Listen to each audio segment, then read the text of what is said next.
Fast cars, pretty women on FaceTime. More money, more fun in my life. I'm just chasing my shots with good vibes. Feeling good, feeling great on my time. Won't let a hater block my shine. I'm just living my life. Too busy chasing good vibes. Chasing good vibes. Chasing good vibes. Chasing good vibes. Too busy chasing good vibes.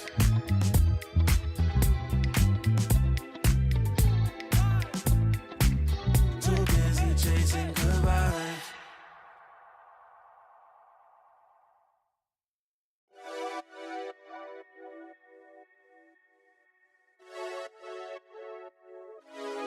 Friday night putting them plays in, but it feel like a special occasion. So let's go out, go blazing, hit the dance floor, let go frustrations. I might have a hidden agenda, but my intention's pure. I'll give you all that I got, and I hope that you don't need more. It's okay, just take my hand now. Damn near sweating your hair out. You got me creasing my sneakers. That's usually something I care about. Couldn't see the path, but it's clear now. You was in my dreams, but you here now. And I just want a little dance and a reason to change my plans. All I want is for you to dance with me, with your hands in the air where I can see. I don't know if we'll get another chance, you'll see. So I hope that you'll just come dance with me. We outside, did you hear what? I called the ride cause I'm going up. And there's something mixy going in my cup. Don't say much cause they know what's up. You know it get cold on the late night. We getting all close like it's day night. You looking so fly, you can take flight. Now I got this feeling that I can't fight. Your curves got my urges flaring. You got me by the collar and I'm not caring. You see how the people can't stop staring. I'm trying to make you mine and I'm not sharing. Okay, let's bring it back a bit. She said you can have whatever if you ask for it. Well, I just want to have a little dance and a reason to change my plans. All I want is for you to dance with me, with your hands in the air where I can see. I don't know if we'll get another chance, you'll see. So I hope that you'll just come dance with me.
Yeah, get on your feet and move to the beat. Pour up some drinks and then we repeat. Yeah, chasing my purpose, need a release. Yeah, my life's a beach, I'm lost in the breeze.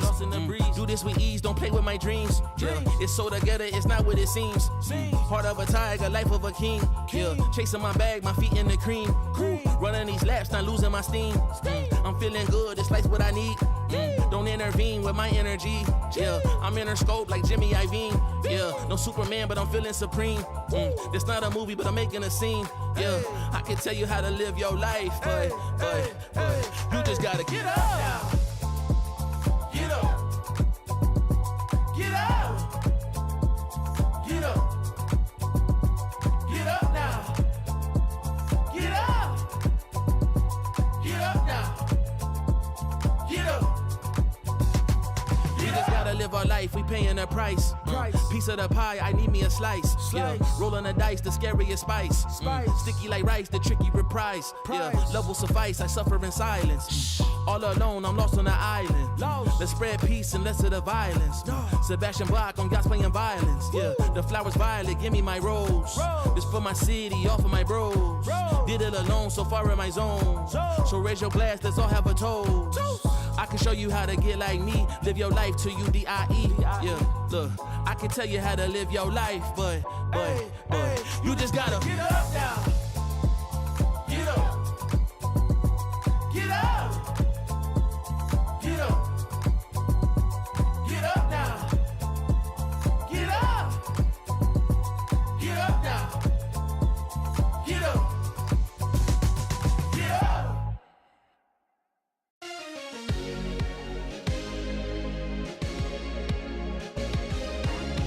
You keep me up all night, all night. Get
Get in your lane, stay in your lane, wait, this ain't a game. Been through the flame, now get out the way. Whole lot of change, still been the same, put that on the name. I had to go through it just to get to it, look what I became. Elevate, level up, way to the top, headed to the peak. All them boys wanna talk, hit them out of law, but don't got receipts. I do it with ease, to you it's a burden, to me it's a breeze. You feel that? That witness degree, that kickback. You coming at me, boy, sit back. Came out the womb like this, hit the pedal in room right quick. Gotta get it, we going up, way up, might land on the moon. Who step in a room like this? We breaking the rules right quick. They killing the mood and up in a few, might land in a tomb.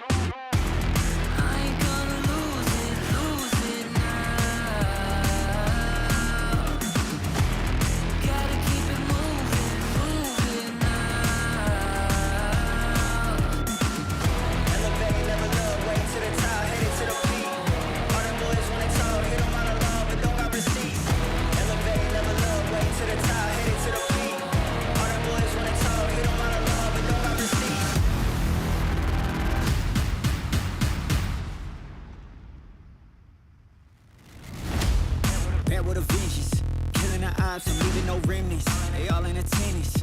Gotta go big, I aim for the fences. It's mine, I sense it. Back in the scene, I'm back to the business. Back on the front line, gotta grind. It's time, let you be the witness. At the time, turn a repeat to a 3P, yeah. Got the franchise on me, you more like G Lee, yeah. 21st century, you all the way BC, yeah. Old boy been washed up, I'm notched up in TTA. Came out the womb like this, hit the pedal in room right quick. Gotta get it, we going up, way up, might land on the moon. Who step in a room like this? We breaking the rules right quick. They killing the mood and up in a few, might land in a tomb.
Let's do something crazy, get a bit wild today, 'cause we don't do this every day and we deserve it. Life is so amazing, nothing is in our way.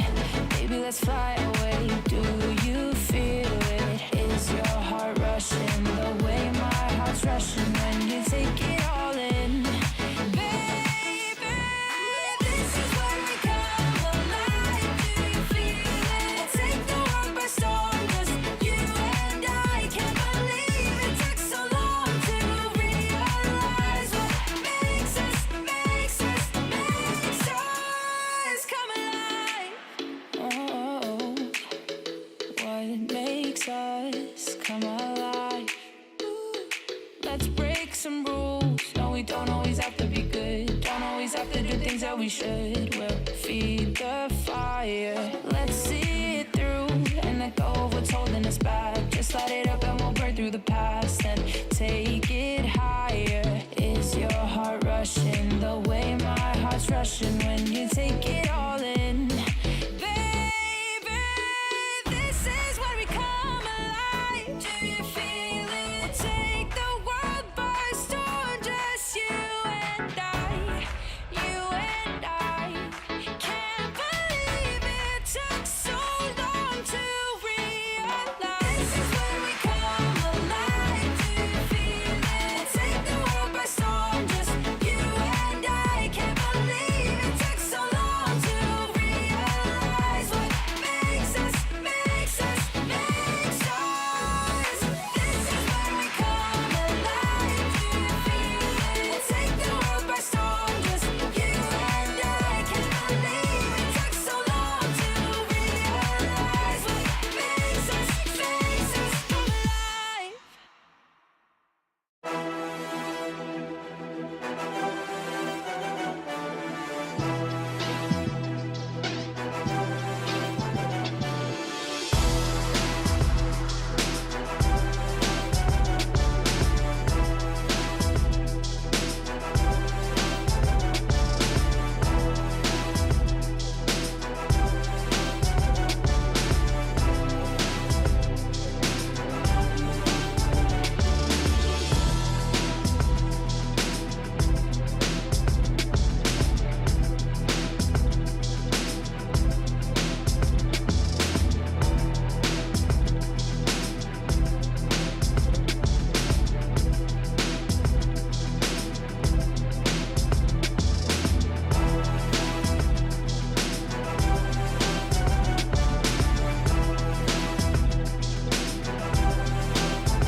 I know a place that will break you into 1,000 pieces. Stay away from them. Stay away from Lorca, Paco, and Picasso. Don't ask about Lola. Ay, Caballo Grande. Ay, Dolor de Nieve. But in spite of everything, it occurs to you to visit Andalusia. Don't say I didn't warn you. Be careful of the Andalusian crush.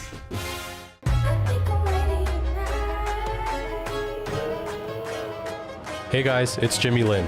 In this series, I'm going to walk you through Attack on Pearl. Watch out for the stairs, clear this angle. You're going to be able to fight this.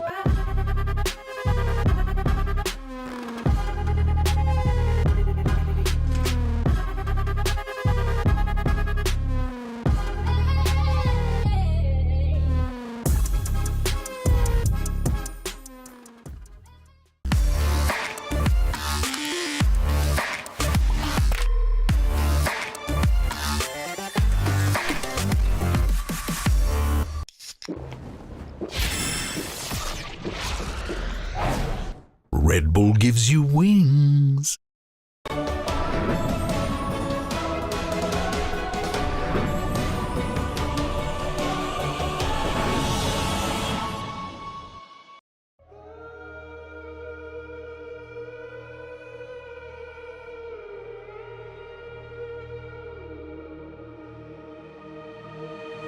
I'm out here in the cold night, running till I barely feel my feet. Wanna see it through my own eyes. There's no going back, and I'm not afraid anymore. Cause I know I'm gonna be the last one standing. Yeah, I'm not afraid anymore.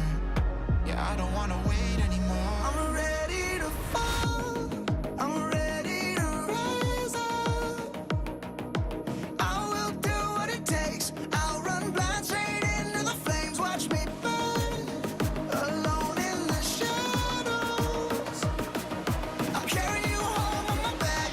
If it's you or me, then I'll take the shot. Still they say I'm the villain. I scream and nobody listens. Still they say I'm the villain. Too bad you can't take me down. See that I'm surrounded by predators. It's critical, they got me in my element. It's dirty how you trying to keep it elegant. Keep my eyes open wide when everyone around me is an enemy. See my life cross my eyes. I'm ready to fall, I'm ready to rise up. I will do what it takes. If it's you or me, then I'll take the shot. Still they say I'm the villain. I scream and nobody listens. Still they say I'm the villain. Too bad you can't take me down.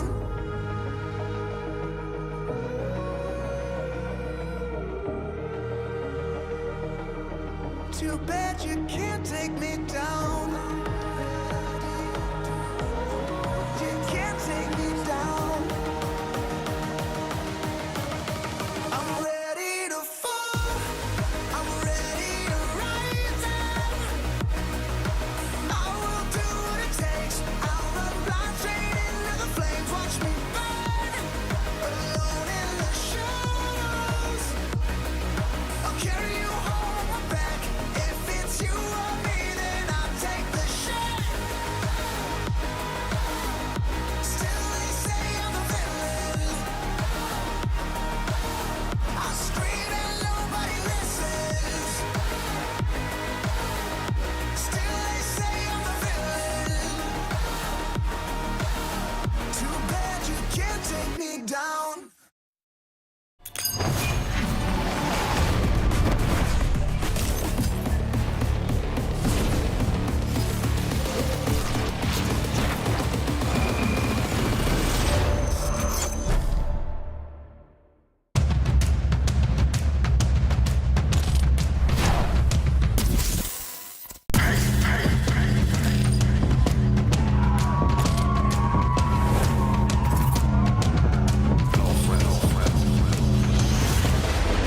Oh God, my throat's right, can't stop talking. You might say I'm fat, but I say I'm walking. Shot in the leg.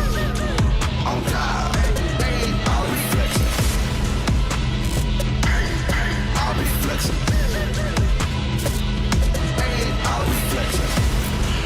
Oh God, flexing, flexing. Oh God, I'll be flexing. I'll be flexing. Now we can fly. I'll be flexing.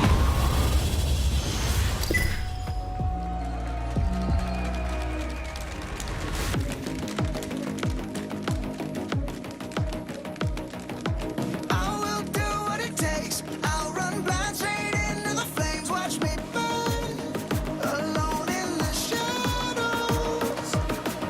I'll carry you home on my back. If it's you or me, then I'll take the shot. Welcome to VCT EMEA. Bienvenidos a la VCT EMEA. Bienvenue au VCT EMEA. VCT EMEA, hoş geldiniz.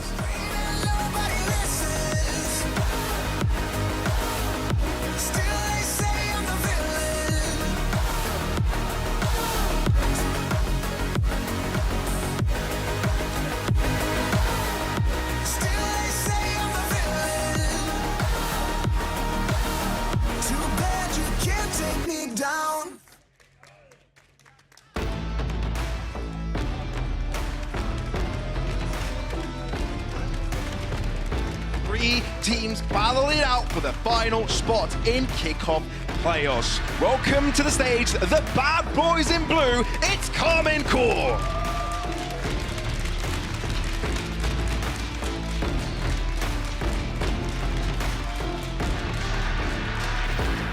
And this wouldn't be a great introductory series if it wasn't for a worthy contender. Give it up for the boys in black and yellow, it's Team Vitality.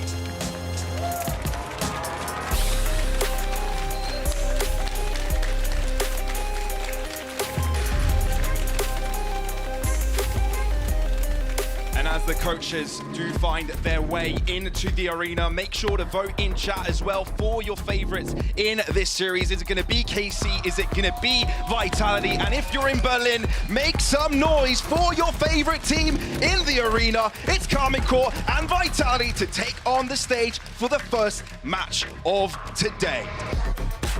My name is Pavlos, of course, and joined by Ash. We'll be breaking down the action for you for this first match. Of course, it's great to have you here, Ash. We're looking at an amazing matchup. Give me your first thoughts coming into this one. I'm really excited. I mean, Team Vitality, the kings of the French Derby from yesterday. Then you're also looking towards Carmine Core, the underdogs to actually make their way out of Group A. The team that had expectations kind of reset from last year and are stunning us with a stellar performance. 100%, right? Team Vitality yesterday and the day before, right? Being able to go toe-to-toe with the region's pride Fnatic and also eliminating at the same time the newcomer Gentlemate. A lot expected here for them as we enter straight into the veto. No messing around here. We've got Sunset, the first map.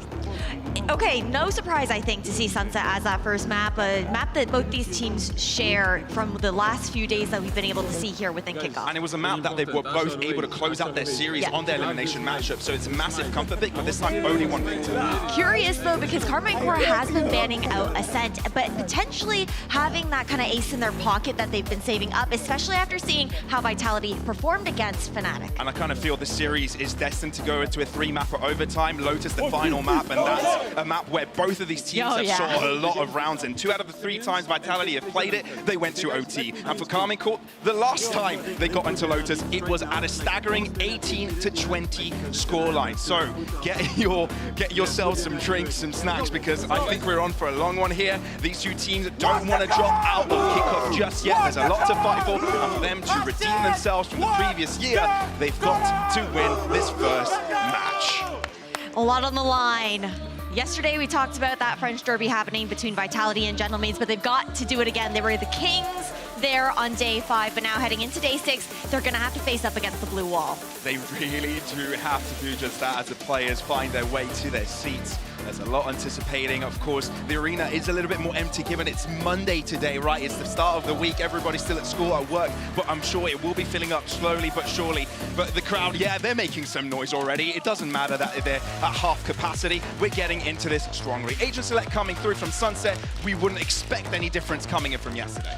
No, and my eyes, again, they draw towards the difference between that Gecko and the Sky, and a big difference at that, because Gecko's that agent that we're looking towards to kind of fill in the Sky role ever since the nerfs have rolled out. The fact that Kicks will have to be a lot more careful on when he's throwing out that utility, but Narrate will have the opportunity to pick those Dizzies back up. Yeah, and I think there's a lot of eyes on Magnum here, right? He did redeem himself yesterday with finding some frags, being a lot more influential in his series, but still, Carmine Corp is sort of cursed with the IGL curse, right? Never being able to put a player in that position that can make this team proud. And I think for a team like Karmine and the fans behind them, they deserve such a player. So for Magnum, sitting in that seat right now, it's pretty much a very hot seat, right? And for him to perform is what everybody's looking towards today. But when you know that N is the one to back them as a coach, he is going to pick a star-studded player to be able to fill that role. He would not have selected Magnum to fill in that IGL, that position of leadership, if he didn't believe in him. And I think we've seen a lot of growth from Magnum as a player as well. Looking over towards the side of Team Vitality, though, Sender has been putting out numbers in that leadership seat, too. It's time to make some noise, though, everybody. Welcome Karmine and Vitality as we get things started off here on Sunset. And it's Vitality on attack, KC on defense. Starting things off already. Early showing here towards the mid side. Vitality with the dark cover over towards top mid. KC, though, not too concerned about that position. Just gonna have that wall up here towards the A side, lurking in towards elbow. It is a very slow approach. You can see Narrate right off the back of this toxic screen. Won't look to contend just yet. Tamaju grouping up with his teammate. They're looking to take an isolated fight onto Safe here. Could be a pickup, and indeed it is. First blood for KC, but the fight doesn't get extinguished just yet. Because you look at Runner, and he's looking to extend the fight even further. Brilliant bullet to the head and right back to square footing. It is a 4 versus 4, and with that smoke, it puts a stop to the fight for a few seconds. No initiator utility in the hands of Narrate either, with him being taken down first on the side of Karmine to make this way back in towards site. Eyes towards Martine for that. Felt like forever until Magnum made his way onto the site now, but he has grouped up with the team with a blast pack to get them out of the smoke. In a quick fashion, Shin forced to back off, but Sender, that right-click jump extravaganza like a bunny in the sight. Smike is touched, but it's still a 3 versus 3, and it's hotly contested behind the smoke. Destrian moves in and out, realizes no one on the spike, but now Martin's sticking it. Already halfway, denied by Sender. Magnum, 3 kills to his name, but I feel Karmine have all got it all locked and covered, but the fact that Sender's hiding out in a corner doesn't give them a chance. Spike defusal denied, and Vitality with a first round of the game. Incredible positioning into the post plant there coming out from Team Vitality. They had every single angle covered for the crossfire, and unlucky there for Karmine too, because we thought Martine had just stuck it towards half, but it was fully reset just to pixel off. And I feel for Karmine here and Vitality really, because Vitality came off of French Derby the other day. Well, French Org Derby. You can't really call it a team French Derby, but they're getting on into another one again with Karmine. It feels like the French Orgs are taking over in EMEA. Hey, they've been looking good. They've had this reset going now into the 2024 season.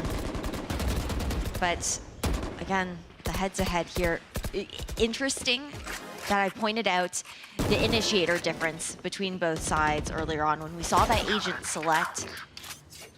But Kicks hasn't, I feel like even in his matches earlier this week, he's not too quick to throw out all of his utility, and they're always taking space off of it. That's the important part, always capitalizing. Never for naught.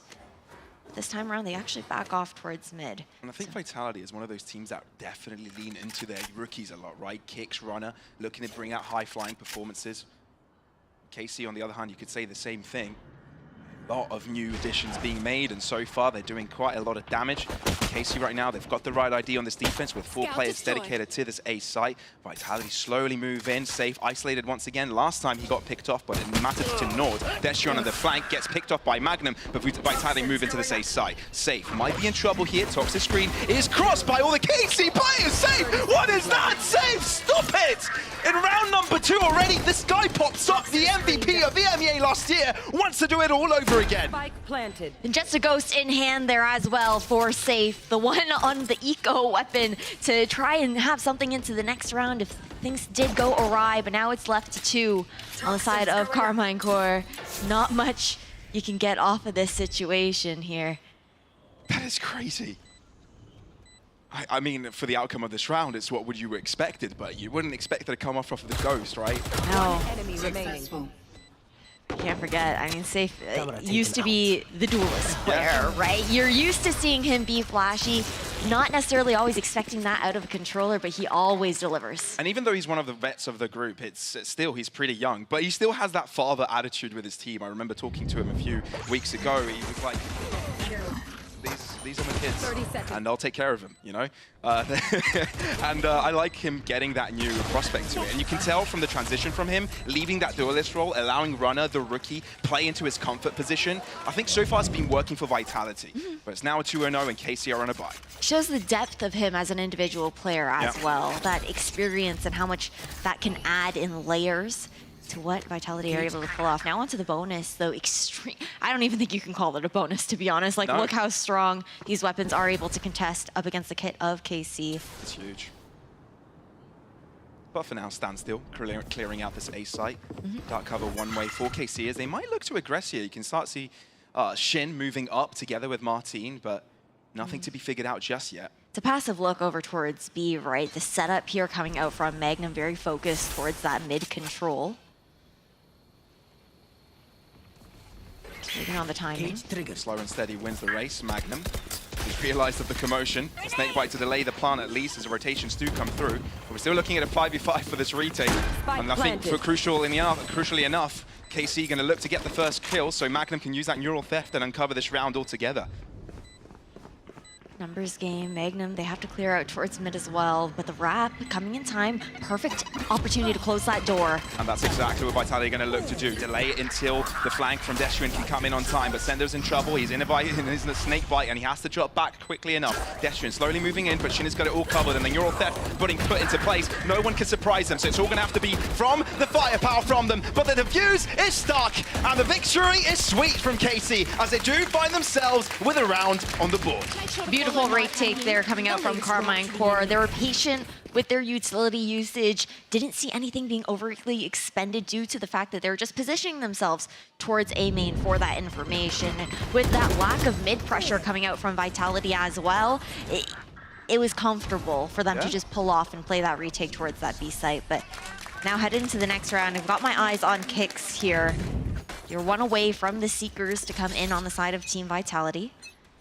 Nothing really to contest here as far as ultimates for KC. Yeah, it begs the question though, how much are you, you know, in the process of trying to deny those orbs? And I feel for KC right now, they're definitely doing so towards this right-hand side.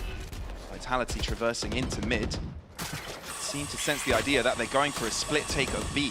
Two players very deep for KC though. They want to contest this garage control, and if they're able to find a pick and seize that pressure, that's going to be super strong for their retake. And that's exactly what they do. Destrian down, and now they can move that into that garage position if they want to. Gonna pull back though, switch up the positioning of that tripwire back towards B main. Trailblazer finds the markets fully empty here. Vitality pivot. And KC are super scared of a mid push, which is why both of the groups of defenders are far back, trying to hold them off. Still, Kicks does get the kill, which allows Vitality to slowly move into this B site. No issue, Spike will go down, but it's a 4 versus 4, and with the Seekers going out, they at least have a slight idea of where KC are coming from. Oh, they're taking market control back here on the side of Team Vitality into the post lane, denying one of these lanes for the retake. Runner forced out into the open, but not punished. So now can drop right back in, but the paint shots do it difficult. Sender dropping down the Dizzy, and Martin is a gift from the heavens. Gets gifted over. Runner tries to hold on his position onto side, but he's falling low, and Nare will clean it all up, but there's a flank. Again, safe. Let's see what this MVP can do. Magnum's all got it all covered. Too smart for that. The captain's better aware of the situation, and it's a knife to the face of Kicks to make a statement play here for KC. The defuse comes their way, and the equalizer is found. Cycling back into that thrash there as well for Nare, but again, the retakes look so clinical with the way that KC look to posture themselves around the map, very aware of any weaknesses, any openings that they have, and ensure that they cover their backs accordingly. Vitality there. I mean, when you're stuck on that box towards market, the pen needed to get through that wall as well. You just get sprayed down. You have really no opportunity to get anywhere, and you need that. I mean, it's just vibes on the server when you're hitting that thrash knife. 100%. I want to test out the crowd here a little bit, right? I know a lot of the days it's either Team Liquid or Gentlemates fans. Let me hear it. Who's here for Vitality? Thank you, one guy in the crowd. Who's here for Carmine Core? Okay. All right, I have a feeling we know who are the fans in the arena right now, but it's Kicks with first blood as Vitality look to upset the crowd. And already with a numbers advantage, Vitality move to this right-hand side. Now shift all the way over towards A, though. Instead, You see Magnum's completely swapped up his setup with the trips, playing over towards mid, but having these trap wires towards A, just to assist with that delay. Toxins going up. Slowly but surely, do start to traverse inwards. That space sugar is going to allow them to get so much space, but Sender's looking to TP right back into the site. Magnum's big sneaky.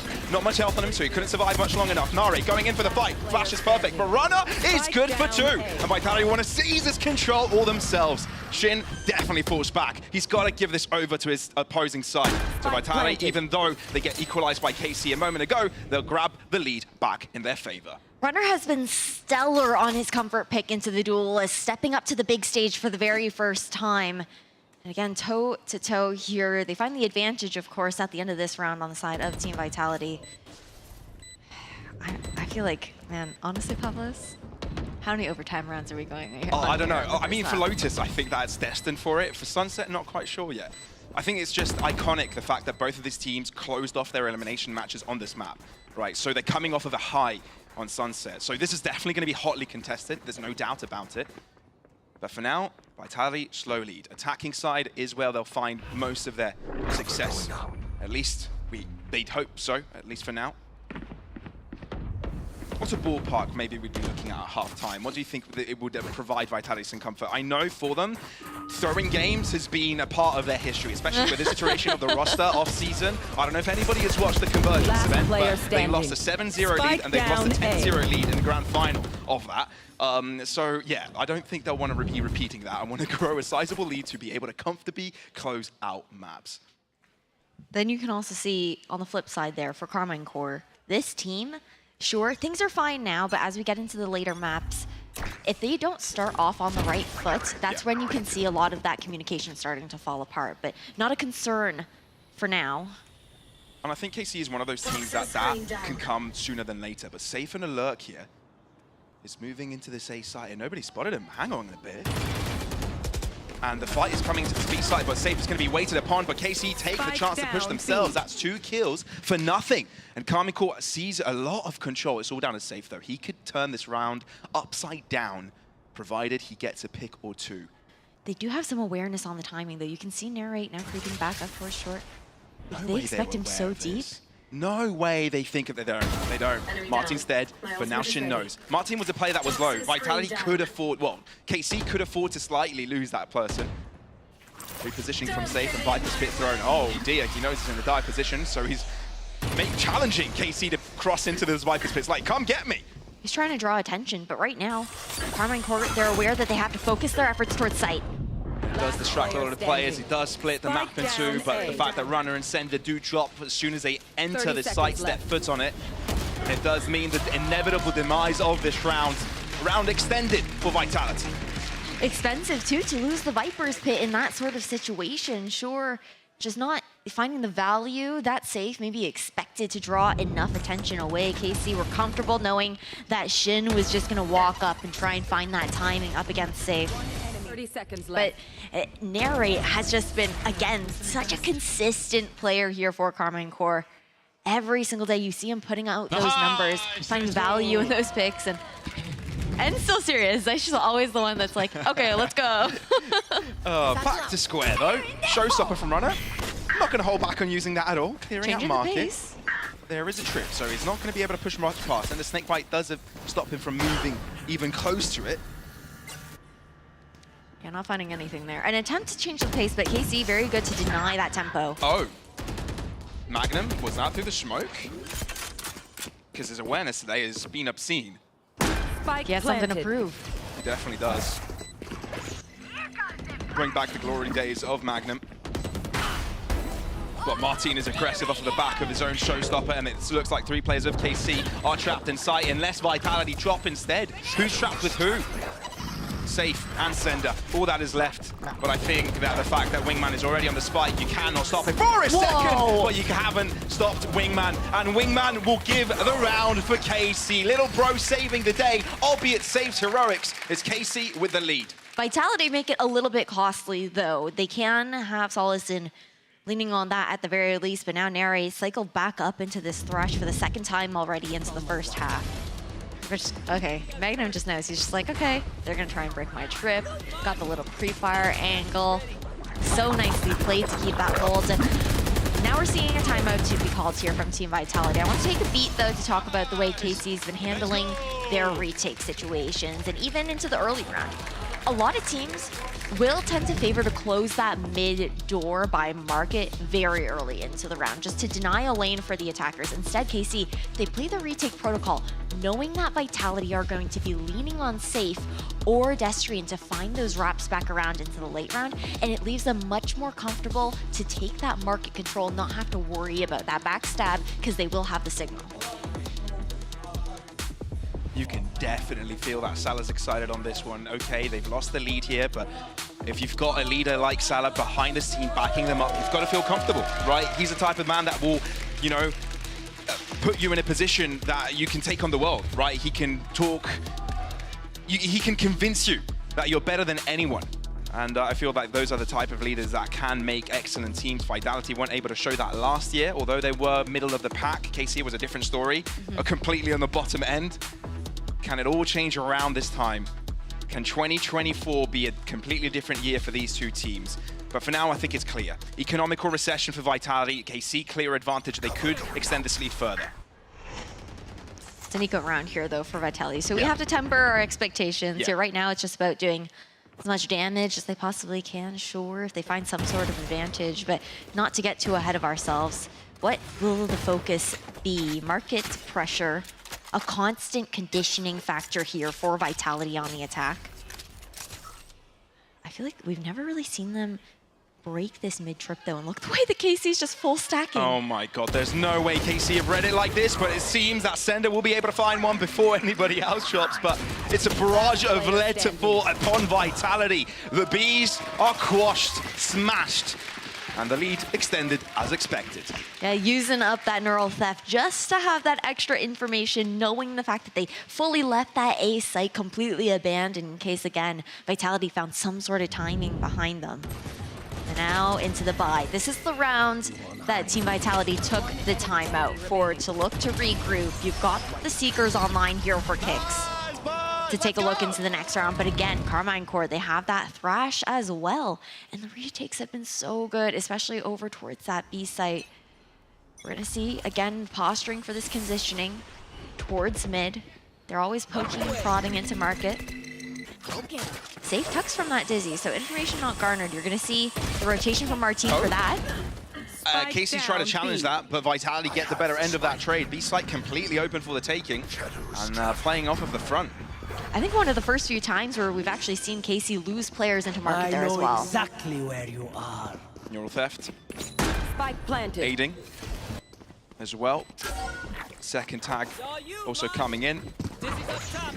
And slowly KC move together. The death pool approach, if you will. They've got plenty of money, so they'll look to fight this, look to give this a go. There's a Thrash Raven available, which begs the question, is Nara going to use it?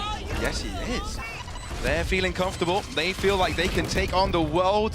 Tripwire on the one end, they need to break it, and it hasn't been broke just yet, and Vitality have bought so much time. Snakebite being thrown, there are none left, only just one thrown just now. It's Martin with a double. KC have turned it all around, and they're safe, has another say in the matter. Cam broken, Martin is so damn good! KC off of a disadvantage, are right back on top! They're down 2 players from the beginning of the round, a 3v5 into that retake, and that was even with the Thrash not even finding the value there, being stalled out by that tripwire, watching for that market push, but Martin with the team on his back in that round. And you can tell that spirits are really high for KC right now. There are many moments throughout yesterday that there were 4 versus 5 situations that they were unwilling to go for retakes. They were scared, they were holding back, but this one, they don't care. And they're talking smack, and I love it. I mean, it's a Mackinum type of smack, but it's still smack. Listen, we gotta take what we can get here. Yeah, okay, for sure. I'm loving this energy. Timeout, though. I mean, for a team, sorry to interrupt you, Seth, there, Ash, but for a team that are struggling emotionally, it's best to funnel those emotions into something positive. And that's exactly what they're doing. They have to start off on that right foot. It's a lot harder to try and turn it around later. But then you also can't have your spirits get too high. So we want to see that pullback. They do look measured in this timeout that has been called, reeling those emotions back in. Sometimes, even if you're not necessarily talking strategy, it's that moment to kind of just be like, okay, calm down, we reset, we continue on into the next round. exactly what they do. Make sure that this momentum from KC is stopped. It's 4 consecutive rounds, by the way. It's 4 rounds chained together. And Vitality not too happy about that, I'm sure, at all. No, they need to start stopping the bleeding. Oh, they do. 3 rounds left into this half as well. We're gonna, if Vitality lose a round here, we're bound to see an eco eventually before we swap sides. Just spray down towards the mid, early presence to be shown here by KC. And just through that dark cover, Vitality continuously conditioning that smoke coming out from Sunder, cycling it back up here as well. So a little bit longer that we'll have to wait here for Vitality to make any real move on towards a site unless they lean over towards A, waiting for more of those Omen smokes to be regained. Very patient, very slow round for Vitality. Different from what we've seen from them before. Typically, they've already pushed into a space and then pulled back. But they've been waiting for Carmine Core here. That they have. 50 seconds in, Vitality only start moving into this A site. Destrian is left on the lurk. Could be influential, but yet to make any movement. Martin, hearing all this commotion, is calling over an extra player for reinforcements, perhaps. They're still diligent, making sure this is not all a fake, not a rouge. And I think they may be under the impression that it might be, but not anymore, as the Seekers are dropped towards this right-hand side, and Vitality look to move in. Left-hand side pushed out. KC comfortable for this retake.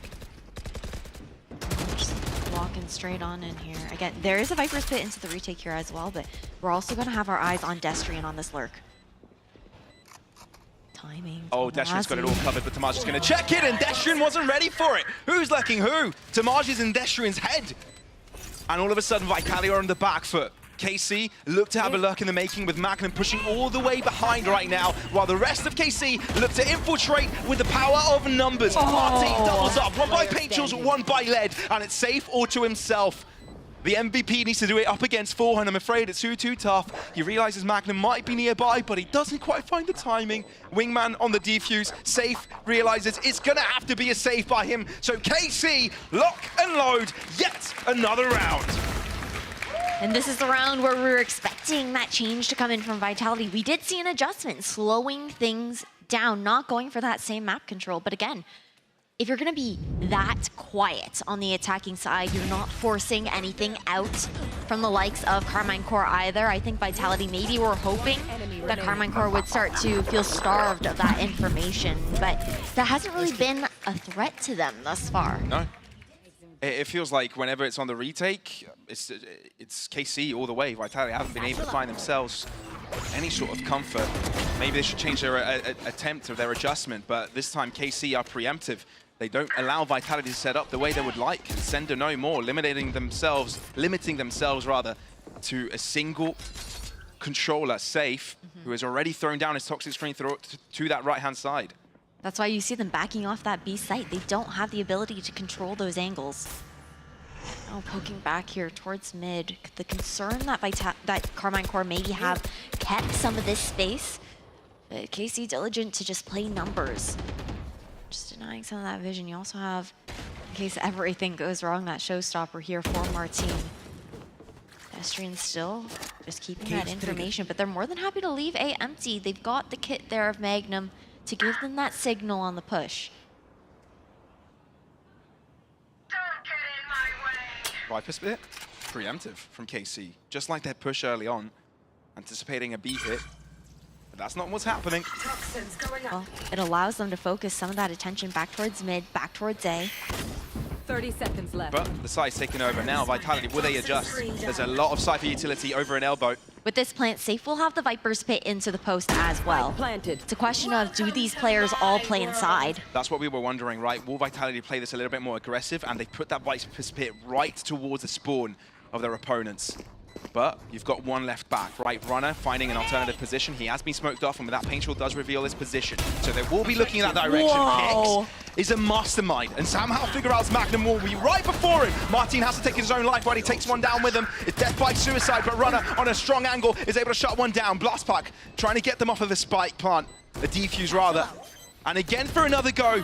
but I don't think so. It's done so. And he might be getting the kill. That's insane. Runner all to himself, but it's Narrate, the MVP, all across the other side of the pond. But this round isn't his. Vitality, get the stick.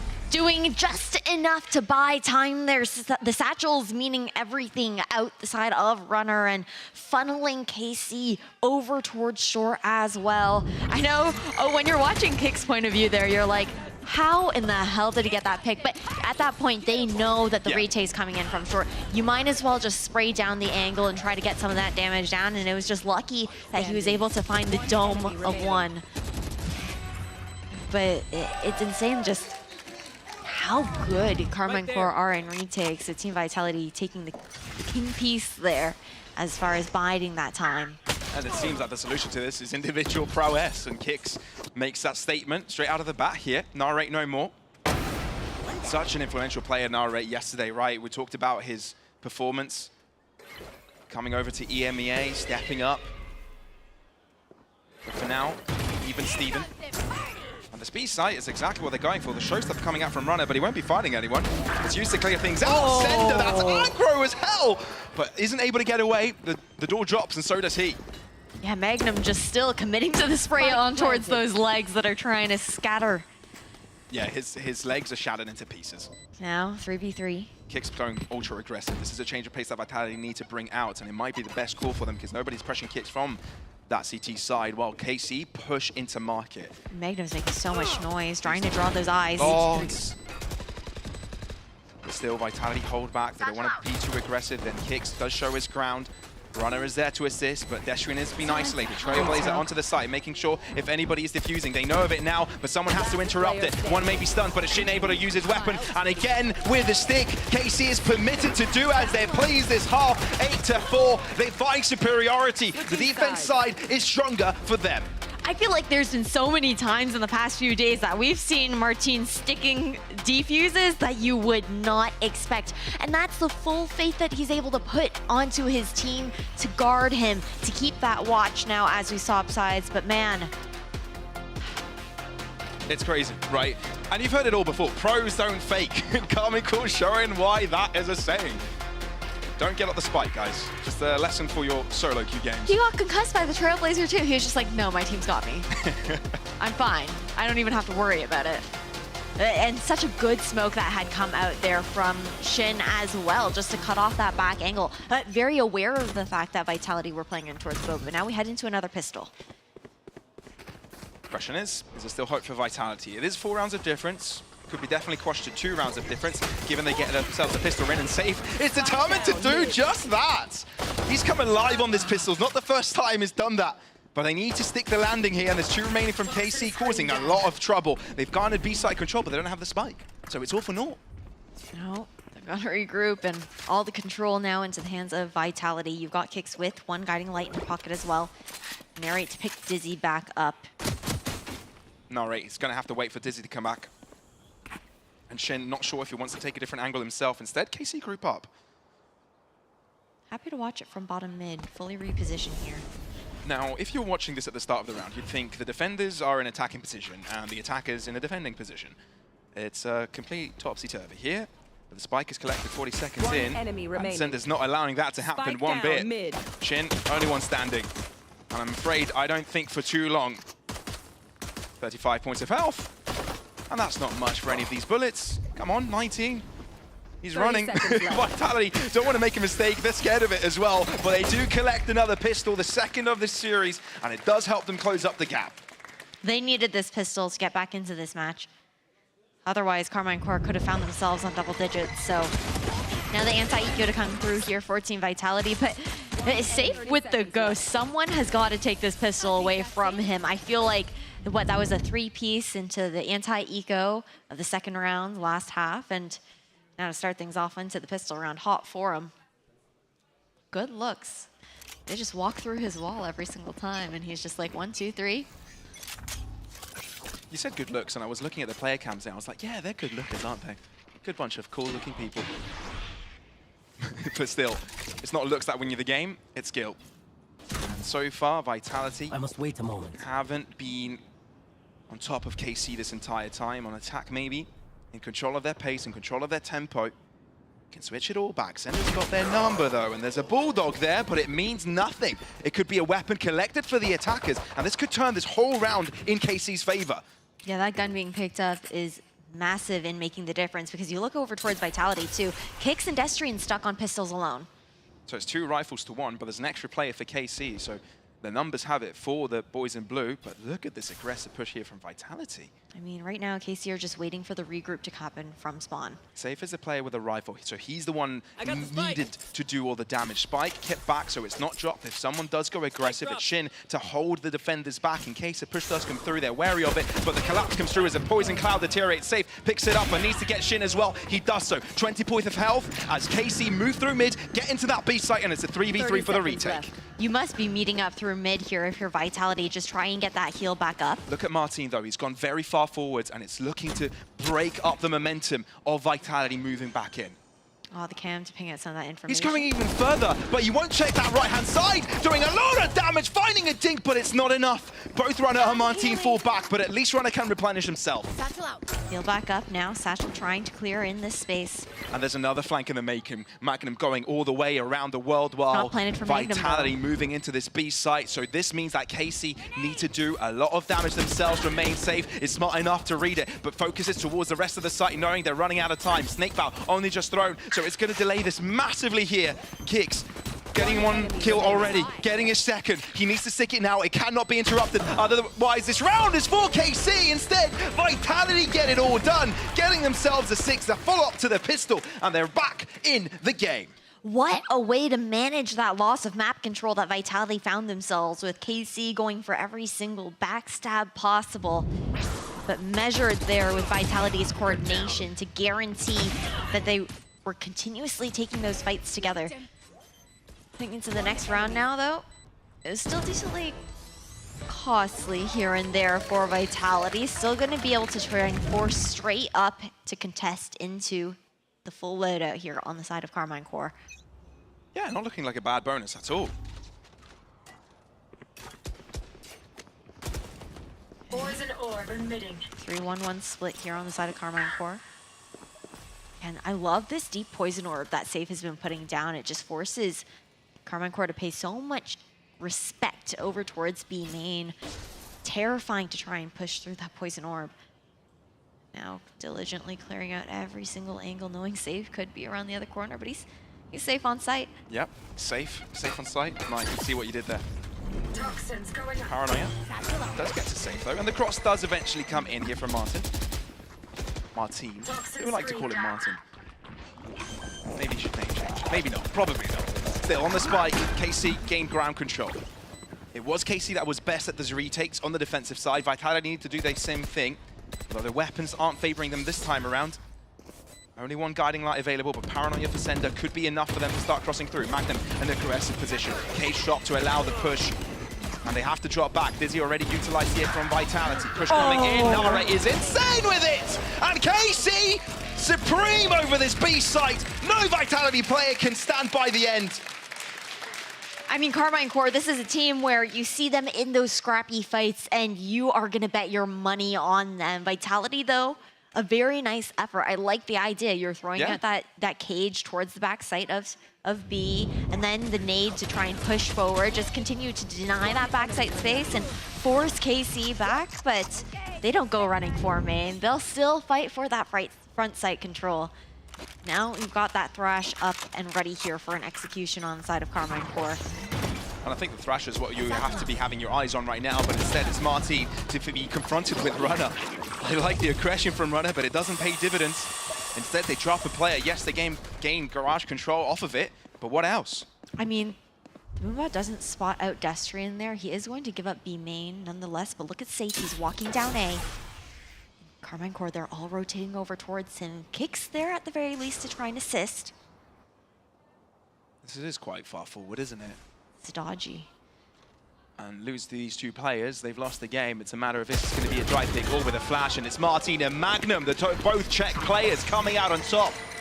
The pride and joy of Czechia, opening up this A site for KC. The care in opening up that run, opening up that space. Now the plant to go down. extremely open here for Martin. Play any which angle that you'd like into the post plant. But with the money situation on the side of Team Vitality, they have to save into these hero rifles. They do indeed. They have to save. And KC, this is just increasing their lead further and further. And remember, today is a game of resilience, of stamina. They've got 2 best-of-3s to play out. If they hope, well, they're definitely going to be playing them out. Whether they win them or not is a different question. But they need to make sure they're not playing way too many rounds. If you're going to be winning matches, make sure you close them out quickly, because you have to keep up with the other team that wins the other series. It's a difficult one. You've got to win 2 best-of-3s. Imagine playing 6 hours of VALORANT in one day. It's got to be so draining. So for now, KC, if they're able to find a lead here and closing up soon enough, is exactly what they need. These hero rifles as well. I mean, you're looking at the fact that Karmine Corps, they have a showstopper. They have that Thrash to work with, and you need that firepower to try and contest and execute like that, even just try and shoot out Thrash 0 point. But now looking over towards Team Vitality, what did they choose to do with the remainder of their buy? Cycling up closely to Runner's ultimate. They're looking towards that showstopper as we see a timeout to be called here by Team Vitality. So that is my expectation. I'm gonna be looking towards one of these guns, whether it's Sender, whether it's Destrian, moving up with Runner, likely alongside Kicks as well to find that space and farm one of those orbs up. I know we've been criticizing Magnum the past couple of days from his performance. Yesterday, he redeemed himself. Destrian is now on the same seat. 0 kills to his name. That's got to hurt. Mentally draining. He's got to step up. And you're right. You have those 2 rifles. Do you keep it on Destrian, or do you tell Safe you get it? Because if you tell Safe you get it, Destrian is like, oh, yeah, I know Safe is better here. I know he's performing much better, but it also drains his own confidence, right? It depends. It depends. I think also you do have that opportunity to give it up on your own. Just that option to like throw that out there and volunteer for it, which is definitely less of a hit towards your confidence. And that's exactly what happens. Vandal dropped over the Safe.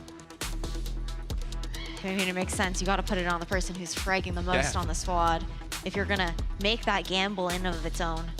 Tough for Destrian too, because he was providing value to the team. I know the numbers aren't saying it right now, but he was looking for that information. Those lurks there on the attacking side for Vitality.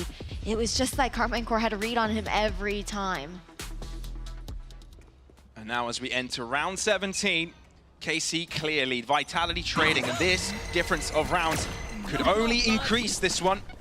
Unless Vitality bring out some sort of magic in the likes of Safe and Sender.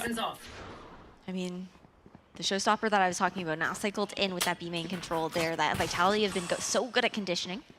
KC take a visit over towards the other site though. Oh yeah! Retake protocol here on the side of Vitality. Yeah, I think they were banking on the fact that it could be a mid-push, a mid-crunch, maybe a B-site hit. Because it is an A-site hit, they could be reconsidering this. I think they also just like guaranteeing that nobody would get caught out by that Thrash, so they had as many numbers as possible. Showstopper coming out here from Kicks, not able to find a shot. It's Martin actually that finds Runner. Insane! And now KC are fully ahead. Nare's got enough angle. I don't think he has been checked either. Maybe saving Grace here. Tamaji is low, so could be an easy pickup, but Smoke covering one of these ends while Vitality grouping up towards spawn. They pushed forwards, but everybody's looking their direction. Poison Cloud blocking one of the sides, but the power on is so good. It's delayed them massively.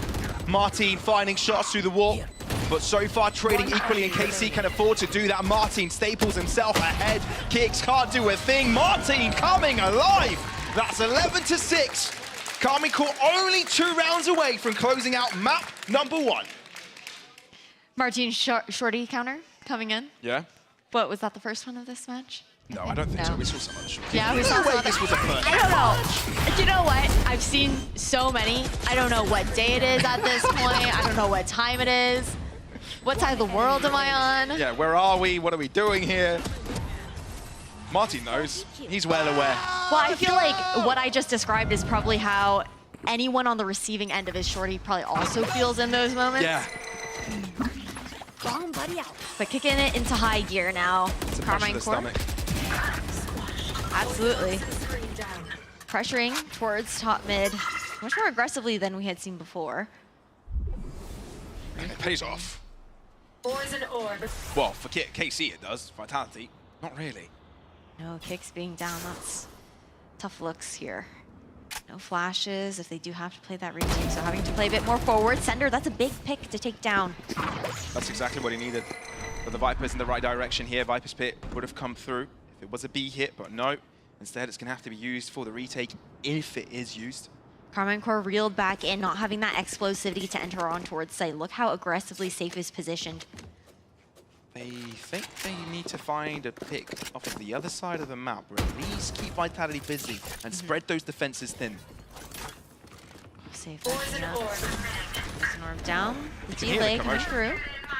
It's Whoa! all they wanted to draw out the Viper's Pit early. I mean, that was the plan all alone. The spike did hold off to this right-hand side, but I didn't think Safe would be panicking that much. Well, he did hear all that movement, and it was enough. Dizzy spotting out Sender. He tries to shut it down. Oh, the timing. Magnum contesting in mid.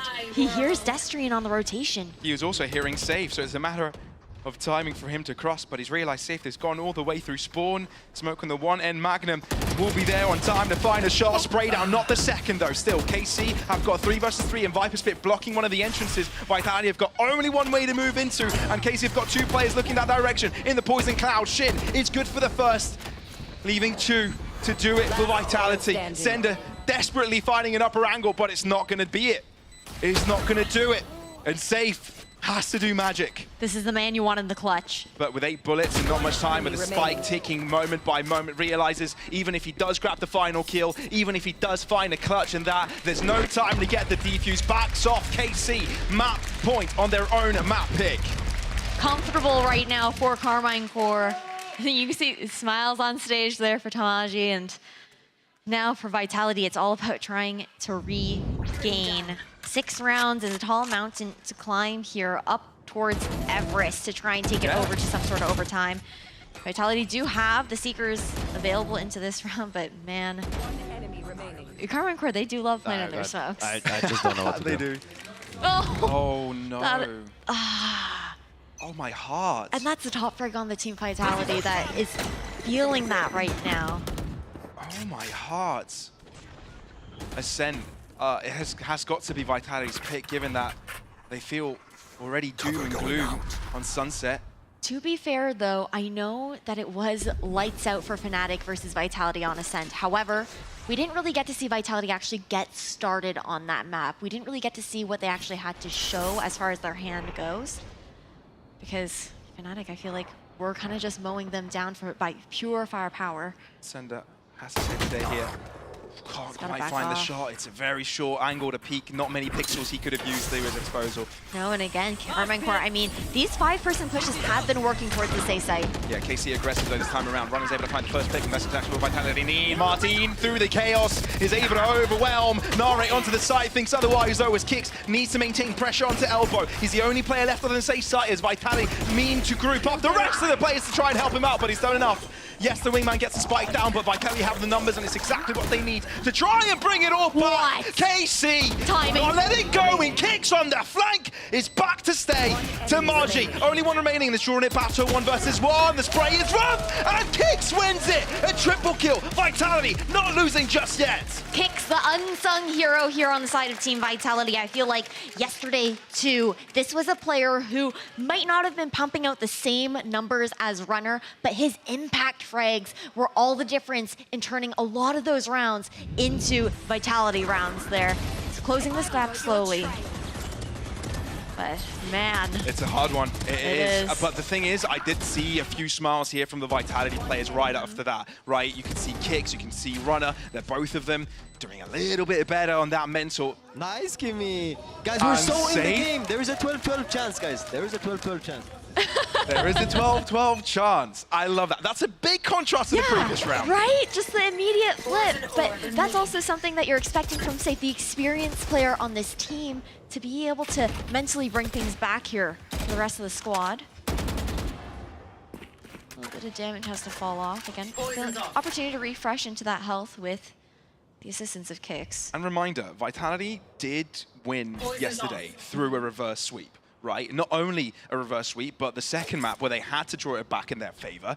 It was an overtime match where only a fraction of a second on a spike defusal could have completely changed the whole tide of that match. It could have been Vitality out and Gentlemate's playing this match. Okay, Destrian starting to find these picks for himself. Oh, safe in there. Fight doesn't care. Rejuvenated. Kimmy, aka Kicks, has given him hope in this series.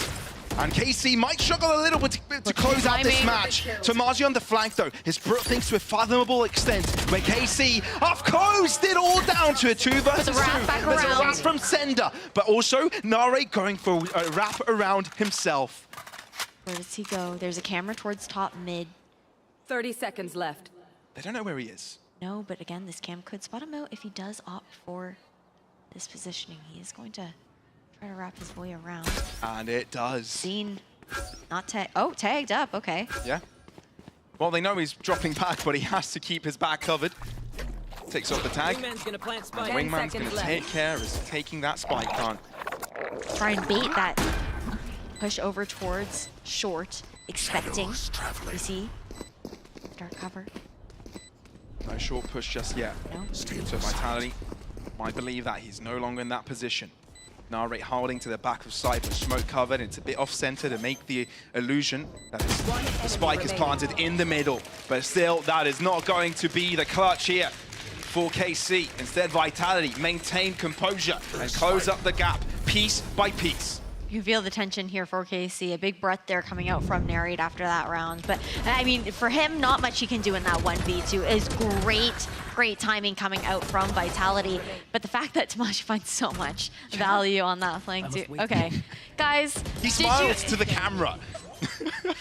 I'm pretty sure production paused it for a fraction of a second there, too. Just be like, hello. And, but, man, okay. I mean, bits and pieces now are jumping up for Vitality. Sender having a moment, Kicks having his, Safe as well at the start of the previous round. Things are starting to work out for the whole group of Vitality. And I'm sure they're hoping Destrian can jump in that train as well as his teammates are lifting him up as well. And on the other side of the map, Runners farmed back up into that showstopper here as well. Can't say the same for Martine due to the pressure that Vitality are putting on towards B main, not feeling like it's an option to try and find that orb. Having to back off, look to regroup. 4-1 split here with Tomaji on the flank. Still in the back of your head, you've got to remember KC are 1 round away. And with that, no matter how much pressure you've got, no matter where you are in the round, it could be KC's map. Emotionally, though, Vitality have shifted that momentum into their favor.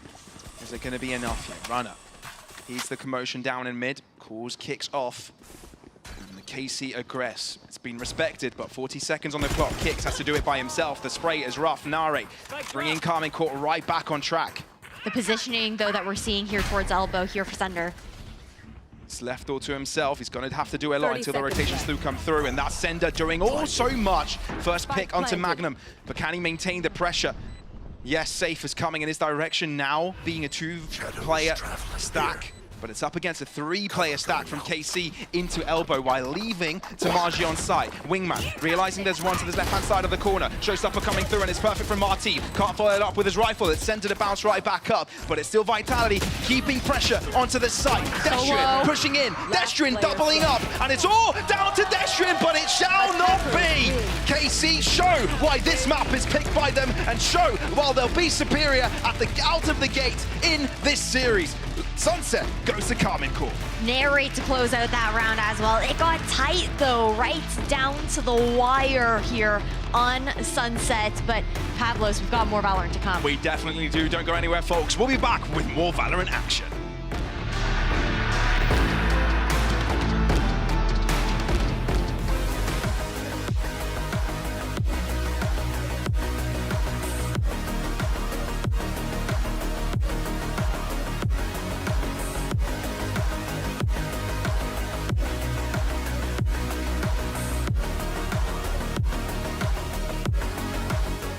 I know a place that will break you into 1,000 pieces. Stay away from them. Stay away from Lorca, Paco, and Picasso. Don't ask about Lola. Ay, Caballo Grande. Ay, Dolor de Nieve. But in spite of everything, it occurs to you to visit Andalusia. Don't say I didn't warn you. Be careful of the Andalusian crush.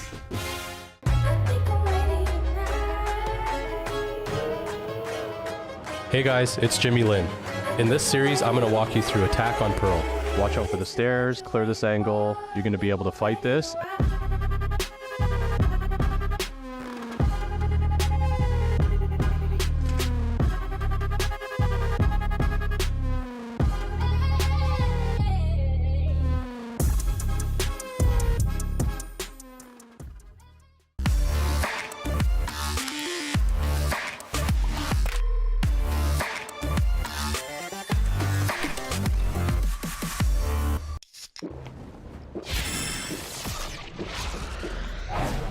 Red Bull gives you wings.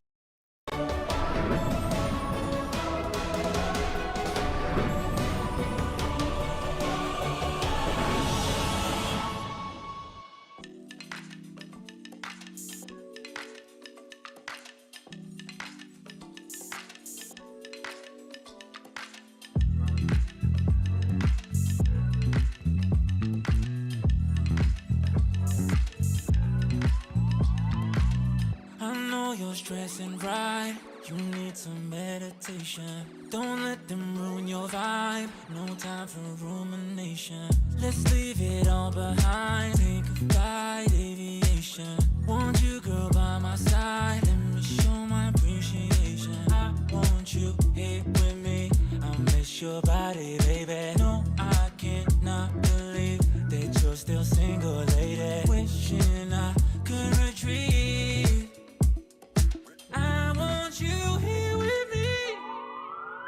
Be my lover, be my trophy, be my woman, be my lover, be my trophy, be my, the only one I want, be my preliminary.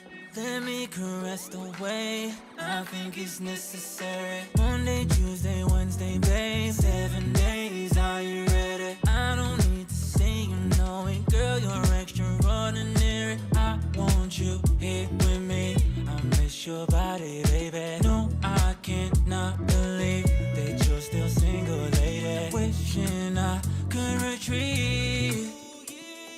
I want you here with me.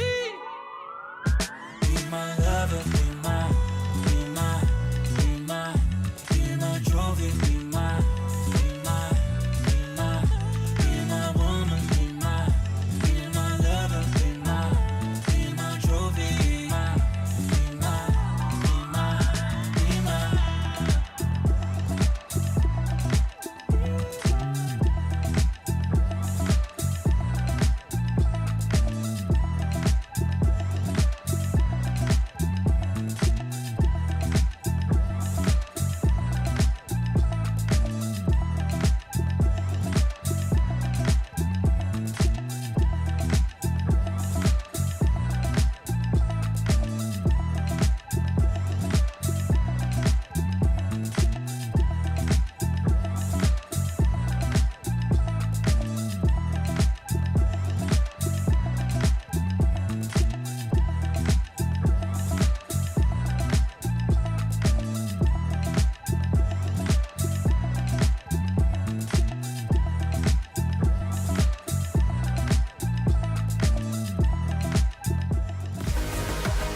Welcome back to VCT EMEA. We just finished map 1 between Team Vitality and Carmine Corp, and both teams came in hot thanks to our AimLabs warm-up. Kesey Martin going at it, as you can see on your screens, and the voice here, it's the new kid on the block. Zoe here, joined by Steel and Lothar, to break down all the action of map number 1. KC started to really run away with it. The team really came together, a lot of great performances, but there were 2 individuals which really stood out, and that was, of course, Narrate and Martin. Let's talk a bit about what we saw from that Gecko, Narrate. Yeah, I think Gecko from Narrate was a lot of impact, a lot of cool things that they did, especially on their retakes. I liked how, just in general, these guys were moving around on their defense, how they were so kind of like layered with what they had. They had good early round fights, but then they also had these really good retake situations where they were able to use the Gecko's utility, especially the wingman, to get the defuse while the rest of the things were going down, such as all the fights, the peeking, the nades, the smokes. Yeah, it's actually a very good example of how a team can use the Gecko as a sixth man. That's something that when you consider those two teams playing against each other, it's a Sky versus the Gecko. And you can see how Gecko, utilized well, can actually give a numbers advantage in many of those occasions. The wingman is essentially the sixth man that doesn't have to be sacrificed for the actual gunplay. And now when you watch those KC retakes right here, you're able to get into those duels with Safe over here in the main, while someone else who is not a real player with a gun is defusing the spike. It's incredibly valuable. Yeah, normally you'd basically have someone having to tap the spike to make the enemies want to peek, but then you'd have to get off of the spike defuse to actually be a participant with your team to fight back. But with a wingman, you get to put the wingman on the spike, he's defusing, and it forces the attackers to have to stop that wingman defusing. Like, they have to respect it, and in that peak, now they're peeking into Martin, Narrate, Tamazi. I mean, Magnum was having a good game too. Yeah, but also like we have seen an example of a one-way being used in the B main, and then the snakebite being used behind the screen as well. All of those small combinations of util that have been using together. I'm actually impressed with KC's like ability to do this, I'm assuming, a little bit more improvised way during the match, because we didn't see that in the past being done the same exact way. So maybe they work on it between the matches. But overall, their combinations of util is actually very impressive. But now we're jumping to a different round. This is on round 6, where Save again does a creative Viper pit somewhere in the other side of the map where she shouldn't belong, right? And in this case, KC is actually doing a very nice reaction to it, Steel. Yeah, so basically, like, the purpose of this highlight is, it wasn't that KC was just doing like one thing really well, it was that they had really good decisions and reactions together as a team. They were moving together. When they decided to go for an aggressive peak early on somewhere, they would move together, and then they would go into the next fight together. It wasn't really just one person doing this on their own, trying to make a big play, being a hero by themselves. It was a joint effort.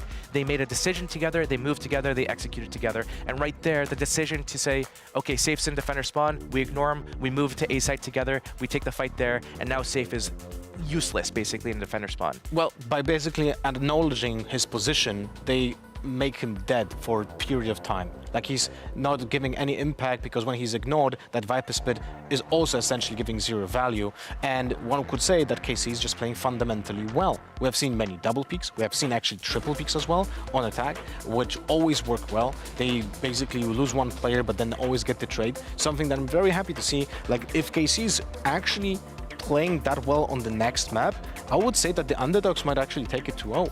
Yeah, and I mean, KC has been the underdog in pretty much every game they've played so far. So for them to look so cohesive in this very match against Vitality is very, very... it should be concerning for every Vitality fan out there. Yeah. There's a fantastic storyline coming from, you know, the embarrassment of the year of KC's in 2023 to an actual contender right here. It's a fantastic storyline for the team. Yeah, if you're going through all these roster changes throughout a year and you basically have no stability whatsoever, you come into the new year and you're thinking like, okay, like, we have this new roster going on, we have this player that's coming in, you know, the rest of his teammates are already disqualified, or not disqualified, but eliminated, and, you know, they're performing pretty well. Like, you're probably thinking like, oh, well, there's a chance this year for us. There's a chance for us to not be disappointed. And that's always nice when you aren't just full of disappointment throughout a year. What kind of adjustments do you guys want to see from Vitality?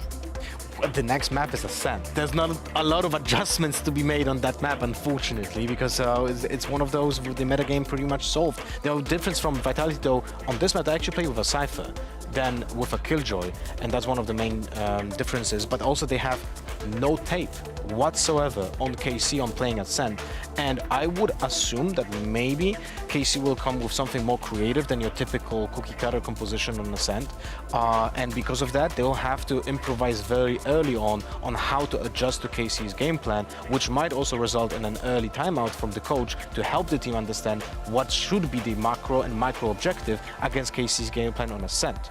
Yeah, there's a chance that KC that Vitality has tape on KC from like potentially they played a practice game, you know, a month or two ago, so they might know what the standard composition is. It's possible that KC doesn't want to do anything crazy and overcook something when it's a map as stock as Ascent. The map's been out for so long, and it's not like you get so much variation on the comps. Like, yeah, we've seen Viper in comps in certain regions a little bit more, but you still have the standard like Sentinel, single controller, and then you probably have like a Jet to create space for attack and op on defense. I mean, on a map like that, the fundamentals, they have to be on point. And we saw that coming out of the KC camp. Vitality, a lot of individuals really struggled. I mean, Destrian had a horrendous game, and that's putting it nicely. So we did individuals stepping it up. Here's the agent select. What is going through your head right now, gentlemen? Look, I am gonna go first. I'm the resident Reyna hater, so this is something that I'm actually incredibly surprised about, because there's a potential though for some comboing. The Reyna blind here combined with the Sky Flash and the harbor wall is something that we have seen from Paper Rex being used in the Pacific region. Combine that with the space creation of Raze, this actually has some legs, I would say. I think they're going to have to be really active. Luckily, they're starting on attack, so they get to use the Harbor and the Viper in conjunction to do a lot of space and info denial and get a lot of map control. That's going to allow them to use mid really well and then do a lot of these seesaw type of attacks where they can bounce between A and B really easily through Catwalk. They're going to have interchangeable lurks. It could be Viper lurking, it could be Reyna lurking, but as you pointed out, the Reyna with the Sky has a unique, it's not really unique anymore, combination where you use both flashes at the same time. If you look at the Sky Flash, you're blind, so you look away, but then the Reyna Flash, you need to shoot it to break it, so you eat the Sky Flash. The only combo like that is Sky and Gecko, so. It's gonna be an interesting match for sure. I can't wait to see what they cooked up for Ascent, and for all the action, we're gonna send it over to Ash and Pavlos. Thank you very much, Zoe. It is indeed turning out to be quite the interesting one. Reyna, how are you feeling about this one, Ash? Okay, I know Lothar said he's the resident Reyna hater. I'm not the resident Reyna lover, but I will say that something over in Pacific has definitely changed my mind on this agent. But let's not draw ourselves away from what this series is all about. It's all about playing in, getting into playoffs, and you need to be coming out on top today. You've got 2 best-of-3s to play out, both of this team a round robin on this setup. And now an aggression point here for KC. Right-hand side taken up as they are on the attack. Vitality on defense as we get second map Ascent on the road. And they're talking about, okay, maybe in some scrimbucks could have a read, but how do you read into a composition like this? Well, Martin is going to get traded straight out of the bat as KC do find themselves onto this A site. Hot shots are coming through from short, but with the door dropping down, they still guaranteed their setup. Kicks. There's a guiding light that is thrown at him, so he won't be able to see all that much, but he's finding a lot of damage surprisingly. KC are falling low, and the same could be said about Vitality as they do cross through the toxic screen a couple of times. Down to bare minimum health, but trying to bring the health bars back to fuller HPs. But still KC grouping up together. Haven't been able to get the spike down just yet. They haven't found the comfort as Vitality look to peek out. All of them are stacked up, and it's Runner to double up, and all of a sudden Vitality have the lead. No way that just happened. KC have got fuller health bars, apart from Shin, who is down to 24. A lot of damage to be done here. Spike not even planted yet, and it's got to hurt. Down to 3 health here for Shin. And Tamaji's gone completely aggro. Kicks is so smart to read it. Gets some shot across. And Tamaji, though, with the upper angle, is catching the rest of the players off guard. Rana in close distance is doing so much with 3 kills to his name. And Kicks now approaching. Tamaji knows where the opponents are. But they also know the same. On the spike, putting pressure on Tamaji to peek out. And all Kicks needs to do is wait. Wait for the peak. Wait for Tamaji to just push past him. And that's exactly what he does. Vitality, the first team to find themselves on the board in this map. I love that Kicks keeps that upper angle as well instead of dropping down, risking that 1v1, knowing that the spike was not planted there for Tamaji and just waiting for him to push out to try and deny that defuse. Now, we are going to see the force out coming in here for Karma and Core. They're opting to bring some of those SMGs into this round. High risk, high reward. But the saving grace here is you look towards Shin, the kit with the Harbor. You have those cascades allowing you to close that gap, and you can play the death ball. Which could mean why they're jumping into this composition. But this force is unprecedented. It could go wrong, could allow Vitality to gain a lead. But I feel like KC moving into this one, they really don't have much to lose. Usually you'd see this if you're further behind on the score, but this is the beginning of the game. I mean, already seeing Stingers come out, that's surprising. Still, KC aggressing towards his left-hand side. 2 players to the back of it for the defense. But Sender closer. Stinger in his hands, but the flash is immaculate. Sender still alive, but he needs to find Martin as well. Is not able to do so. Martin is so damn quick, it's disgusting. Door not closed though here, and you're looking towards Vitality. What's the decision that you make? You have an Outlaw to work with for Runner.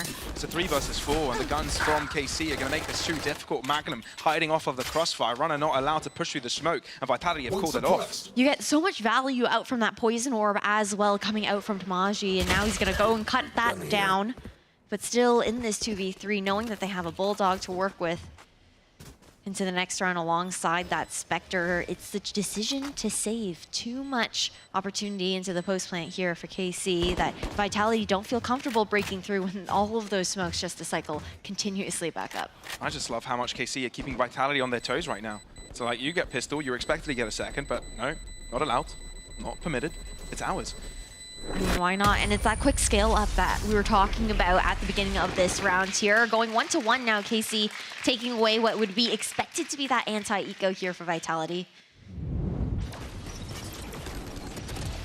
Yeah, Martin was disgusting. The adaptation onto Sender, obscene. And who would have thought the Stinger can still do so much damage from that distance? I would. Yeah, personally. you do. Oh yeah, you're a Stinger enjoyer. I forgot about that. I'm like Mitch with the Odin, but with the Stinger. Like that's my shtick. So do you run Stingers even on buy rounds then? Huh? Do you run Stingers on buy rounds? I will technically throw and keep it until I lose it.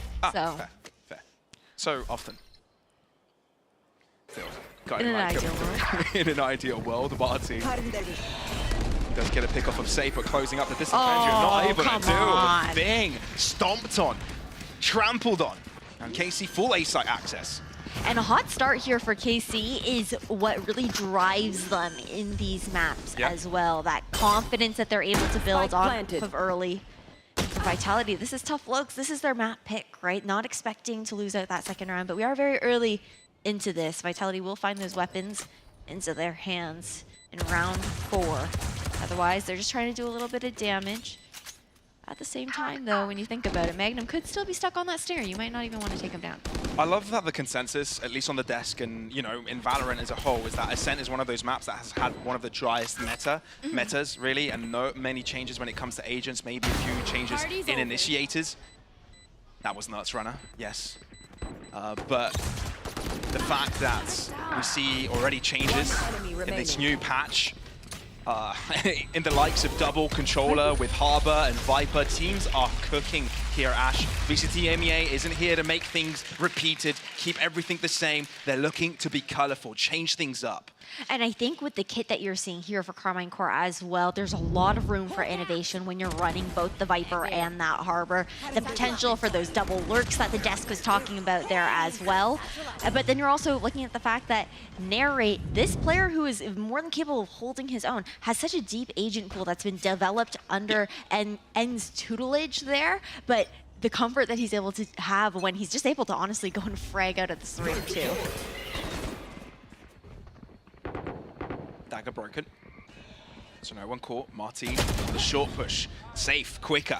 But there's still one more contender. It's Tamaji closing up the distance, but Safe is low, which means could work out for Tamaji. But there's also Pete coming in from mid, and Sender's got it all locked and covered. Vitality win out individually, win out as a team, and KC on the back foot in this round. Maybe Vitality square it up. Paranoia, perfect. Narrate, no chance. Vitality square things up with an Andalucia flawless.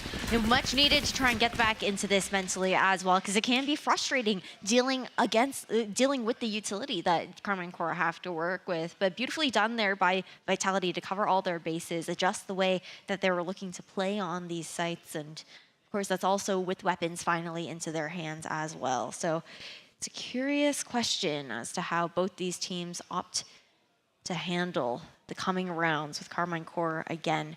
You have no idea what they're going to pull out of their back pocket, whether it's strategies, whether it's the quick pivots. Meanwhile, for Vitality, they're on this meta composition. Yeah. And it can be a lot easier to read through, so they will also have to be on top of those adaptations. And you could say the opposite for KC, right? Can't read them that easily, unless you pract against it. And it's hard to get prax into someone doing something too unorthodox that you'll tend to not run up against. So, well, some pings going around, just illustrating where the harbor smoke will come through. KC look to move into this A site, and it's greeted by a lot of Vitality players. All but Sender are in close proximity, so there could be some spraying coming through. Martin with the showstopper, he's looking to take space up himself. If he doubled up, that would be crazy, but Magnum is there to follow it up, and KC have got this all covered up. They don't only want the A site, they want tree, they want everything. But this time around, Sender comes in. It could be interruption from Tamaji, and Vitality are not given an inch.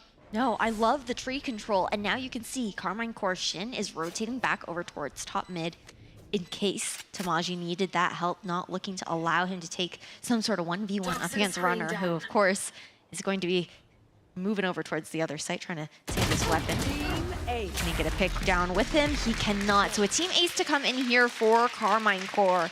And they are looking good. I love the control that they were looking for. The fact that they're immediately trying to deny that tree control, pushing it in, making it uncomfortable for Vitality to even try and pull back to play retake as a team. We're only 5 rounds in, but I already feel there's a big back and forth coming in. No team really being able to staple any momentum their way. It's a big adaptation on the fly situation. I do think, though, when you do look at the composition on the side of Carmine Core, there is also the question of what depth is there with this? Do they just have their set plays?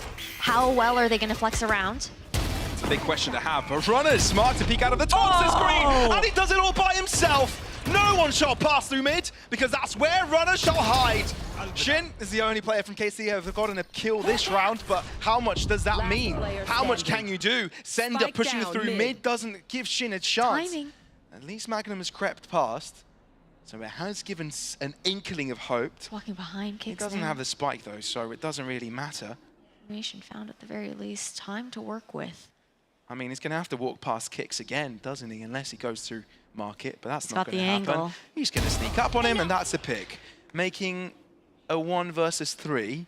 Orb available here, though, for Magnum. Gonna get the Seekers online. However, Vitality are pushing up. He's aware of the space he doesn't have. Yeah, if he goes for the orb to take there, they'll know exactly where he's coming from, trying to isolate them one by one. He's good with it! He's got the Seekers now, but there's one left, but it's taking the long angle. Destrin catching him off guard on that. What an attempt by Magnum, but it just doesn't take the cake. Destrin doing so well with that positioning, though, going wider than anticipated, knowing that Magnum had been cutting the pie to clear out every single inch, just be ready for those free fires. That was too close for comfort. He made us believe, dude. That was way too close for comfort.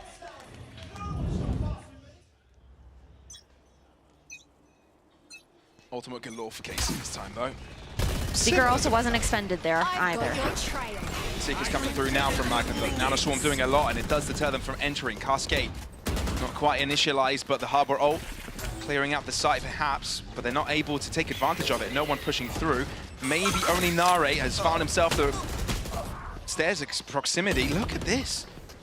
Crept up really close. Kicks destroyed on site, so the rest of the team is focusing on getting the plant down. Nare might be running out of the Empress, so he's taking charge over a kill, but not able to reposition. I mean, it does the damage. The Runner's down to 3 health on that. Here.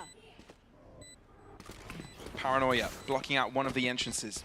Fischer wanted to lead the charge, but he can't be too confident. A bullet anywhere between a wall as well could be his demise, but it's Destrin to lose his life first. That's not what you want if you're Vitality.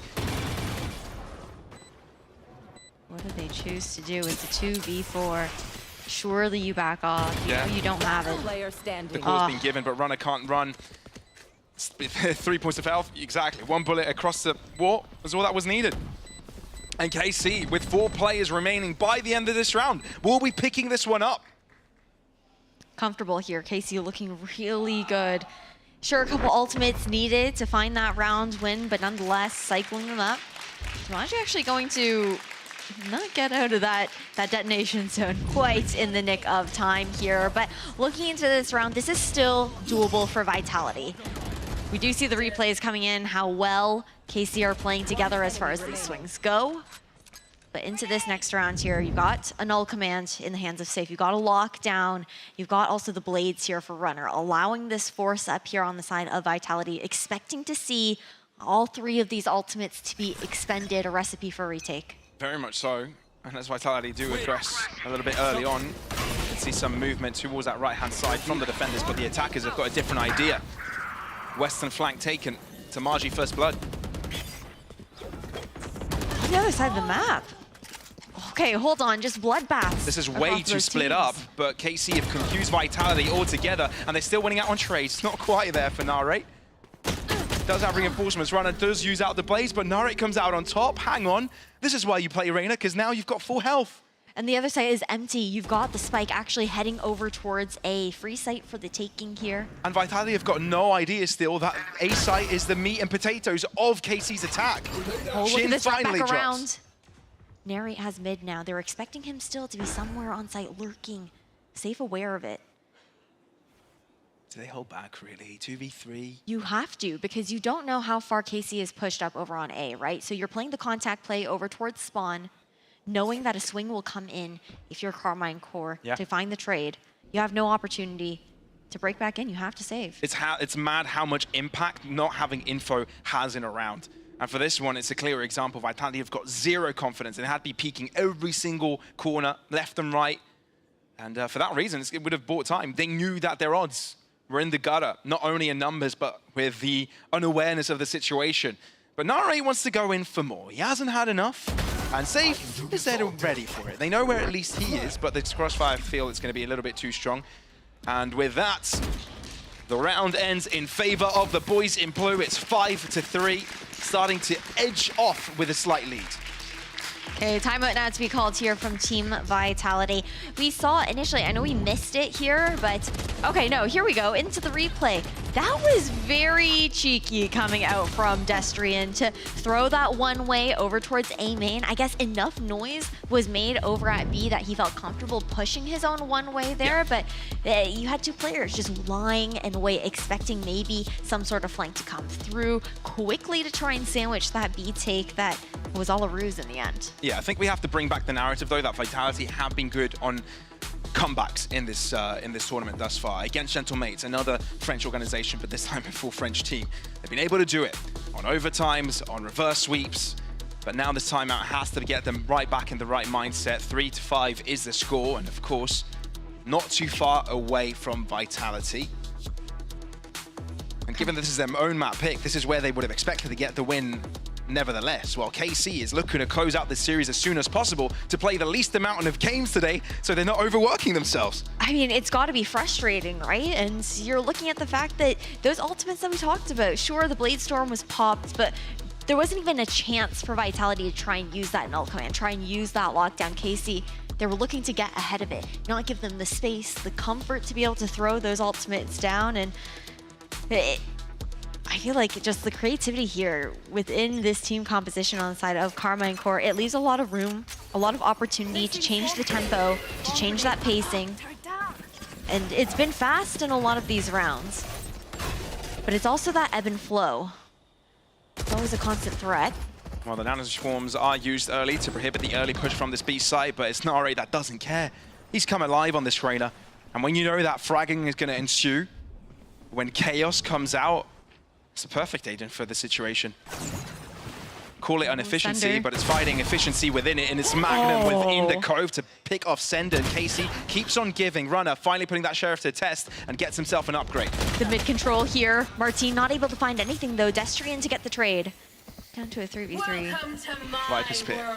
Drop down. This is going to be difficult for Vitality, but they do have 3 rifles, 3 players alive, and it's the same for KC.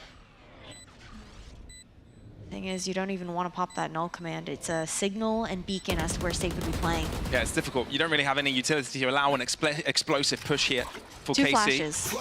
But on Vitality, on the other hand, do have 2 flash drives. Paranoia as well could do everything here for them. Narate closes up the gap, but Safe is able to pick it up, which allows Shin to be in a 1v2. No command coming out through here, but he might think he would do so. Double for Shin, keeping their hopes alive, and the lead even greater.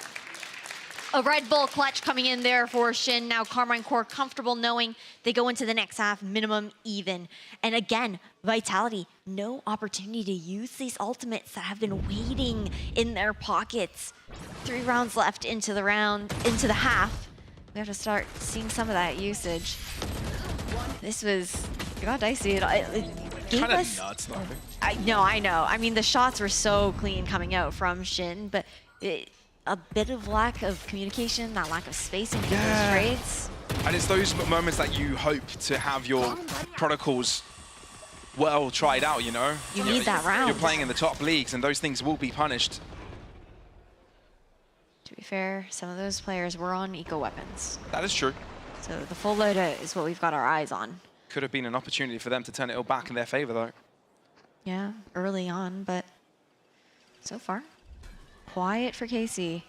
Carmine Core just feeling things. Narrate's always making noise. Yeah, first out of the gates, he's very loud about every single thing he does. Draws so much util. Oh my god, he's drawing so much attention. He still comes out on top in a 1v2. That's simply not allowed. While the rest of the team is moving on to the left-hand side as well as mid. And even though the trades are looking even better for Vitality on this end, it's still not good enough. The B site taking over and the spike will be going down. Runner down to 5 at that now. Again, retake situation, no command available, but Safe, the one that's healthy, is not gonna want to tell them where he's coming from. Again, a beacon with that ultimate. Vitality really cannot afford to lose this round coming into this one, and on the brink of economical collapse, have to use this flash to move forward. No more flashes available for them. It's going to have to be a dry peek. 2 players on the flank, but they have to break the wall until impact is coming towards them. So it will alarm them. Shin on the other side, he's done a 1v2 clutch earlier. He'll be happy to shoot upon them. Runner is low though, so that also adds pressure to them. Safe, aggressing. That's the first shot going into Vitality's way. Runner not quite able to find Shin there, but Safe is keeping the hopes alive. It's a 1-on-1, but there's not much time left. He waits for the peak, he grabs the kill, but it's still going to be the attackers with the round win. Something that I will say though here for Vitality is they are making these rounds close. They're making them tight. Carmine Core, no opportunity to really build too much economical advantage over their opponent at the very least. But they are they're making this composition look good. A lot of it coming down to that individual prowess. Again, Team Vitality, 2 rounds left. The 4 ultimates, we've been watching them not get used this entire half thus far. It's crazy that they're just holding on to these. It's just wasted value. I feel like they're waiting for that perfect moment, for that perfect chance where they have the numbers to play into those retakes, but sometimes you have to get proactive. Feels like Runner, that's what he's trying to do. And even though when they try to get proactive, it's always Narrate there to stop them. It's impeccable how much impact he's had. And speak of Narrate, he's right in front of him, but at least this time Runner gets one before he drops. Okay, Reckoning on towards site. Nobody home on the side of Vitality. Now the opportunity. They're 4v4. They can play these ults. You have a Hunter's Fury for kicks here on the plant. Yeah, probably going to wait for it as well. Try and get them off it. Drops back just a little bit. Narrate's low, and it's just enough to get picked up. Spike not yet planted, and that's a lot of value off of one Hunter's Fury. 2 kills picked up, and Vitality finally have the lead. They've been waiting for a round like this to find themselves on the defense scoreboard. But you can see Magnum very close by to this. There's 2 players above and 2 players in front of him, and Kicks has got his number. Shin, try all you must, but Kicks is alive and well. And Vitality finally square up another. Kicks doing it again as well. This player that, sure, it's not a clutch when you look down to the numbers, but he is clutch when it comes down to finding the value with these picks. To take 2 down there with the ultimate and just shift these rounds, he's the one that we're looking towards in these moments, despite Runner, again, putting up the numbers to be able to bring Vitality back into these games. I love that the KC coaches were like, yep, good job. That was actually a pretty decent round. Well played, Vitality. There's some respect on the other side of the spectrum.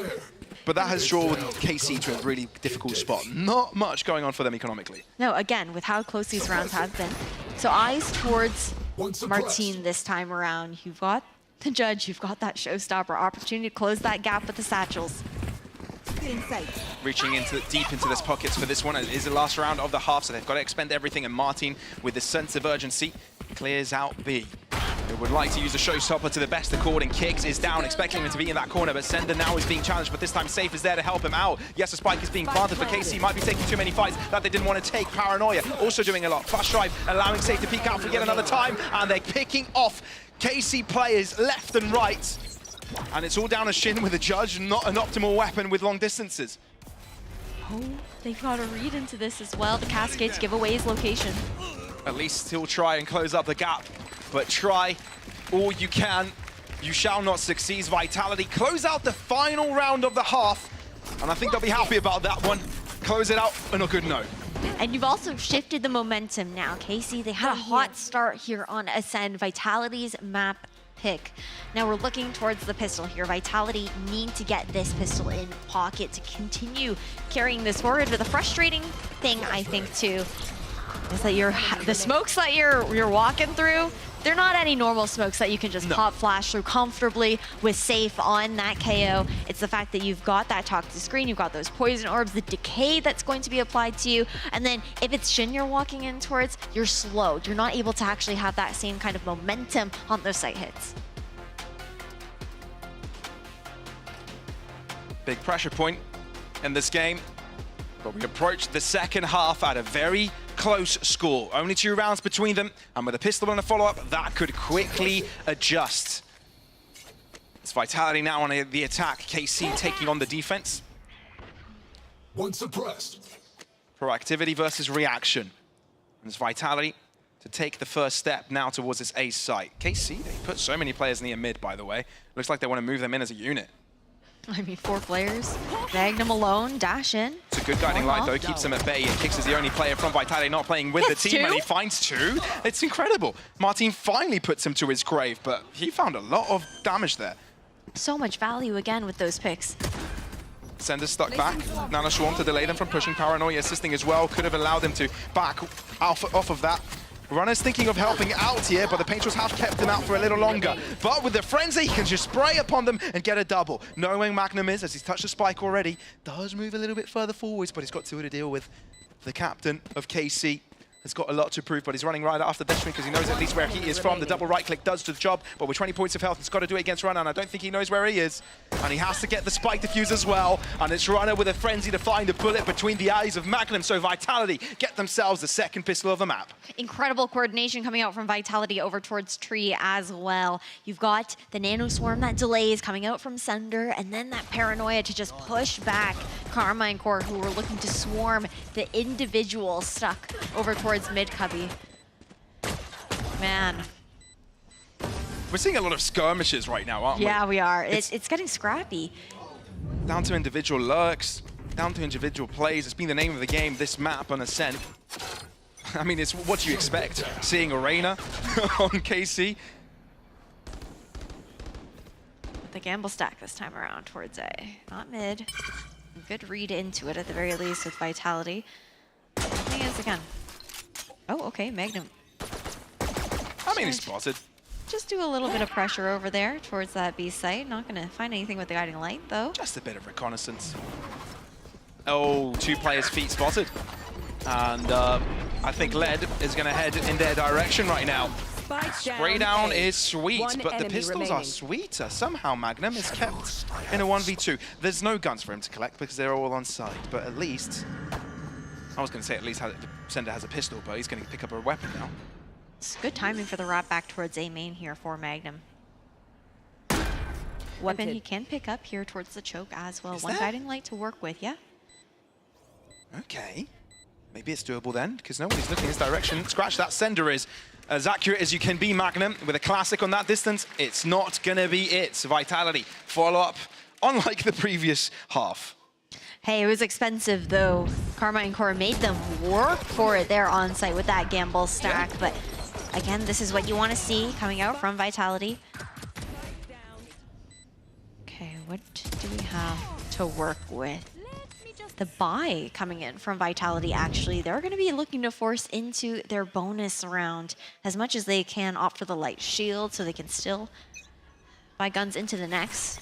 Still a big purchase. So a head-to-head here as far as that weaponry goes.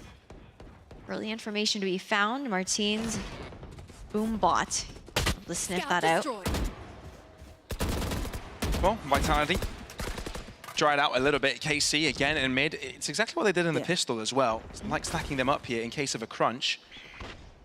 Waiting until the toxic screen does fall, and it's for a good reason, but it's still a trade, right? It's a jet for a Reyna. It's always Magnum alone to be that solo anchor on the opposite site from the stack, and he's also already used all of that Sky utility. Nothing to refresh anymore either, so he doesn't have anything but his own senses. He's going to hear the Owl drone here towards A. And he'll back off out of it. At the same time, KC aggressed towards his left-hand side, so information garnered, breaking down an alarm bot, but Vitality look to extend their push towards B. I mean, you deny an orb over towards safe, taking Martine to 1 from the showstopper. KC take the gamble that is potentially an A hit, so they vacate the area. Vitality have got a perfect case scenario here where they don't need to clear out many corners to clear this out. But the one corner covered is where the impact comes from. Shin with a kill, and he jumps back in sight. I mean, the spike discovered there as well. Shin, I think, just about dodged that knife as well. Now, towards Boathouse. And with Shin buying all this time over the smokes and all the utility thrown at them, it's delayed them so much that there's rotation coming in. So KC have got plenty of players on the defense of this site. Shin to the back of it will be the first one contested. He gets a triple by the end of his death, but it's still a 2v2. On the spike they go, when Tamaji might want to use this moment to push past the smoke. Is Magnum with a pick on Garage, and Tamaji with the other. KC get guns, and they get a round win right after it. Incredible walls coming in there from Shin. I mean, he gets the 3-piece, but then also that opportunity for KC to just walk on towards site thanks to the high tide. Okay, advantage now into the hands of KC. We see the replay here. The hold that Shin was able to have here towards B, and the comfort of being able to even just fully focus his attention towards that B main choke. They close that mid door. It's not a threat to be swarmed. For Karmine Corp, a big conversation topic is Eng, right? He always has been. Eng, the new coach of Karmine Corp, the previously world champion under the organization of Gambit Esports, and you know, you want to bring success to Karmine Corp. You know you brought on one of the biggest stars in the coaching world to have ever existed, and working side by side with Magnum on this one, it's a whole new project. So it's difficult to bring these rookies to that level, but Eng has worked with rookies before. He's brought them to a level to perform. And not only worked with rookies, he's worked with duelists, which is a very similar scenario to this Karmine roster. I mean, just being able to bring that raw firepower and then slot them into roles that feel comfortable for them too, and just figure out where they individually shine. Little chess master, Enes. Yeah, he's a mastermind, that's for sure. I don't think anybody can take that title away from him.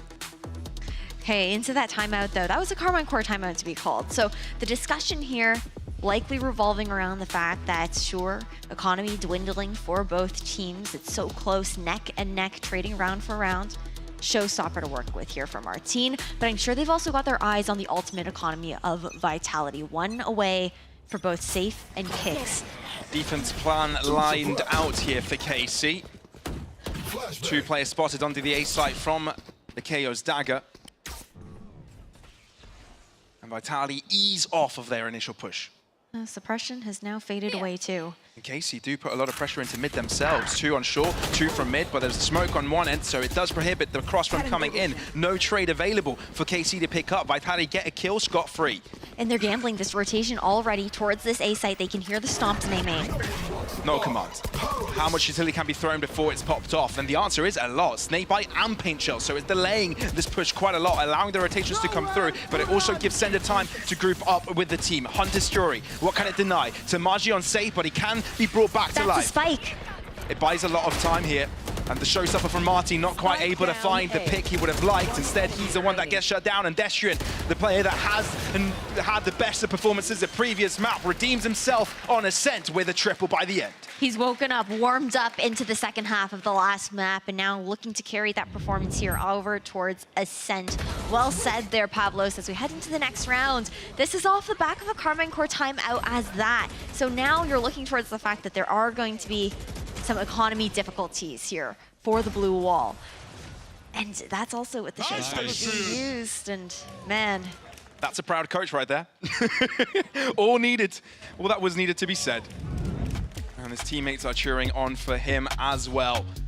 And off the back of tack timeout, it's a tech timeout, and I'm sure it will be resolved shortly. It is being investigated, but this has been exciting so far, right? Very back and forth. I think the biggest streak of rounds that we've ever seen was KC on the attack towards the N4, but that was broken by Vitality. So it doesn't feel like one team is running away with this. It's very hotly contested. It very much plays in the balance with teams not being able to hold on to an economical advantage, you know, to be able to invest in buy rounds after buy rounds.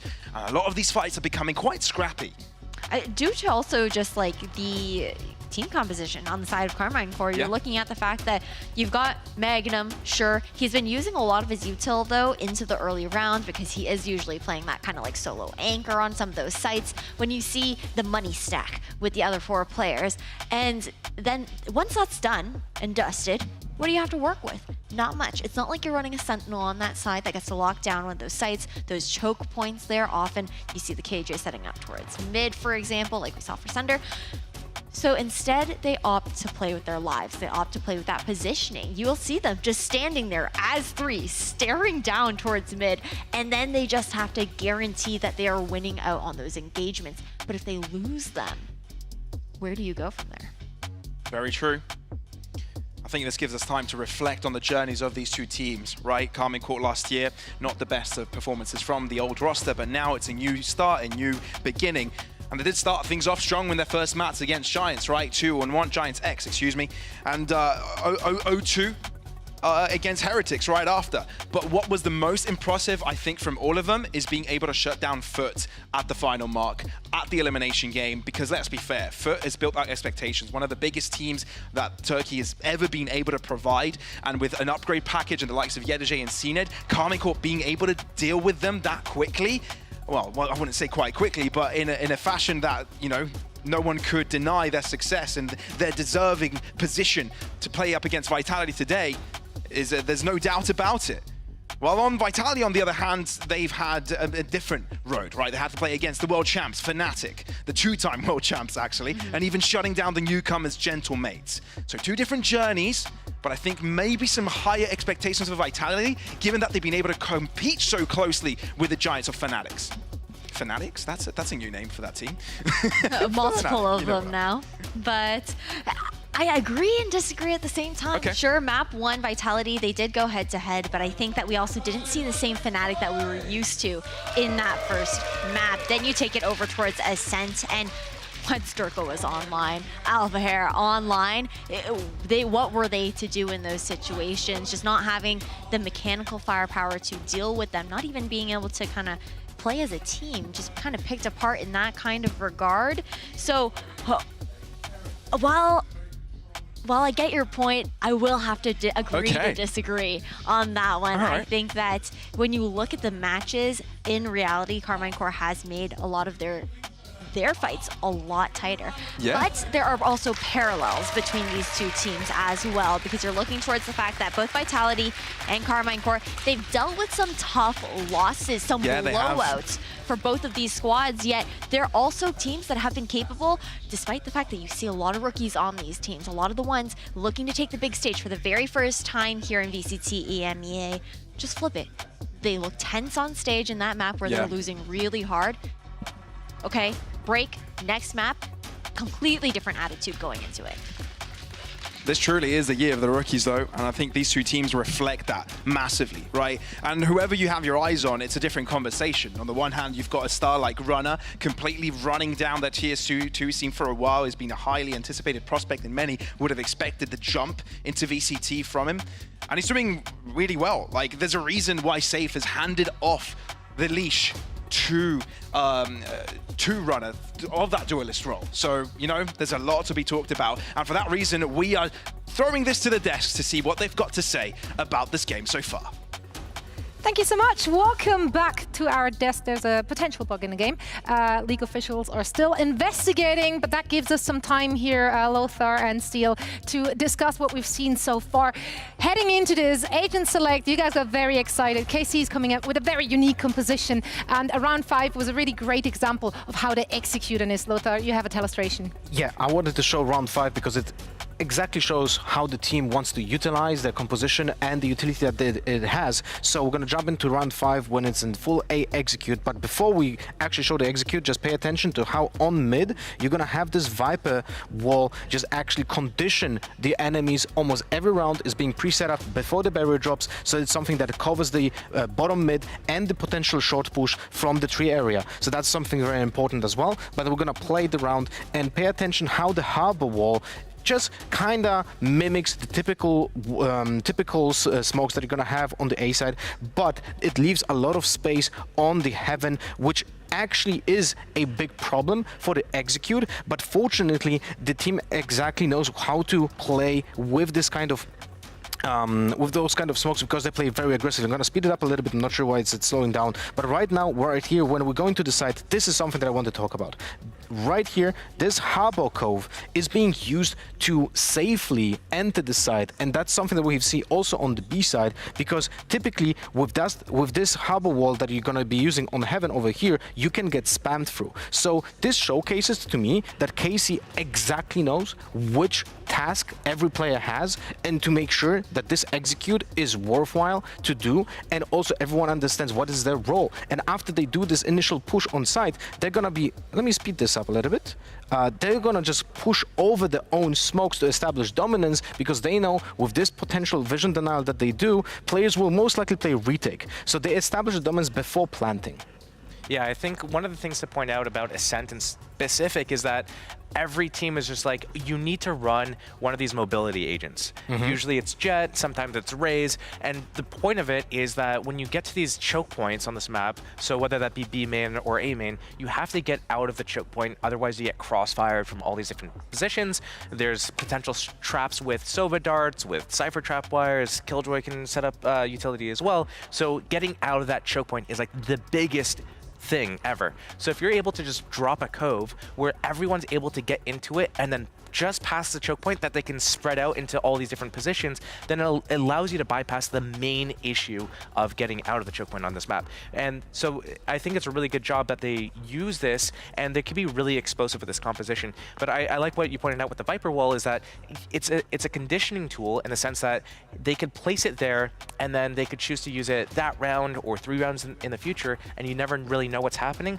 But it allows you, and we'll see it like further on in the game on their attack side, is that they use it for a lot of these like misdirection plays as well. But here they chose, okay, let's just do a 5-man execute. Let's be really explosive with our abilities, with our agents, and get in their faces. And yeah, like you said, if your opponent is defense and they're playing a 5 versus 5 retake, they're going to have all of their abilities still. So if you stick yourselves in the site, 5 people with 10 different abilities are going to just dump on you and you're going to lose. So what they say is, site's free, okay, we need to stabilize. We have to take either tree or we have to take heaven, one or the other. They still have their Viper wall for tree. Okay, let's go tree room together, stabilize this, and now we can create a crossfire on that retake instead of having the defenders have the information. But to be able to do this successfully, you also need to, let's say, divide the amount of tasks that every player has, because if you use all the flashes for the initial push on site, then you're not going to have anything for this next part of what you just explained, of taking the map control, going into tree, going into the window area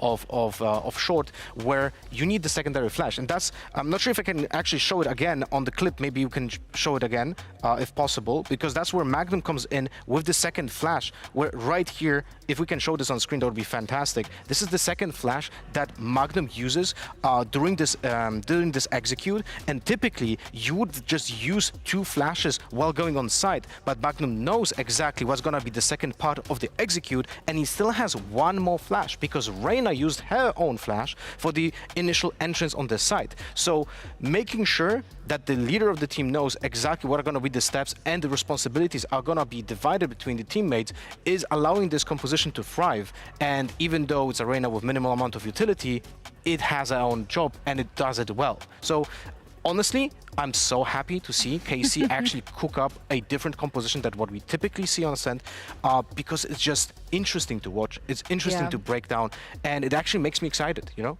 Yeah, absolutely. I mean, they've been cooking and we have been eating as a result of that. They clearly understand their winning conditions with the composition they're playing. Now, on the other side, though, Vitality, surely they must have been thrown off a little bit looking at just the agent select already, since this is a very unique composition, which I don't believe we've seen any team play thus far. Yeah, if you're a team like Vitality right now and you're on the receiving end of this, you have to just really just be like, okay, this composition, I look at it, it's going to be really explosive, it's going to be cutting off our info, and they're going to play with our rotations a lot. Let's just get as many rounds as possible, because what are they missing? They're missing a Sentinel. They're missing, what is it going to mean for when we switch sides and they have to play defense? What are they going to do? They have to be like really active, they have to peek us. We could punish them really easily. We could find all these lurk timings because they don't have a Sentinel. We know that they're going to have to play a lot of either telegraphed fights or retakes, and they can expose that. So all they're doing is, let's stay in the game as much as we can, let's get as many rounds as possible. 5 rounds, okay, we can work with this, because they're going to be really weak on their defense, and they were probably expecting to get 8 rounds, maybe even 9, just like completely surprising us. So we might still have a really long game ahead of us. Like, I don't think anything's over. That surprise punch, just, you know, jumping on them, that's gone now. Now what else do you have left in store? And they have actually two big gaps. One is the one that you mentioned, this the lack of Sentinel, right? But the other one is the lack of recurring cycled utility from an initial, right? There's no way of getting initial information with the dot, and then on 40 seconds in, you're gonna have another piece of information. That is gone. You have to take the map control on foot, like you explained. So that if Vitality is able to expose those 2 big gaps, as you said, this is gonna be a very tough match for KC. And it must be kind of devastating here for Vitality, because I think coming into this, they were considered the clear favorite. They will be playing 2 back-to-back matches, which they're both expected to win. So what are the comms like in that booth right now? Yeah, I mean, this tech pause to be able to give you a chance to just breathe and just be like, you know, try to get rid of all the bad juju or whatever's going on. You're just being able to just be like, you know what, like they tried to surprise us with this. Let's just, like, you know, mentally reset a little bit. I think when you go into this and you... What I'm hearing is someone pulled a cable on accident, quote yeah, unquote. Well, oops. Spill some Red Bull, you know? But when it comes to comms, I'm not sure if you guys saw it, but during the first map, Save had phenomenal mental resistance that it was like spilling over the entire team. He was keeping up the 0-15 death chart at that point, and he was saying, like, when he got a double kill, now it's a chance. Now it's going to be a 12-12. That is very important to keep the mental side of the team on the good side, you know? Yeah, we actually have an update for everyone watching. There was a potential bug in the game. It was, of course, reviewed. Vitality claimed that they couldn't revive KO. The league officials reviewed the case, and it was apparently a game bug. So they refunded the weapon back to KO, removed extra orb, claims KO's death from both Killer and KO, and removed 200 gold from Viper for the kill bonus. So no rollback will happen, since KC did win the round, and we are ready and set to head back into the game. So let's toss it back to Ash and Pavlos. So that was all a very smart way of explaining that nothing changed. We're back into the series, 8-8, back to normal. Well, there was one thing that changed. You know, you get a little bit more money. A little bit of money, a little bit of orbs. But at the end of the day, you know, those things can make a difference, right? When it's buying a full weapon, when it's being able to invest into full shields as well, those credits can make some difference. And just to clarify on one thing as well, that was the Vitality did win out that round. I think there was a little bit of a miscomm on that one. So because initially I do think we did say Carmine Core, and that would have been a questionable situation. But our lovely admins to be able to go and look back towards us allows us to get straight back into this game here. Again, Vitality on the attack, Carmine Core on defense. Narrate revealing himself with that Marshall towards the mid side. And if you only just tuned in and you missed all the action, it's a very close fight so far in a sense. Sunset, Carmine Court was able to turn it towards in their favor at the latter stage of the map, and now it's Martin on the push here. He's got a judge with him, but the TP is enough to lure him in a different direction to be finished off freely. Man. Just the bait there. Destrian still able to get out. Magnum will clean up, so gets that judge right back. Seeker's up here for Magnum as well. And Vitality feel the need to take the space back. Well, the Trailblazer does spot out that there's one player that is stuck in that position. KC not really putting too much pressure into mid, instead polarizing the defenders to both sides, 2 for 2. Magnum keeping close though, doesn't want to get away on this angle, but the fact that the toxic screen comes up gives the call for him to drop back. Nare, so quick on the Marshall there. Runner tries to dash in, not given a chance. This Destrian though, with a TP on site, will catch him off guard, and KC trailing behind when it comes to the weapons. 30 seconds left. Destrian is low at the very least, still a reckoning here as Safe goes for the plant. Planted. Still, it is a 3 versus 3. So if a pick is collected, it's not the end. It wouldn't be too bad. Try and build up those orbs. Try and build up some sort of a way you can come back on the second half on this defense with Vitality right now. Don't lose those weapons. You've got 2 rifles, really strong ones. Try and do it for free. But so far, so good for Destrian. He's low on health, but he's able to do it all by himself. Shin, that's a superhero landing if I've ever seen one. But it's still a 1 versus 2 and a long way to go. The time is ticking, and because of that, he has to drop back. Nothing to do, has to hide, save that rifle for himself. Every single one of the players have found a Vandal to take home for the next round, but it is a round for Vitality to put them in the driver's seat. Okay, just by 1 round though, Vitality, that still got dicey. I mean, that was Nico round there for Carmine Core. They still make it tight. Vitality looking good. Destrian with a great entry towards that site to even find the trade there. The shot. Gross. Nasty, right? And I was surprised that Destrian was able to survive for so long. I know, it was heroics there towards Hell, but that's also, I guess, the way you're able to combine some things when you're looking towards the Viper's utility, the opportunity to try and find more value with those eco weapons. But now heading into the next round here, Blade Storm abounds here for Runner. Instantly used, Cascade keeping Sender back just a little bit, but still Vitality look to move towards this right-hand side. Mid is also being taken over, and with the Blades of Runner, you can't be too comfortable face-checking that, but Nare's had a good game so far. Can he deliver again? With the smoke coming up, it's safe with the first pick, and it's a push towards this A site for Vitality.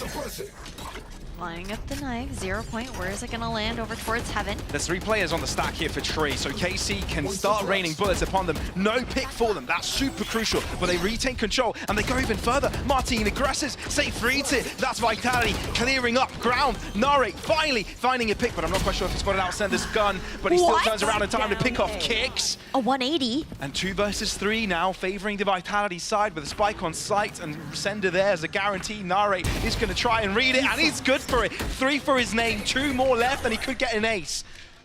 Okay, 2v2 situation, spike yet to be planted. But the push comes through for Nare, not letting them calm down at all. Runner, low on health, could be a clean pickup with a couple of bullets to the torso. Let's live. And Shin is there to stop it. Shin is there for a double! Enough madness. Recalibration, 9-9, back to square 1.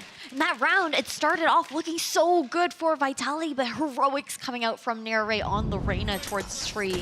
Just isolating these 1v1s. The awareness, knowing that Sender was looming over towards Cat as well. Seeing that elbow, and then it's just about clicking that button. Did you hear that Harper line? Your journey ends here. Yeah, there's some really cool voice lines out there. I don't know, my favorite one is Gecko's, I think, sit down. I think that's a line that he has. Well, no Gecko here, so we can't find out if Pavlos is lying to us or exactly. Just Google it, and maybe you'll find out. Either way, Tamaji going for a little hop, skip, and a jump. Figure out if there's any information coming out from mid, but so far, Vitality do vacate the area, instead turn their attention towards this A site, and Magnum is there. He's got the weakest weapon of the lot, Spectre. So he's on delaying duties and drops back, realizes better to be found with his team. He can use his guiding lights for the retake. Just 1 left in his pocket to use here, but also got a nade in the hands of Martin as well. Spike still not planted. All of KC are around A. Oh, they're looking to collapse as soon as they hear the spike being planted. Not even that, they're not going to let them settle at all. Magnum pushing through it, the Spectre's doing damage. No way. Already the advance for KC, but they back out. They're happy with the pick. Sender, though, in the flank, but there's 2 players looking in this direction. They're chasing around after him, but Sender gets a double. Finally shut down, but it's equilibrium across the board. Okay, plant to come down here. Runner, damage onto Tamaji, but you need to find more. Nare going all the way around here. But the fact that Vitality are playing onto site, I don't think it will matter. sprinting over towards Amy. They know that they've got Vitality corralled here towards backside. But it's taking a long time for KC to initiate this rotation, which allows the spike to tick away. Put time pressure onto KC. Nare wins off 2 at the back of site. It's safe to get a double, to leave it onto a 1 versus 1. Nare, how much do you push this? Again, you've got to get the spike diffuser as well, so you're going to have to hurry up on this attempt. It's a spray down and a headshot collected, which allows KC to win another round. Finding double digits here on the defuse, right down to the wire. You spoke about how risky that was. That wrap back around, keeping things tight. Now, oh my God, into this. I love the way that, again, I believe it was Lothar talked about it on the desk, the way that they're using the coves coming out from the harbor to find that space. A different look at it this time, it allowed KC to find more of that control of Heaven, pop out a little bit further than you would expect, but the creativity there coming out from Karma and Koran into a timeout too. Yeah, I feel for KC, this whole setup looks like a push and pull, followed up by another push, right? There's so much that flexibility that this composition allows that Vitality aren't ready for it, not prepared for it. And the timeout comes through from KC. Begs the question here, they want to be able to close out this game. 3 rounds required for them to do so, and the series is there. I know Eng definitely wants to not make this difficult for the team. Securing the second map is the best case scenario for them. Again, this is a long day. 2 best of 3s required. Going to a third map can tire them out before the next series. To be fair though, KC, they are the ones that have a bit of a break. So for Vitality, you're also thinking about, okay, if they lose the series, then they don't have momentum backing them up into their match up against the next contenders. Against Koi on the other side of things later today for match 2. For Karma and Core, again, every round's been tight. Sure, Vitality, we've seen more of their success here into the second half. Karma and Core now trailing behind just by 1 round here into the second half, and the advantage due to how well they performed on the attacking side. But they've got to make this round clean. You look at the money, and you know it's tight. It's really come down to that sliver of a difference every time. Magnum taking the close end. Still with the Spectre, no need to upgrade. It's done its work. Nare here to back him up for the first time ever, though. Normally Magnum alone. Oh, Nare just peeks out. This time, though, doesn't dismiss away, so it's just the 1 pick. So Vitality take site control. KC patient now. On the bounce, they've got 4 to deal with this retake.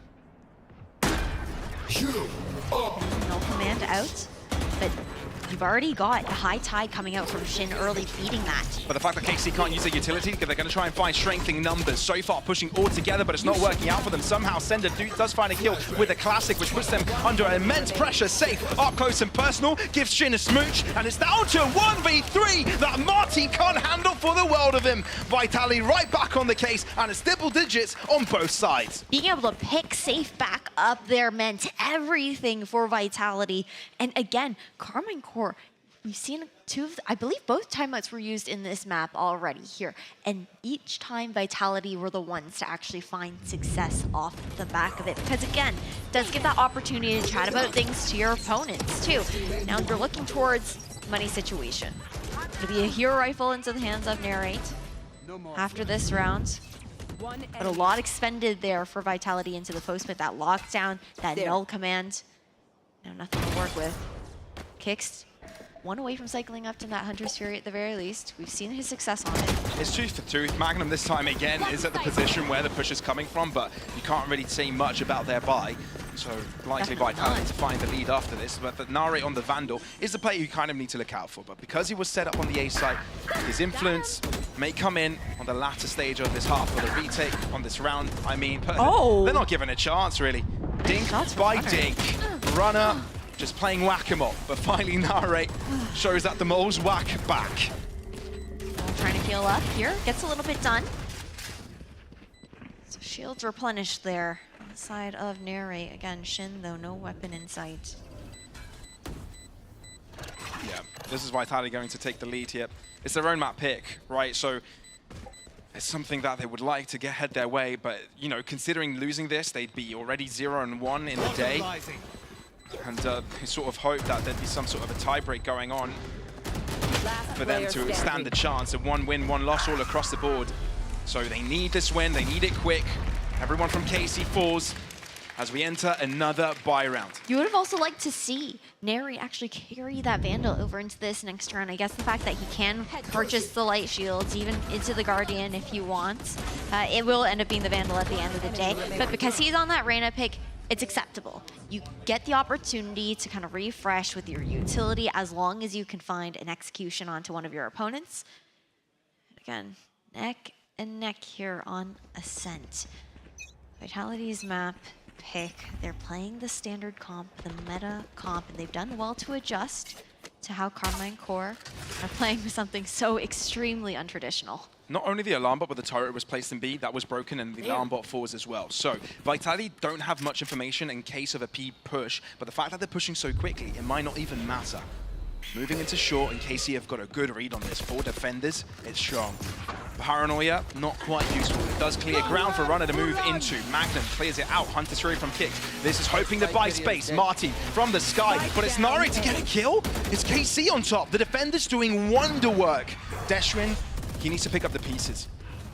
That spike down, he's the one to recover it, at the very least. And closing that door as well. Now you're seeing Sender wrap back around here towards mid. But KC have got the numbers here, so if they take this fight, it will favor them. With the guiding light, they start pushing forwards. It's the best call to make before a rotation coming in from behind. Destrian using from the shadows to get away, but it's Kicks with a double! No way, this Odin is doing so much work, not quite shutting down Tamaji, but he's turned it all around for Vitality. It's a 1v2 now here. And Tamaji has to make the race over towards that B site. No better pairing than an Odin and a Sova. KC had this locked and loaded. This shouldn't be the situation for them. Kicks has completely turned this upside down. Does have a Viper's Pit to play with here. However, look at the way they're playing contact with each other, looking for those trades. Jangle covered. And this B site is so difficult to find isolated fights. Vitality know the protocol here, know this 1v2. And Tamaji doesn't check his right-hand side. Vitality on map pick. And they could be taking us to Lotus with one more to go. Match point here, and Carmine Core. That was a round that we needed to see the win out from them. And again, like you said, Kicks the one to just completely turn this around. You've got Destrian who mad dashes away with from the shadows over towards that B site. And all the attention still drawn. Safe can't even believe it. He's just like, no, all right. He can, but I want to hear if the crowd here in Berlin can believe it. Anybody think that Vitality can draw out the comeback? Well, there are some believers. I believe this is a Carmine Core house though. And if Carmine Core are able to close it out, they've got 2 rounds to go to potentially draw us to an overtime here on Ascent. Viper's Pit early onto this B site, but spread for the defenders. Man, that glitch pop Odin. Mitch is living his best life right now, watching on the sidelines. But looking over towards Carmine Core. Again, playing him far forward towards a very deep Trailblazer to actually spot out Destrian here, but you see the spike creeping up. Safe is alone, so he's not going to push the issue much further. And there's a judge waiting on the other side, right? Yeah, you can't be too comfortable. Going to these close quarters with these weapons. KC far into their pockets. This is the best they can afford. Narrate, the person with the better weapon on the server for this KC side, is down. Martin hasn't moved an inch. They're just trying to look and pinch Tamaji here. Get out of my way! Snakebite delaying. Ultron inevitable to fight Tamaji, but doesn't quite. Shit. Close by to the action. Tamaji with a bullet to the head though. This is KC actually turning all around in their favor. Paranoia is strong, but Tamaji still, they don't know where he hides. So he can survive for now. Look how deep into this Kicks is. He moved into the Viper's Pit and now full garage control. If Magnum pushes right past him, he can do so much, but Magnum is quicker to the trigger. And KC are suddenly on top with numbers. Opportunity to get that heal up here for Tamaji as well. Magnum used up his guiding lights. Unlike the previous iteration of Sky, it can't be brought back for them. So there's no waiting game. They're going to have to go for dry picks. It's going to have to be a really far forward push from Martin, but it's Magnum with the first shot. Runner, the rookie, the new duelist for the squad, but cannot do it up against the 3. It's Martin with a right-click kill on the Classic, and KC still believe they've got a chance for a 2-0 stand in this series. Just a hop, skip, and a jump, and now One round here to take us to overtime. Martin cycling into the showstopper off that pick as well. You've also got the Reckoning here for Shin, but what a showing coming out. Perfect timing coming out here from Magnum and Carmine Core. They knew. They were like, we can't let Runner take these 1v1s. We have to swing all together. There's too much potential to even lose out a duel like that. When Runner is performing so well today. Again, the rookie onto the duelist. Shutting them down. Now, aggression into mid, at least for the first seconds. Then, wrap towards the left. Still, Vitality may have a game plan here, but KC needs to read it. It's Shin and Tamaji to the B defense, and no one in for mid. It's Martin actually quite far back here. He's got a showstar, could stop it. But it's a matter of Vitality finding out what the setup looks like, breaking down utility, break down the information, getting Trailblazer towards that ace site. That's a lot of information from Magnum, which allows an extra rotate coming through from Martin to help out in mid. But you've got to be careful of short, and Narrate's got that covered. I mean, he's off angling it right now. Safe again. Push on through. Okay, the flash. Flash comes through. Narrate looks away, but safe. Quicker to the trigger. Numbers advantage, but Magnum on a walk. He's pushed out so far right now. Kept both guiding lights here as well. Oh dear me, no one has a clue. No one has an idea of what Magnum is cooking up here. Oh no! It could have gone horribly wrong, but he does recover. He does get the kill against Runner. The star of Vitality, no more, and Magnum is able to get out, barely. Vitality now moving onto the short side, knowing that the player aggressing from A is no longer the right position to defend. He recommits to top mid though. Sender's still waiting. Even clearing out towards spawn. Vitality all the way up here towards A. The time is so low, Pablo. Showstopper, it works for Destrian! 10 seconds left. And Martin keeps the hopes of KC alive. Not much time remaining. The spike has to go down with Safe getting a double to deny the denies. It's a 3 versus 2, a 2 versus 2. Scratch that as Magnum closes in. And Tamaji on the other side. This game was always destined for overtime, and Carmine Corp know it well. Getting so tight here, too close for comfort. Vitality, if they were going to win on the second map, wanted it to be much cleaner. Now taking over towards OT, where everything is reset here. Carmine Core, it was a back and forth on that economy, even on the round wins. It came down to usually 1, maybe 2 players at most, but now they get that full reset. Seeing the replays, okay, so excited. And like, our job is not done yet, though. No. Taking notes. Zaysh is the guy that will pump up the team, but Eng is the guy that will make sure he's got the plans there and ready. Doesn't get ahead of himself. And the talk that these 2 teams are having with their coaches. Carmine with Eng, Vitality with Salah. It's time for overtime. It's time to get the show on the road. 2 consecutive required, 1 on defense, 1 attack for either team to have it. And this one is anyone's game. KC win this, they're ahead. And they're looking to be amongst the favorites to get themselves into playoffs of Kickoff. Vitality lose it. Well, Vitality win it. It's Lotus up next to decide the fate of these 2 teams, at least in the first series off today. Can Magnum lead them to success in that last round to take us to overtime? It was the IGL that brought us there, that positioning over towards top mid. What can he do? Again, often playing away from the team to help with some of that mid-rounding, some of the information that he's looking for. Giving up the A site in full here on the side of Vitality. Yeah, More than happy to play the retake. Opens things up and actually goes a step further. Moves up into heaven, but doesn't take a fight. And while this take has taken place, KC don't drop a player. Flanking Magnum. Runner drops, so Magnum's influence will come in just a little later as Destrian looks to push through the tree area.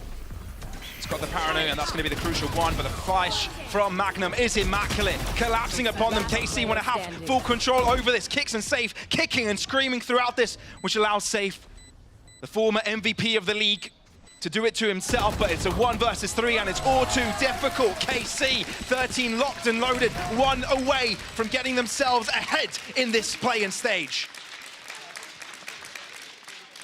Stunning calling coming out from Magnum. I mean, the timing is perfect. Again, they know that Heaven is that weak point with the way that the Harbor Wall goes out from Shin, leaving that option open there for the defenders on the retake. So they continue to press over in towards tree. You always have a lurker looking to clean up and things in case things do go awry, but now Carmine Core Operator coming out here for a narrate. On the defense, glass cannon on the Ranger. Yeah, and the fans of KC need no encouragement to boost up the team morale. There. The moment they think there's a chance, you know, the comeback already on the making. Martin's close by, blast pack trying to get out of it, and he's successful in doing so. No trade for Vitality, and the A-side takeover. Stunning repositioning there coming out from Martin. Now the retake game becomes difficult. Neri does have a Lear to work with this off. Tough to make that space. KC not going to hold back. They're going to go for a push and pull here, but it's Samaji to drop first due to the snake bite. Sender with a spray. Vitality want to stay in this. Martin off the back end. Runner doing so much. Runner with a double and an add-down with the Flores for Vitality to keep them in contention. They knock right back Switching on sides. KC's door, and we're swapping Overtime. sides here once again. Overtime coming in the long run. We had that yesterday, 20-18. How far do Vitality and Carmine Core Hey, this take isn't us? Lotus here, Ash. It's a set, which doesn't mean a thing, but still. Yeah, I don't know what you're getting at there. I don't know. Lotus is the overtime map. Changed my mind. But yeah, Ascent seeming so far to be having a similar fate. 13-13, round 27. And Odin for Tamaji. Just trying to do a little bit of damage. Yeah, Kix has been playing this map for a little bit too long to know to not overstep his welcome. So he's definitely dancing with a crosshair placement of Tamaji. But Runner's there as a caveat. He's got himself a lock position, but the guiding light does realize someone is nearby. But Runner himself is blind as a bat, and Magnum will be able to slap him into the ground. 4 versus 5. Sender in trouble. Has to hold down the side. It's all down to Kix right now as he sprays down on 2. Has he done enough for Vitality come back on this? Because KC have a man's advantage. 2 flashes here for safe. Not going to bounce popped. back at all. Not going to hold back. Flash drive thrown instantly. Fragment to one of these corners, and Narek close by with a shorty is a scary prospect. Easy dismiss for him if he can find a pick. Trying to find Spray through the wall. It's a desperate effort, and Narek takes full advantage of that movement from Destrian. Moving in, safe is all by himself. Again, in that 1-on-3, not what he would have liked, and it's Martin to dig up the grave and throw him in it. It's KC's turn for yet another time to see if they can close out this series in a 2-0 fashion. Carmine Core changing the pace there into that round, and then you also saw Vitality. They weren't comfortable to make those rotations. I feel like Carmine Core on the defense we've seen, they're happy to swing those rotates back and forth, happy to play the retake if they end up losing at that space, and still diligent to see where they've left gaps on the defense. Meanwhile, for Vitality, Magnum's just been such a pain in the back. Right. Like, there were 2 people still posted up towards mid, posted up towards A, despite all the noise that was being made towards B, just worried about, okay, is their IGL just like ratting around right now? Where is he? But he was with the team that time around. He was indeed. He was indeed, and I think definitely redeemed himself. I mean, strong showings here. I don't blame the timeout either, but it's a moment where both teams can speak with their coaches. Again, it's anyone's game. You're 1 round away. It means nothing for Vitality. The last comeback they had was from an overtime.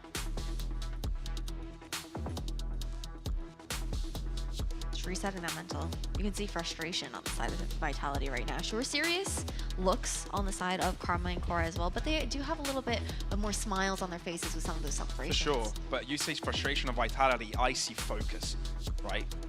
They're completely zoned into the game, in a flow state. And that's what you need to get yourself up to snuff. It's not 14-12, guys, it's 14-13, just FYI. Game's close, not over just yet.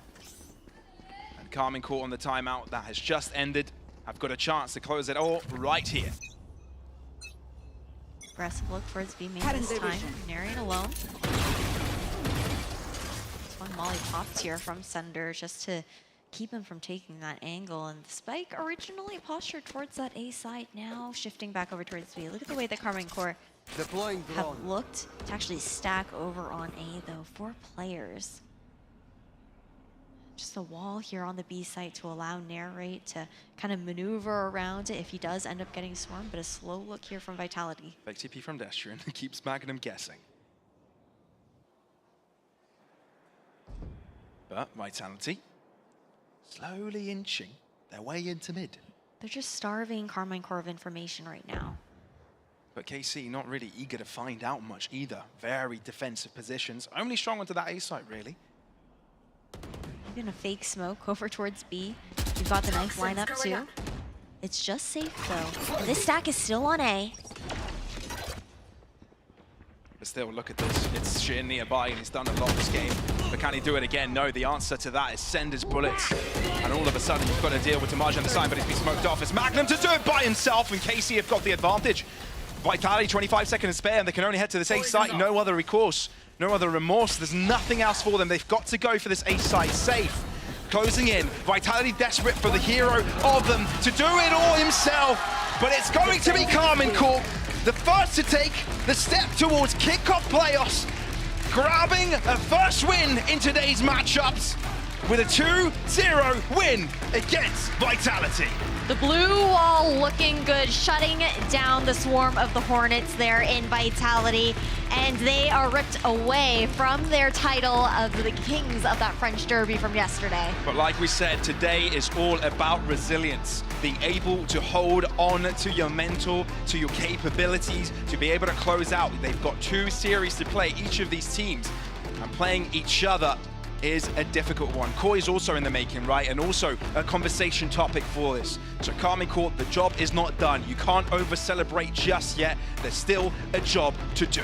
The sad thing is Carmen Corp, they don't get to carry through with this momentum straight into their second match. Instead, it's gonna be Vitality versus Koi facing off next, and that begs the question, okay, resetting here on the side of Team Vitality. They unfortunately don't have momentum backing them up into their second game, but you know that Sala is gonna be there to cheer the boys up. Chins up, he says, keep that morale going on for you. But for Carmen Corp, they're the ones to win the first series of the day, taking a bow on stage for us in Berlin.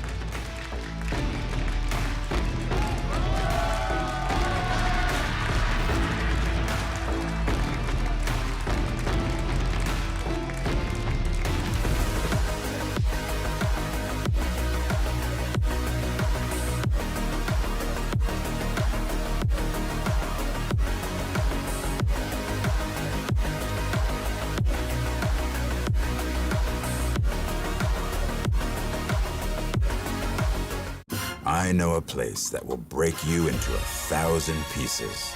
Stay away from them. Stay away from Lorca, Paco, and Picasso. Don't ask about Lola. Ay, Caballo Grande. Ay, Dolor de Nieve. But in spite of everything, it occurs to you to visit Andalusia. Don't say I didn't warn you. Be careful of the Andalusian crush.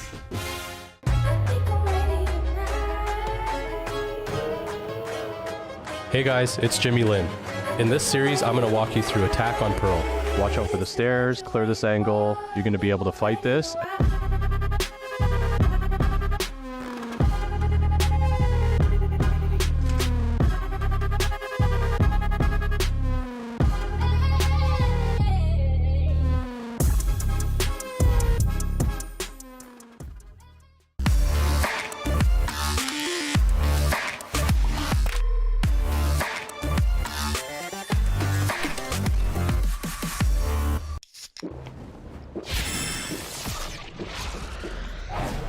Red Bull gives you wings.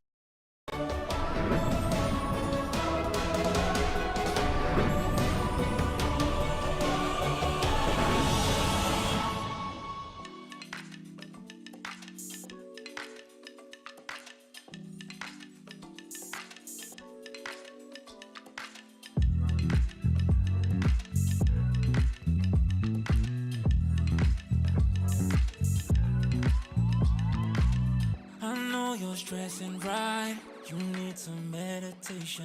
Don't let them ruin your vibe, no time for rumination. Let's leave it all behind, take a flight, aviation.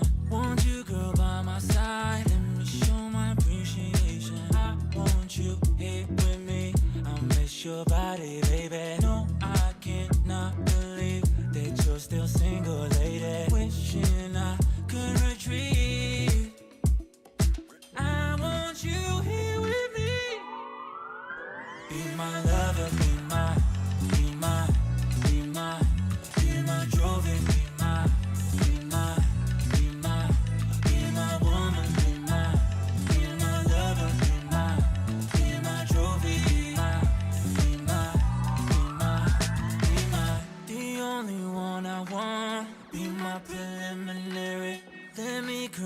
away. I think it's necessary. Monday, Tuesday, Wednesday, babe. 7 days, are you ready? I don't need to say you know it, girl. You're extraordinary. I want you here with me.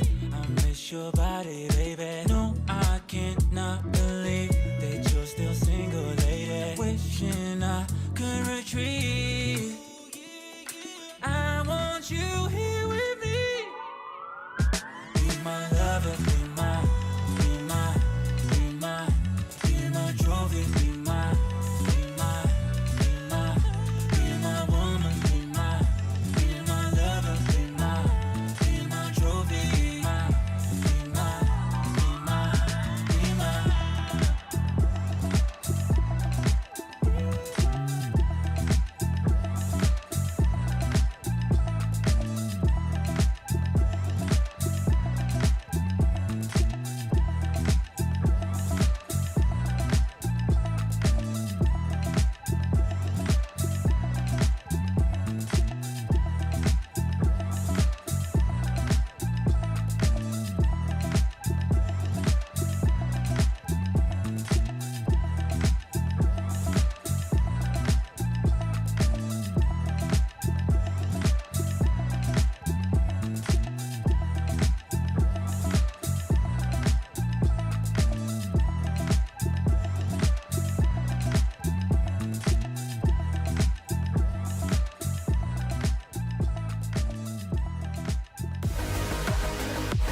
Welcome back, one and all, to the VCT EMEA 2024. Vitality coming off of their first game, and it's going to be a loss, and they have to play again immediately after this. But let's talk about Carmine Corp. I mean, it was a very close second map there. But man, how exciting was that to watch? They really pushed it. Once again, a lot there is to say, of course, about the compositions that we saw, and a lot is to say about Carmine Corp's just general approach to it. They played really reactionary and just very, very well, very cohesive. Yeah, I think we've seen a little bit of everything this event so far. We've seen a lot of, letdowns, and then we've seen a lot of cool things where we see, a new roster coming up and implementing a lot of cool, innovative things, not just with their agent pool and their compositions, but also they were playing fundamentally really sound. We saw a lot of good things from them in terms of moving together, triple peeking together, the spacing, the first person going in is moving a certain way to take the enemy's crosshair away. So I think we saw a lot of really good things from Carmine Corp altogether. Yeah, I'm so happy that you mentioned all of that, because this is something that is lacking in almost every single region. I'm always getting mad when I see people just over-peeking advantages. Not both are getting mad. That's a new one. I'm grumpy, I'm grumpy. Even in the green room. So when I see that in the match, I get mad even more. But with Carmine Corp, I have to say it, right now, they're super enjoyable to watch. They have nice, new, creative compositions, but they also play them fundamentally well, understand what they want to achieve. The double peaks that you mentioned, I was literally smiling when I saw the triple peak on lane with Martin just dashing out on one satchel, but then good spacing between them. All of that is really nice to watch and exciting for me, and not the boring perfect VALORANT, that you typically see. Yeah, I mean, we saw a lot of positives coming out of KC here. Looking at round 9, is something you want to tell us straight. A great example of push and pull from Carmine Corp there. They really kind of broke the ankles of Vitality. Yeah, so I saw a few really cool things here. So as we pointed out earlier, with this wall that we see happening at middle, and it crosses all the way to cat, this is one of the things that allowed multiple things to happen from Carmine Corp. It allowed them to take middle control, it allowed them to do cat splits, and it also denied a little bit of information. So here at the start of the round, we're seeing this push towards B, and they've shown a few different things happening here. They've shown the sky is there with the bird, with the dog. They've shown Harbor there with the cascade and his squiggly wall thing. And then with all this pressure that's happening, they're also making their way up with a Viper wall extended on middle here, we see that the wall's up. It's denying the information from anyone that's playing down by mid. Those players are probably rotating into market to help B. So we're watching these players walking up catwalk basically for free. And yes, they're against an eco.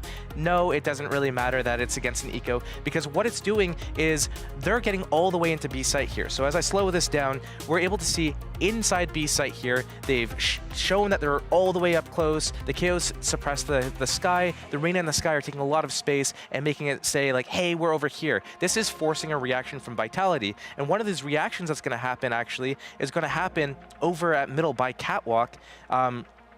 And then what actually happens is the attackers slow down. They're like, wait, we have all the space at B for free. Okay, maybe we actually go back to B with the spike. So that's what they do, but they're also holding the positions in middle this entire time. So it was a very open-ended strat where they're going towards B as a distraction, then they actually make their way over back into, they're holding the mid space, waiting for a reaction. No reaction comes. The B players have a free site. They go back into B, and then they hold the mid space. But it was open-ended in the sense that they could have gone A if Vitality had pushed off Cat or had pushed through mid. Or if Vitality was defending B, then A site would have been open, and the B players are just a distraction, and then they play to live. So it was a very open-ended strat, and they were like doing a misdirection like magicians. It's like, hey, over here, and then just like, you know, getting them in the side. Is that how you would do it? Yeah, you would wave up here and then shank them in the, yeah. That's like history of the esports career. No, it's more like this in the back. But oh man, well, here's the thing though. Vitality are now in the unfortunate position where they have to play back-to-back matches. So they have to be able to just compartmentalize all the things that the magicians just did to them and forget about it and just restart completely mentally, as they will be going up against Koi in their upcoming match. So let's talk about, we can just, you know, fluently transition what was going on with Vitality in their first match. What do you want them to fix for their second match? Actually, there's some good stuff that is happening. Happening for Koi. Oh, sorry, were you asking about Vitality? Vitality. Yeah. Sorry. So we have a lot of actually tape against about the opponents, and we know how they played. So that's something that Vitality have to think about when it comes to countering the opponents. But in general, I feel like Vitality needs to revisit what just happened against KC. From a coach's perspective, I feel like there are two ways of doing that. Either you quickly fix the mistakes that you had been doing against KC, like being just completely pushed and pulled in many rounds, like you just had a perfect example about, right? And then make sure that this doesn't happen against the next opponent, or make your players completely forget about this match and just focus about the next one. I don't know which one we're gonna see. How would you approach that, Steele? Well, the thing with like doing like a crash course of like, okay, this is what happened to you just now. Here's all the solutions. Now I want you to be able to review this and then remember this and be able to execute this in this next match. That might not be a thing that they're capable of doing. So what they might have to do is focus on what they can focus on, which is they can focus inwards on what they have. They can tighten up like the fundamentals so that they're like moving together. They have better spacing. Maybe when we're talking about post plans and retakes, they are approaching those situations a little bit tighter than what we saw. It's not like they were doing bad by any means, but there was still these moments where it was only 2 or 3 people being activated instead of all 5 at the same time. Well, I would say that there was a lot of weight on Kick. Like, he was able to get so many multi-kills that it kept him in the game, and it definitely would have not been saved to overtime without him. Like that one round when it's a 4v4 post-plant and suddenly his ultimate gets a double kill completely out of the blue, and then he gets another double kill by himself with the gun, was just match saving in essentially in that round, because if they would have not won that post-plant and that retake was failed, when they are on the backside, they're on the back foot when it comes to economy, and most likely that fuels KC to just run away with the map. Yeah, I mean, we saw a lot of great individual performances from Vitality over the last couple of days, and that's just what they need to do again. Simple as that. Like, the individuals need to step up. It can't just be one player. It needs to be everyone pulling their weight. Let's hope they can get it done when they're heading up in their match against Koi. And speaking of which, we do have an interview with Starzo Yinzu. I'm now joined by Starkso from Koi. Welcome back. Yesterday was a very, very long evening for you guys, but I saw that Baba had a nice nap, right? So you guys must be well rested and ready to reset? We'll see. It was a long evening, obviously. It was pretty hard to fall asleep after all the emotions and energy we put, but we had to reset somehow, and we're just gonna do our best today. Thing is, you as a player, you've been in these kind of situations, high pressure, long days, so you know what it's like. How hard or tough do you think the league is this year compared to what you had to deal with in previous years? I don't know yet, but this is a bit harder than last year for me, at least, because we lost every match last year, so it was, you know, pretty fast. But now when we're playing every day, it's actually really hard, but I'm enjoying that, obviously. I want to be there, and, you know, I don't want to lose every game and just go sleep and, you know, be sad. So I was playing for this every day, practicing, so I love it. Yeah, you have a really good chance this time around, at least to make it to playoffs. You just need 2 wins, 2 and you go there. So what do you think will be kind of your advantages, your win conditions today in comparison to the other 2 teams in Vitality and Kickoff? I think we're just gonna go in, have fun, and do what we've been practicing for last month. We have nothing to lose, as I said before the last games. Also, we just wanna be, you know, having fun on stage and doing our job, and that's all. We miss your dancing. I thought maybe you were gonna bring it yesterday when you were winning against Liquid. When are we gonna see that again? I don't know. Maybe when we qualify to Madrid. Oh, okay. Okay. Yes. Yeah, I'm going to hold you to that. Yeah. And last question, it does feel like a lot of the teams in this tournament so far, their defense hasn't been very strong. Everybody's defense rounds have win rates pretty low. I think you guys maybe also the same, purely because how good your attack has been. Is that a concern at all? Or do you also feel like there are problems with your defense? I mean, I think that's overall problems for the new teams. Like, the defense is harder to fix than attack, I think, especially in our team. Like, we have very strong attack because of, like, you know, Shadow IJing and me mid-round calling. I think we're a great duo, and everyone from the team is helping a lot. So for now, we're just focusing on our defense. We don't have much time, but every day our analyst is not sleeping entire night just to fix our stuff. So yeah, we're gonna do our best to fix it, and hopefully we're gonna have the best. Oh, I can't wait to see it. And I want those dances, so thank you very much, Stark. So hopefully we'll see you at playoffs. Thank you.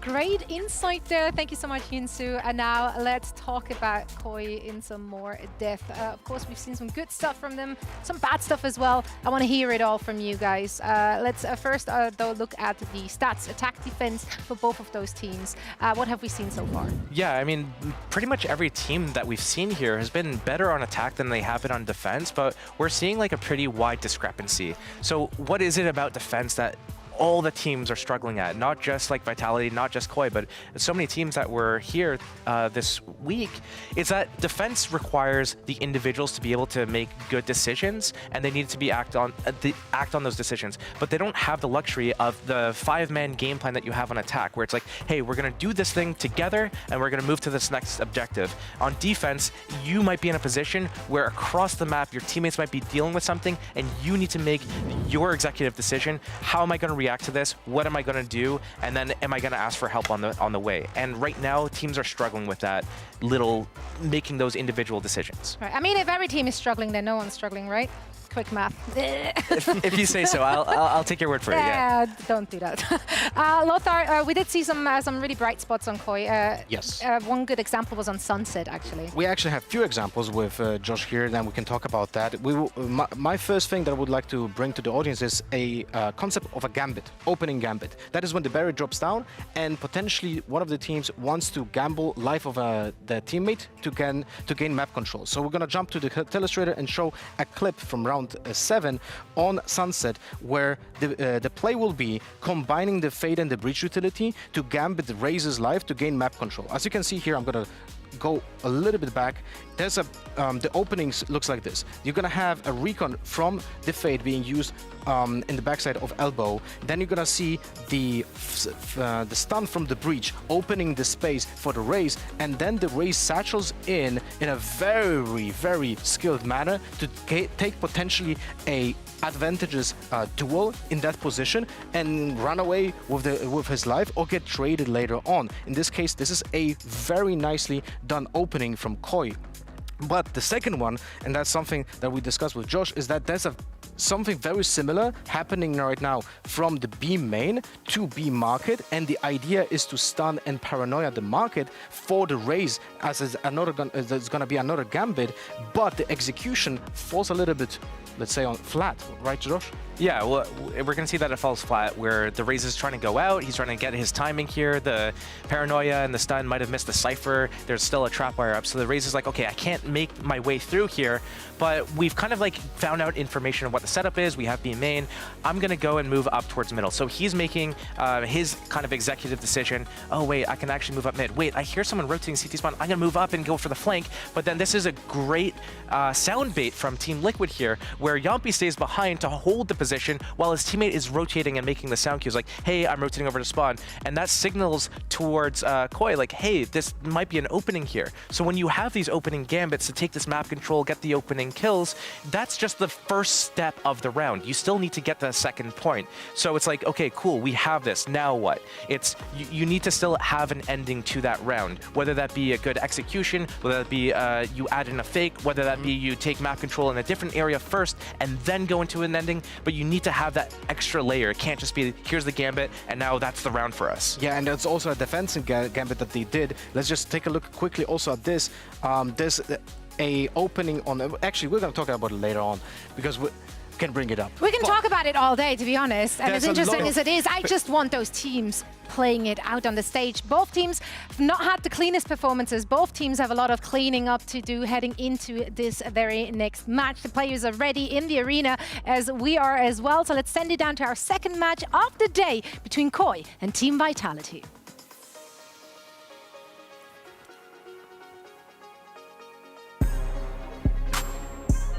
Champions on this very stage last night, but things are going to get even harder, fighting for a spot in playoffs. Here's movie star Koi.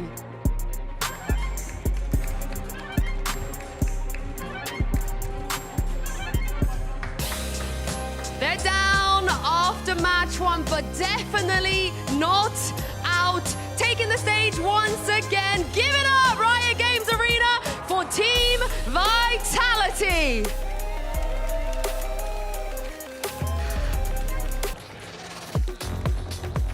And of course, last but not least, Coach Baba and Coach Salah. It's been nearly a year since these two have faced each other. But today, right here, the stakes are at an all-time high.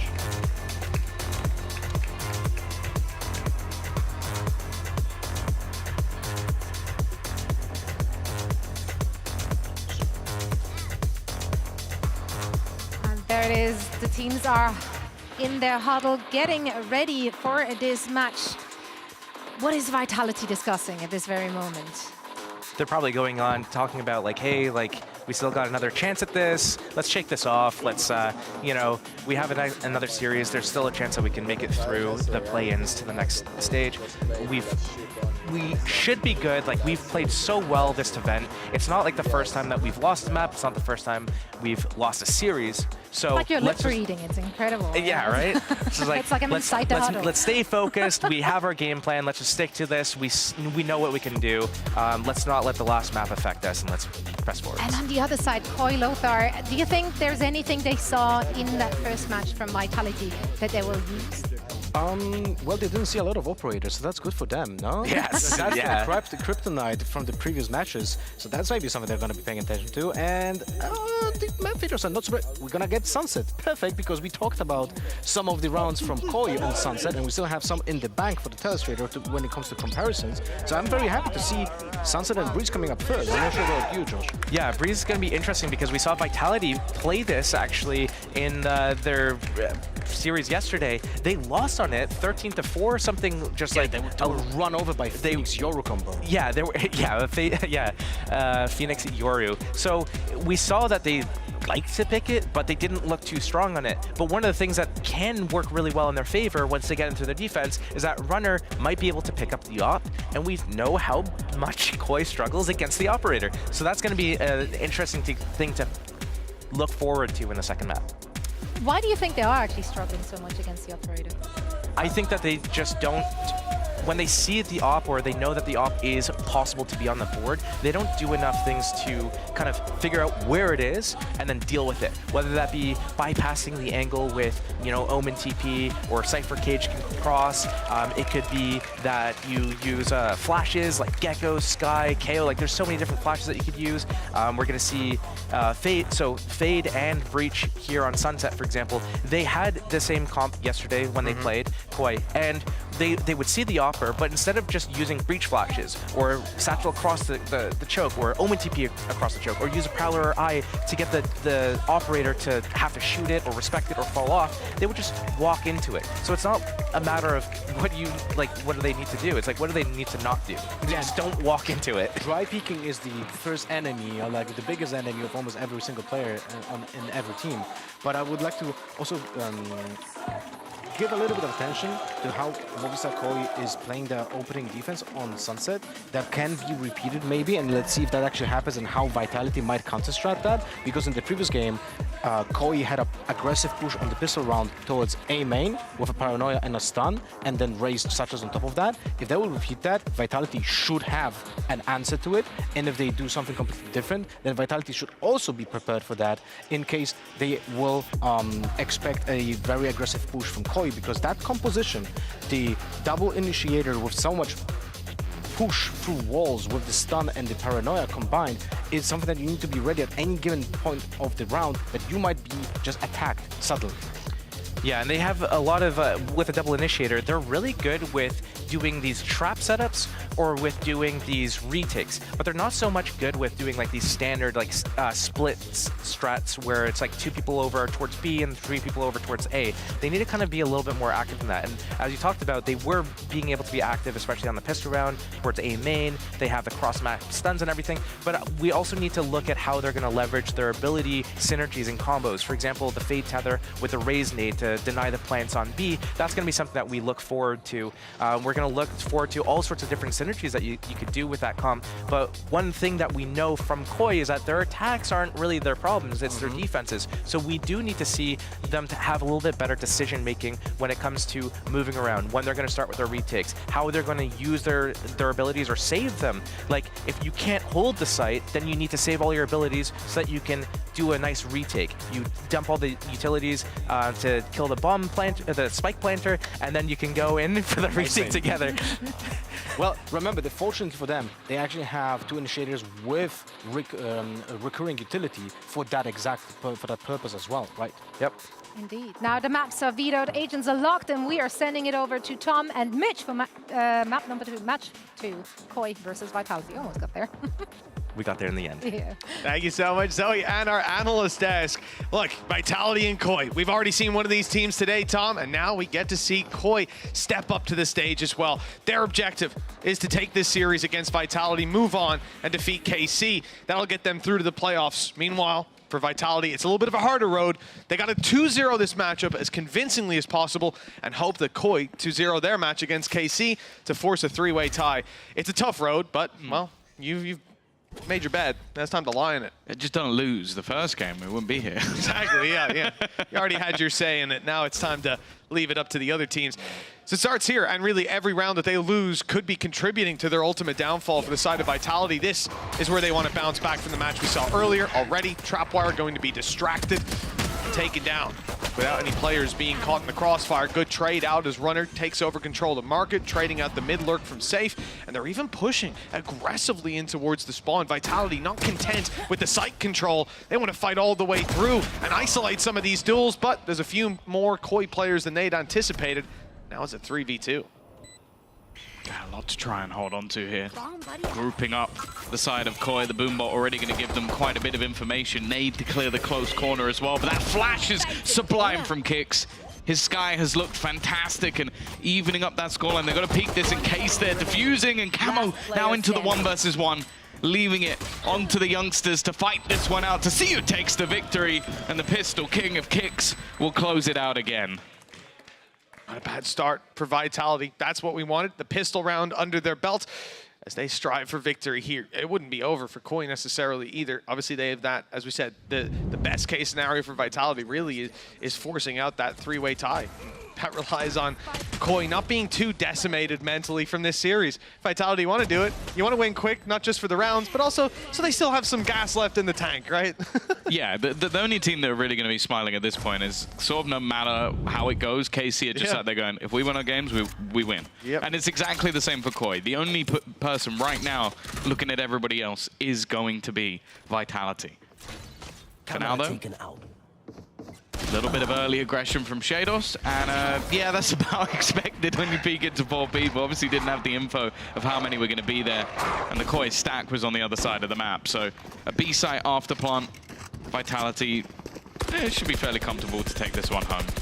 Yeah, a few small threats. You still got a nade online for Camo, still the stun for Shadow, but yeah, for the most part, we're not expecting a whole lot. In fact, you can see that Koi are taking this one very passively indeed.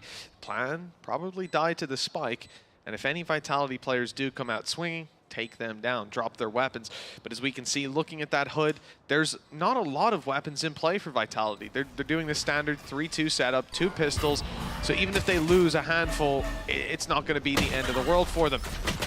Maybe along the way they can farm some valuable ults. Okay, the damage has kind of been done already. Now the exits might actually be very valuable if they weren't cleaned up so quickly. Just Starzone 36 HP, a nice finish to the round, and 2-0 on the board, well handled by Vitality. Yeah, I think something worth mentioning in this series as well is the veto is actually quite interesting because you've seen a lot of Sunset when it comes to Vitality. They played it 3 times already, 2 wins versus Gentlemates, and then the loss we just saw moments ago. Koi played it once versus Liquid, which was very close. They've picked it into this series, so clearly feeling they found the weakness of Vitality. And in the map that Vitality chose, they got battered. They got destroyed by Gentlemates on, so clearly feel like they fixed the issues as well. So definitely going to be an interesting series, because Vitality, on the first map that they didn't pick, they're going to be feeling very comfortable, and I'm intrigued to see what they've got planned for the second. Now Vitality have an idea to move through market for now with 4 players. A trap going to be easily destroyed. The information given away. The reaction from Koi is instantaneous, pushing up on B main to seize this control as they look to fight their way to at least maintaining another angle.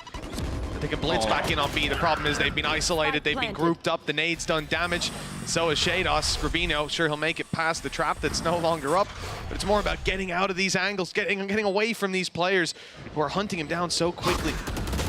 They knew where Safe was. They weren't able to deal with him, but the problem is on the other side, Rubino's down. Starzo, good luck to you in this 1 versus 3. Despite Safe falling and no Viper's wall, there's still plenty to fall back on for the side of Vitality. Yeah, I can't see much for Starzo in this sort of scenario to really find anything. And the early start from Vitality has been great. Something I want to keep an eye on throughout the entirety of this map is how much Safe is going to be getting away with, because it's the same scenario we've seen of him versus multiple different teams. We've saw it with a Viper's Pit, where he would just push top mid Viper's Pit, like doing a lot of weird stuff. But this round, he was just sneaky enough to get an opener. And while the rest of his team were pincering in, it cut off all the rotations to actually help on that B site. And with full market control and mid control, well, it becomes very, very difficult for the defensive side to really do anything in that round. A 3-0 start, Vitality's attack again looking stellar, and now you come in with, what, the single rifle, a few pistols. Okay, you're close to a few ultimates. Maybe those can be farmed up for Koi, but on the other side of things, Vitality have a showstopper and everything they could ever need in terms of weaponry and utility. I like the I'll find you. Weapon kept over on Starzo. Isn't alone. There's some minor upgrades across the board. The Stinger for Shadow could be big. Well, 1:30 on the clock. This is somewhere for Vitality to slow it down again. We've seen the mid control. We've seen Safe attempting to lurk up A. He's gotten some good value as well. But the game, thinking back to yesterday, Tom, that this is how Vitality found all their success. It was pumping brakes and letting Gentlemates push into them time and time again. They were able to find the result and able to find the win. But the problem with this kind of strategy is eventually you've got to roll the dice and take a gamble. And it looks like based on the space that Safe has slowly been chipping away, they'll go towards A, but Koi have read this. The weaker weapons are fully stacked up here. There's a stun to play off of. The first fight luckily slows them down. It's not going to prompt the squad to go charging forward. The flash is perfect from Kicks, and the running spray even better. Still a few on the site, but it's left down to just Shadow, and we said the Stinger could be deadly. It's only good for the light player, the one with not a lot of health. Vitality 4-0, 4 players alive, ults online. Things are looking very good for this attack side. The question is, what sort of reaction we're going to get. Grabinho, he was picking up the operator yesterday, so he was able to do at least a little bit of damage with it, but I'm not so certain if that's going to be the major change here, because this composition, obviously you have the breach. You're able to go for those sort of setup plays for Camo to maybe get aggressive, but they do have the ability to delay at least a little bit, more so than what we saw from Gentlemate's comp. Early push though, fast pace out of Runner. Yeah, unfortunately no one's there to break that trap, so it's going to cost him a couple seconds as he's stunned up and now taken down. Grabinho with a quick kill. The showstopper finds absolutely no value in round number 5 for Vitality. They need someone else to step it up. The plant coming in from Sender isn't exactly going to shift the sands of time in their favor. Not when Koi still have that man advantage to work with. And a flank on the way from Grabinho, quite far away. Safe as well, though. That's the man that you always have to be careful of, because he's looking to cut off anybody that's going to be in that position. Now, the one thing with Grabinho, well, I was going to say he could TP, but actually he can't. So he'd have to break the trip if he wants to get through it, and that's the information over. Yeah, that was it. The fact that he didn't have that online late certainly doesn't help, but Safe's lurk, like you said, Tom, it had a lot of impact. He snuck into that position a few rounds ago. They knew that he likes to play this spot. He's a deadly lurker, but somehow he's found so much value, and with a missed shot from Grabinho, they're hot on his tail. They're not giving up either, knowing that there's an op on the other side. This is a weapon they definitely want out of his hands. They'll get a chance, and they'll find it. Sender cleanly taking the kill.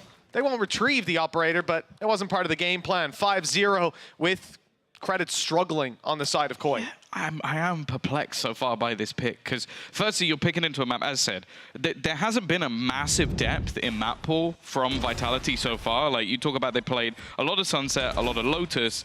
That's about like 60% of their map pool so far. They played Breeze once, they got destroyed. They played Ascent twice and they lost both. One to Fnatic, fair enough, but the other to KC. So we're not really seeing that this team has played a lot of maps within the pool, and you've gone, I'm going to challenge them on the one that they have. It seems like an interesting choice. And the thing is, with that choice, is you allow them to start on the attack. And that's where we have seen a lot of value from Vitality. Slow pace rounds, as you said. These lurks from Safe being fantastic, 7 and 3 at the top of the board. And as of right now, I'll be honest, it doesn't look Koi have much of a plan to deal with that. No, it definitely doesn't. I think the fact that you're seeing these rounds fall in such convincing manners, I mean, the presence towards B, the fact that all eyes are on site, they retake together on the side of Koi, and then they are just blindsided by Safe, who is biding his time for the entire round. We can't see this happening again and again. The protocols on Koi really being put to the test. And with this being their map pick, Tom, yeah, look, it's not a good start, but it's not out of control just yet. This half can still be recovered with rifles in play for the side of Koi. They are up against a Viper's Pit, though. And so if they lose control over a site, it's not going to be easy to get it back. God, look at the pace. A complete change. I think runners realize, okay, I can just put that pressure in. Cam is going to try the showstopper, but not even anybody to be found. And again, it's just a ruse. They've gone back up top mid. Now, there is a trip available. Sender could, in theory, TP past this. Instead, are they going to use the Viper's Pit? I saw Safe tempted. He really wants to lock this down, and they forgot about Runner! He went into the side at the beginning of the round. They forgot about him. Yeah, that is a pretty big blindside for Koi. A player just sat there. They have no idea. He's able to even double up on the kill. Maybe he used his silent blast back. Yeah. The suppressor was on. That's the problem. And a Viper's Pit used, again, covering off a ton of the space, basically all the way back in from the spawn side, which is even being covered by 2 players. They have a Viper's Wall to block the way in. For Koi, there are not a lot of chances. And I think literally after, obviously, seeing that it's a 4v3, but hearing the Viper's Pit go down, The call is to save. It's not likely they win that. And this is the kind of round that typically, if it was a closer game, you would be going for. But your opponents are stacked on money. So if you get 3 kills and lose the round, doesn't matter. No effect. And you have no money. And you have none. So you'll have no money for the next, no rebuys. Your ults are coming online. This is really, the line in the sand is right in front of you. You can't let Vitality run away with any more rounds. So I think it's the right call to take the save. It seems weird because they still have the firepower. We've seen these clutches all week long, but I think it's a smart play. It really relies on them finding something better in this round, though. Yeah, I'm almost starting to wonder if Vitality have just got to pay us to cast their matches when they play Sunset, because something strange going on. Literally, they won 13-3, absolutely dominated Gentlemates the other day when we casted them play, and then they go and play earlier, and it didn't go very well. So I'm not saying that the teams had any difference. It's obviously just us. 6-0, utterly dominant. Koi, well, I've not really, other than maybe, no, not even in the pistol round. I don't think there was much. Oh, that was a 1v1. That was the closest round. There we go. Pistol round. Other than that, it's all gone wrong in Starzo. You can see him in his chair. He's just like, I can't believe what he's just done. He just walked through a poison orb, killed him instantly. It's ridiculous. I mean, the timing couldn't have been worse either. Camo, nice shot, and Runner's just taken 2. Oh, that's devastating. Vitality, 4 versus 1. Shados, hey, making a good attempt to the first, but he's down to 60 HP. And again, that call is going to be made, this time presumably just by him. He doesn't want anything to do with this 1v3. Runner, Kicks, and Destrian, all full health, all full shields. Nobody's hit him.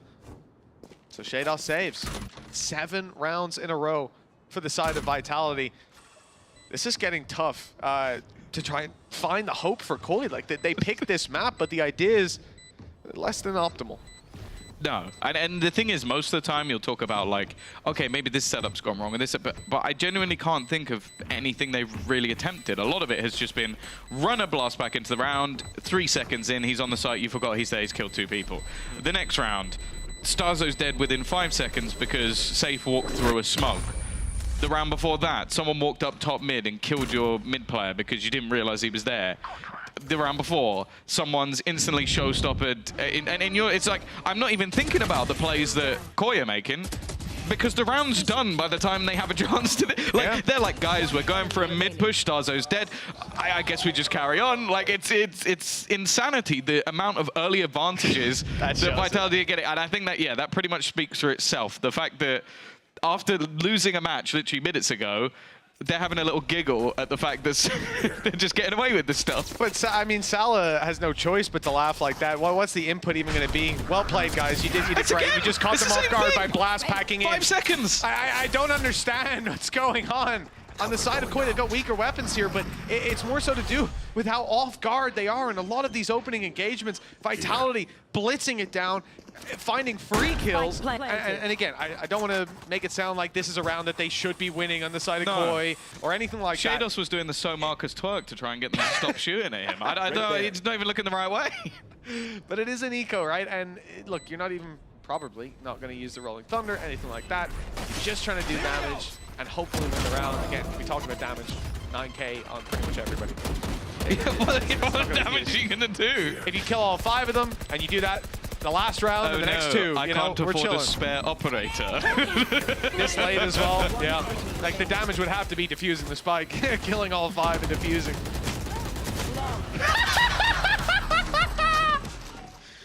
That was an Andalusia flawless. There you go. You can't do that. No, replay it, please. I'd like a replay. Who's a POV? timeout. We've got time. POV do you want? Both, all of them. Third person, get side jacked out as well. That's absolutely ridiculous. Well, the man luckily, has jumped into the corner. An Andalusia flawless, so you always get a replay. Times. He literally, I've never seen anyone do that. Not even in my ranked games, trolling. You have to be kidding me. And he wins it too. It says it all. It says it's all there is to it. 8-0. Look, I would pay a lot of money to be a fly on the wall for these last 8 rounds. You notice we got a lot of cams from Salah. Well, his rival Barbar on the other side, I think he might have yeeted that camera out of the room. The camera doesn't exist anymore. We're going to have to replace it. Oh, there he is. He's looking calm. He's looking collected. There was a little smile when he said whatever he just said. It does there. say, I think it says breathe in and out on the board. I think he's probably just had his eyes up to that. I gotta breathe. This must be tough, and it really is, because serious talk, when you come into a set of rounds like this, where you have, clearly you have an idea of how they're going to approach it, of how you're going to approach it. I don't think they do have an idea of how the other team are going to approach it. You know, you might have something in your head, but what is actually happening on the server is so far from what you've prepared for what you're ready for what your protocols play against, that it's easy to get lost in this, and it's easy to get frustrated and let it slip out of your hands. I think that's what this pause was about. Koi have to believe in their game plan and probably have to change it up from what we've seen so far. You sure? I'm not certain, Tom. You know, if at first it doesn't succeed, I'm not sure how many tries you get, but try. Do you know what? Try. It's been at least, what, like 20 seconds and no one's dead?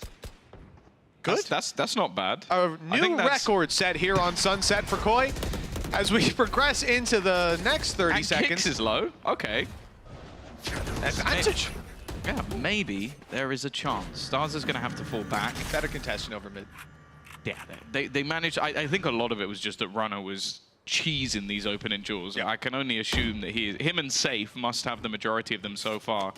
They are going for this mid push again. This has been something that's been successful for them in the majority of matches they played, and a showstopper out. Nightfall's good, and Runner's killed himself. That's what it takes. It's a trade in the opening duel, and they will be able to even things up once again. A lot of low players. Kicks tagged still within the early fight, and they know exactly where they are. An afterplant, though, inevitable. There's not going to be anything they can do to stop it. Yeah, the realization was there from the side of Vitality that this was a big left. stack coming out of Koi. Curious, because so many rounds have been A plays that they decide to fight mid, stack back to B in the end. And now they're left retaking the A site. Not a lot to work with on the way back through. Again, we had Rolling Thunder previously for Shadow, but he's dead, so that's not going to be online. TP again. Gravino, yeah, you're right. No Shrouded Step to work with. He's going to have to just destroy this cam, play it like a normal agent, and they're ready to fight this now. Two players on the corner. Good flash, good swing, nice and easy. It's traded out, the work done by Camo as Safe falls. No Viper to play with afterwards. That spike being diffused, spray is good, but now they've got to wildly spam and hope they find him.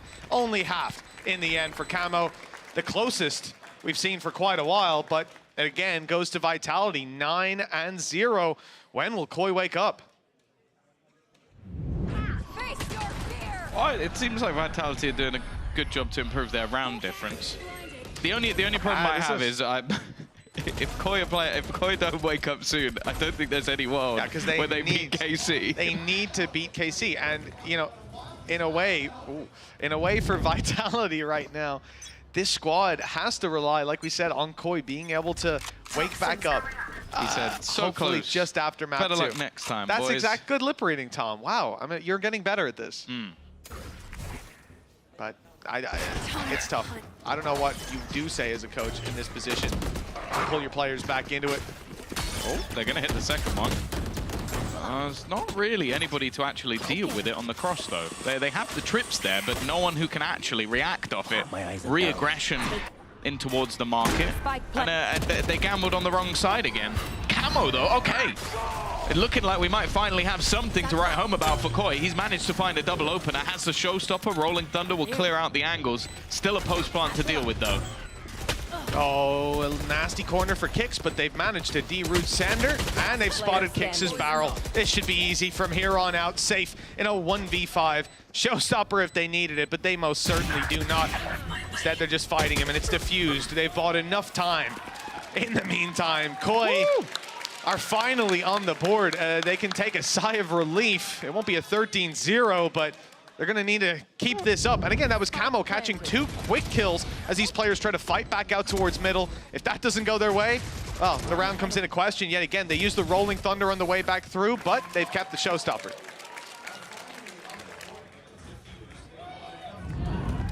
Well, a long, long road to recovery. We've already mentioned it. Rounds can make the difference, but the fact is for Koi, if they win the series, they win the next one, it doesn't matter. Even if this map goes awry, it becomes irrelevant. Oh, they've started to really... Okay, we got there in the end. Not exactly the way I expected it to go. Safe somehow still gets the kill onto Starzo. And Runner is just full sprint. they've been marking this position for quite a while now. The TP is not going to work either. A little bit scruffy from the side of Vitality. I run into that trip again. It's a much different look from them. A push from one player, 2 players up mid, the others going through to B. Much more scattered, much more scruffy, like you said. It's left them in a tough spot. No Rolling Thunder to break through. Kicks can play a little bit closer, but the Cam spotted him. Has to be careful. Made it around the corner, but 3 players have been spotted. Dodges the stun. Flash ready. He can round it on the corner. Looks like he wants to take a kill first. Nicely done. Here comes the flash around the right side. It's not caught breach, though. Shadow had the cage to protect him. Stepped out to cover after. Nicely handled. 2 on the board for Koi. The building blocks are slowly falling into place. Hopefully it's not too late. It's definitely a long row back. The thing is, though, the Safe definitely seems like he's having a good time. He's got away with some absolute ridiculous kills so far in this matchup, and that is the thing. It's like, from coming back from 9-0 on a mentality that... Is Shadow playing a breach op? Sorry, I'm going to have to interrupt myself. That is a very curious choice. There's 2 seconds left to change. No, we're going breach operator. Okay. An interesting take, a quick blitz out. Looks like Camo wants to do his best impression of Runner. He's gone blitzing down, but he's left tiles. He's fallen back while Grabinho is the one to lose his life on A main. They're down a smoker. No controller to play around, and on the side of Koi, does mean that some gaps won't be plugged up for them. But the rotations, I know gamble exactly with the Cypher utility sitting on the B site. They've opted for A. Ult out of Deathstream gives them info. It's hard to decide though, because if you sprint straight to the B site from here, they will be able to rotate in time. Instead, they send Sender, ulted in, but this is not the full commitment. Viper's Pit on mid, that's not the idea either. It's an A play. That's the long game that they're playing. I love this from Vitality. The traps being destroyed, the fact that Sender's here, they assume that the rest of the squad is going to come barreling through B main, barreling through mid and market, and they'll be able to catch them off guard. But they could not be more wrong. The Viper's Pit will make it very difficult to rotate back. They have to go all the way around through the spawn. Although the pit's actually dropped. Safe pretend. Oh my God, Safe's pretending that he's left this position. He's hiding in the corner now, but the player is coming on his right. Oh, he's seen the barrel. That timing just about worked out. He's just playing mind games. That's half of what Safe is doing throughout this match so far. Spotted out Shados as well. Just needs to try and buy time for his teammates. And dealing with Safe is something they need to do. Just letting him come in from the backlines in the last few seconds is not something you're going to be able to deal with. Trades coming out, Runner doesn't know the second player's there. Shadows coming in, has actually managed to find the cover, and he's going to go just for the defusal. He knows that Safe is pretty far away, just trying to stick it all the way, pulls out his gun, but Safe will win it in the end. You didn't deal with him at the beginning, and you won't deal with him at the end. Not a bad round from Safe. Dropping the pit, a great idea, but the timing damn near caught him. He could have been in a lot of trouble, and this round could have fallen apart. That would have been a lifeline for Koi. But there it is. That kill onto Shadow buys him the time, and the quick sprint to make it here before that's defused. The box just about keeping him alive. 21 HP in the end. That's 10-2 at the halftime. Vitality with a stellar start to the series. This is Koi's map pick, and they barely got off the starting block. Vitality could close this out 13-2. This pistol carries a ton of weight. For the side of Koi, their attack side's about to be put to the test. Yeah, and honestly, the danger man so far in a lot of their pistol rounds has been Kicks. This guy always seems to just have such high impact. Winning a 1v3 in the game the other day. Actually, Runner did the same thing as well. They got a lot of good pistol players on the side of Vitality. Even when I think it was facing off against Fnatic, I think they even won both of them. So we'll see what they can do here. An early stack up outside of this B site, a little bit of control into the market, and well, the flash will let Kicks know at least a little bit of extra information, but it is just going to be the slow walk up from Koi. And the contact play on the back of Camo, he's been very good in the opening fights. When he has a chance to take those duels. Ran into Safe though, who immediately pops down his utility, slowing him. No way to go through that orb once the snake bite is down below. deep nade with a stun from Camo. It could do some decent damage. I don't think it's made it quite far enough for a kill, but that certainly has. Good shot to Kicks, and he follows it up with Runner. Nade back online. And Safe, he's going to have that to deal with fairly soon, but he's dropped the spike, meaning they have to push into him through his orb potentially. He's on the edge of it, swinging. A brave player, always has been, but Camo a little bit too clean in this pistol. Koi will take it and get a healthy boost of rounds at the start of this half. Yeah, no, exactly what they needed. A lifeline to be held, but still a long, long road to recovery.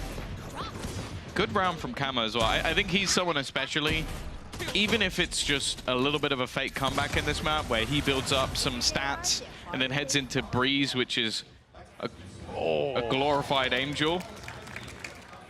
I'm guessing that must have been from like a round before, because that one was pretty clean. It was a nice round. Like, I don't know what he could have been frustrated at. Someone, Camo misses one shot. Like, God damn it, what was that nade, Camo? It got 3 kills, but the utility was off. Now, I do imagine that was an earlier one, but who knows with Barbar? Who knows what sets him off? For Vitality, quick mid push, low weapons. Indeed, you can see no upgrades whatsoever. Classics, well, somehow they win the opening duel, but the numbers advantage brought alongside them perhaps helps out. Nade to cover the retreat. I like this. You know, the players are not players aren't overcommitting for the most part.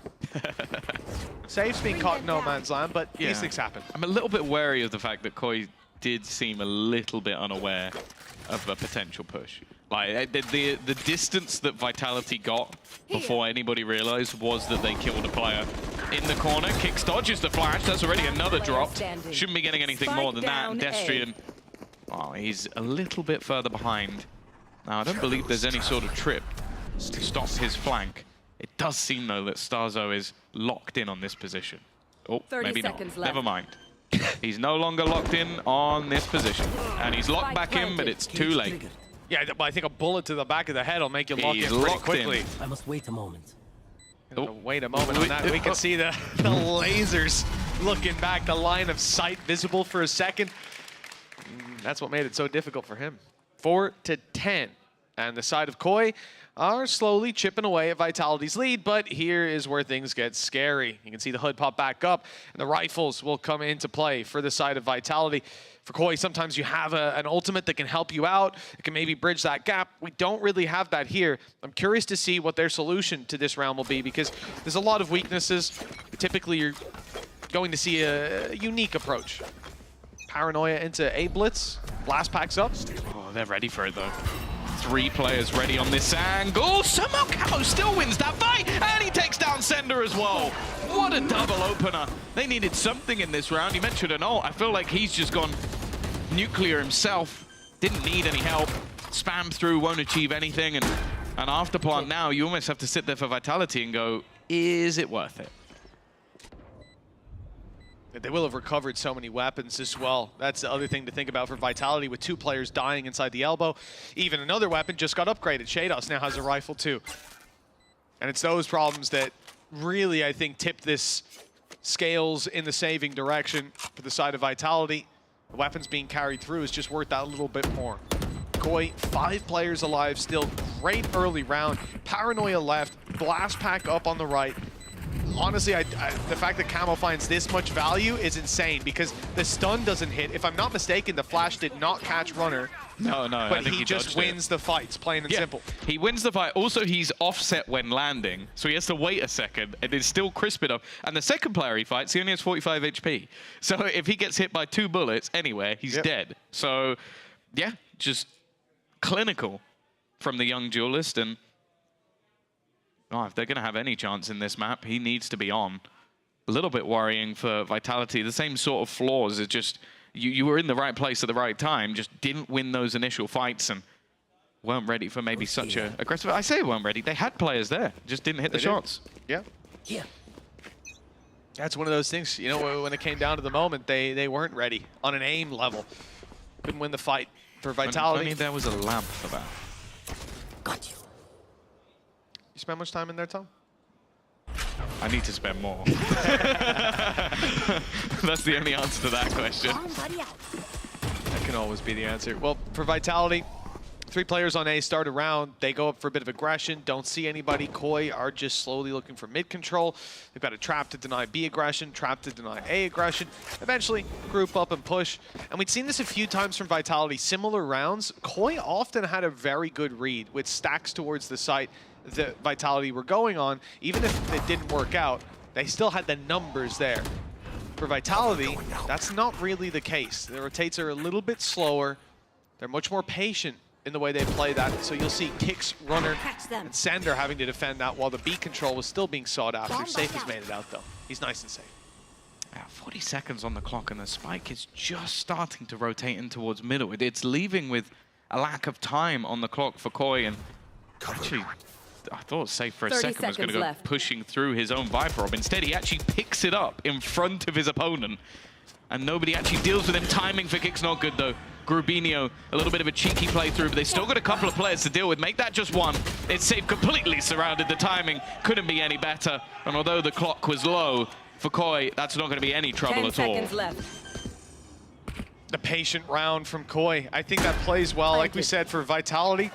This isn't a team that you can show a bit of presence on A. You remember the round, Vitality on attack side, Sender teleports to B, breaks a trap, and there were 5 players there 10 to 15 seconds later. The thing is, Vitality don't work like that. We saw it in their game against Gentlemates. That was a team that tried to push and pull the map to cause those rotations and find easier sites to hit. But every single time, there would still be whatever they started out with. If it was 3B, after your fake, there were 3B. Maybe there were 2 if it really worked. But they're not the kind of team to just throw all their eggs in one basket. Still, though, for Koi, because they played it so painstakingly, patiently, they end up being able to group up together, use their numbers, break through that defense, and a beautifully played round to put them 6-10. This is where I start to consider it a game again. I'm waiting for 8. When we get to 8, that's when I'm like, okay, there's actually a possibility of this happening. Yep. Also, we've now got a Salah pause, which I'm always going to have faith in. I think he's been very good at sort of turning the tide with gets his to speak pauses. too, Tom. That is also true. So anyways, clearly favor towards Vitality in this pause.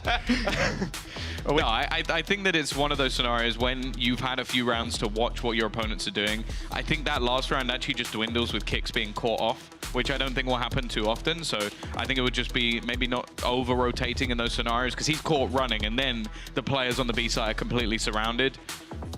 I think also it's mainly just going to be about catching that pace because Koi have done some very fast rounds, and then in that last one, it was about a slow mid-lurk and the rest of the players just patiently waiting. And they were seconds away from Safe spotting that B push. Like, he literally was right next to Starzo, just didn't even realize it at the time. So it's still Vitality firmly in the driver's seat, but a little bit of life in Koi. And I think it's a good time for a pause. 4 rounds lost in a row. Couple of buy rounds in there as well. And for Vitality, still plenty of opportunities, but we have seen both teams have sort of thrive on that attack. I think we've seen most teams in this tournament thrive on the attack. I think this map has really lent in that direction. I will say, it's a newer map. It can very easily that will change over time. That, yeah. I think one of the main things that I could be critical of is the amount of people I'm seeing die to someone pushing through a smoke in top mid. If I'm still seeing that in 6 months, I'm worried.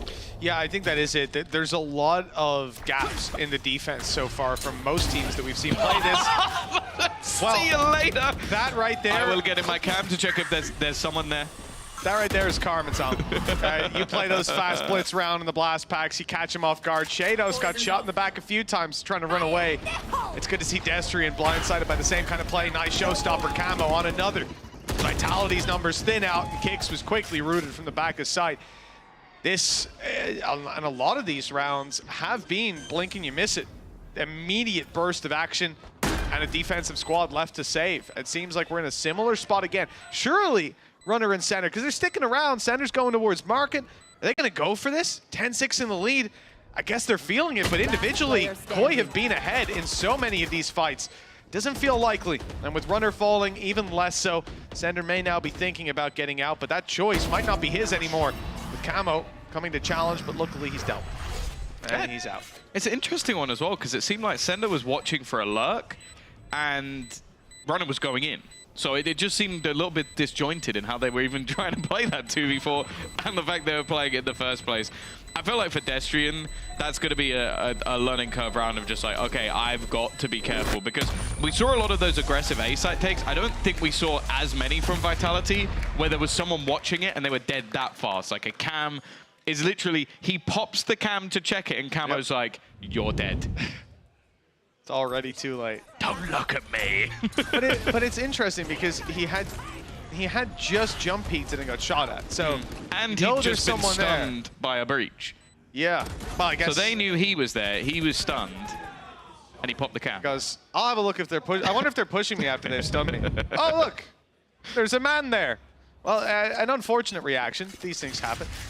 Panic play. 10-7 for the side of Vitality.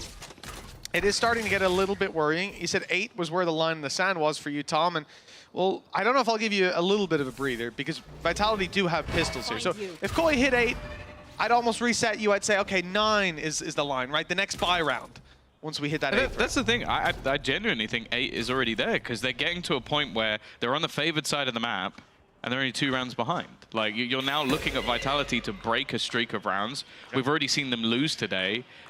To be this far in the lead, they went, what was it, 9-0? Yes. They were 9-0 up, and since then it's been, what, 6-1? Great math. Well done. Well done. I'm proud of you, Tom. Well, it wouldn't be, because it'd be 7. Because it was 9-0. So. 9-0. Oh, there you go. I'm less proud of you now, Tom. I was just taking your word for it. You just went, yes, yes. Sounds right to me. Sure thing. 6-1, 7-1, what's the difference? It's all the same. But 30 seconds for Vitality, they've lost A. I like you trust me that much. I did. That might be the last time. But Vitality have given up the A site. They lost Sander, rotate over, and you know, one of the things we complimented them on was the fact that they're not over-rotating. This is a round where you've got mostly pistols. So these are the rounds where you're much quicker to gamble up, to run the numbers, and it didn't work out. Oh, unfortunately for them. Good damage returned as well, and Runner has been domed. That's a rifle, and one of the few healthy members of Vitality that was left, taken out of the equation. And now it's pretty stacked towards the side of Koi. Almost no way for Vitality, especially with 5 players left, to get in here, kill all the players, get the defuse. It's not happening. The question is, how many can they take down, make this costly, and can Destrian save the rifle? Yeah, I think the only thing that matters really is saving the rifle and getting some orbs for yourself, because on the other side of things, it's the same scenario as the last time. It's very weird. We're watching a mirror match, basically. Both Starzo and Shados goes down, but genuinely, it doesn't matter. Like, Starzo's got max cash. I imagine Shados is pretty close. Yeah, he did up until the point where he bought. So they've not really lost anything. And they both ran in, well, I would say more so Starzo ran in to get orbs because Shados isn't close to his ult and it's not great. So I don't think he would have been risking his rifle for that. But we're now looking at 6 rounds in a row. Vitality have to respond soon because this is starting to get out of control. And bear in mind, if they, I don't know if they don't 2-0, but if they don't win this, they are guaranteed out. They will be 0-2. There is no way they could do this. Good start, though. An expectation on Camo. They've caught him finally. Dodging the initial flash is the second, though, that's pushed them back. The Prowler as well. So this A site seems to be under threat. Rotates, begins safe now. A little closer on that box. He's moving back. He's giving up the space just as Koi get there, and they start to seize back this control. This gap is perfect. The camera that was just being checked was over towards B main, but it looks like still you're going to have the challenge coming through from Destrian. He spotted them. He knows there's players around this angle, but the communication, it wasn't there quick enough. Sender's lost his life because of it, and now they're surrounded entirely. A player in their spawn even, but Runner is checking it. Showstopper popped. Spike protected. A rocket launcher ensuring no one steps anywhere close. Gravino's got a good spot to at least avoid that showstopper. Ults out, grabs the spike, and it's all a fake. Oh, but they're going to hear him drop. They're hearing him run away. Gonna hear him run away, but that could all be bait. There's still a cam in B main, so at least for the defensive side, they're gonna know that they haven't at least gone in that direction, but well, I think it will very quickly be given away if it's checked, which it has been. So that's all the information they could ever need. Even still, though, I don't know how they've gone from this position of having that spike down, having everybody on one side, to now an afterplant for Koi. it's a ludicrous recovery so far. It's not the round win just yet, but Vitality, I mean, they were tasting their first whiff of victory. Shados down, that could bring them back in. 2 towards B main, Spike down in the open. Has to be tapped. There's nothing to block off sidelines for the side of Vitality. They need to force these players into fights. They've done well with the first. They know where Grabino is, and they're closing the distance. Here they come swinging around the right side, and Grabino is not ready. Too many angles to worry about. It is another round found for Vitality. One step closer to victory. Like we said though, Tom, one of the big factors for this squad that was 9-0 up could be round differential. And now it's called into question more. We want to see them close this one out convincingly if they're still going to be in with a shot. Yeah, good counter flash as well. I think it's a paranoia that came through from Sender. Definitely helped out stop what has been a terrifying force. And finally, Safe has been stopped walking through smokes. He's done it so much throughout this game. Either way, 11-8. The chain has been broken of 6 rounds in a row. Not quite as many as what we saw from Vitality, but it's whether or not they can bounce right back. Ult's definitely in the favor of this defensive side, and Runner again, huge opener for him. A big kill. Safe put under pressure, but he's gone pushing. Moving into the angle instead. Yeah, it might not be the right call. Rolling Thunder. Has it caught Safe? It's definitely caught the players in spawn! It didn't catch Safe! It didn't touch him! He was safe in the corner! And I'll tell you what, Koi were not. A devastating blow to this attacking side as they look to commit for a quick play and instead find themselves with 4 chances to lose this map. They need 4 in a row on the attack, and that was an Andalucia flawless to add insult to injury. This is just unlucky. They picked up the orb just to use that ultimate, and then it doesn't connect onto the one guy that it needed onto most. And you can see from Safe, he's got away with one there. He's also probably the last person you want to allow to do that to you, because you look at him on the other side of the stage, he's just having a great time. 12-8. I love tap through the smoke as they look to try and pressure. Runner has been in the right place at the right time for the last few rounds, waiting for that peak. They know he's there, but he's still going to win the battle. 0 damage as well. Rounds the corner from the exploding boombot. Dropped the op on the other side. It is retrieved by Camo, who's been pretty unreal just with a rifle in hand. Now with a sniper, maybe. Yeah, there we go. We swap him back. I wasn't sure what kind of opping performance to expect. With the rifle back in hand, the round is still up for grabs.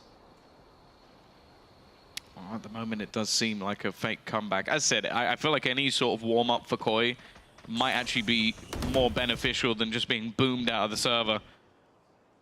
Vitality came off the last match hot to try, even if it was a defeat to the side of Carmine Corp.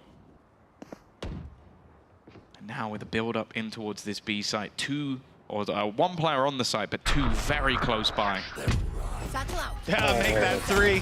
Not anymore. He's gone back to the other side of the map, but he's got the information, the quick recon used up, essentially.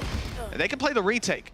Viper's Pit on Safe to work with, used up top. This guy's got some interesting walls. It's to fight back out, to give them some space to work with, but he's tagged down to just 8 HP. For Safe, I think that can be healed back up. Kick still has some regrowth, but the problem is they've lost players across the board with Runner and Destrian no longer in the round.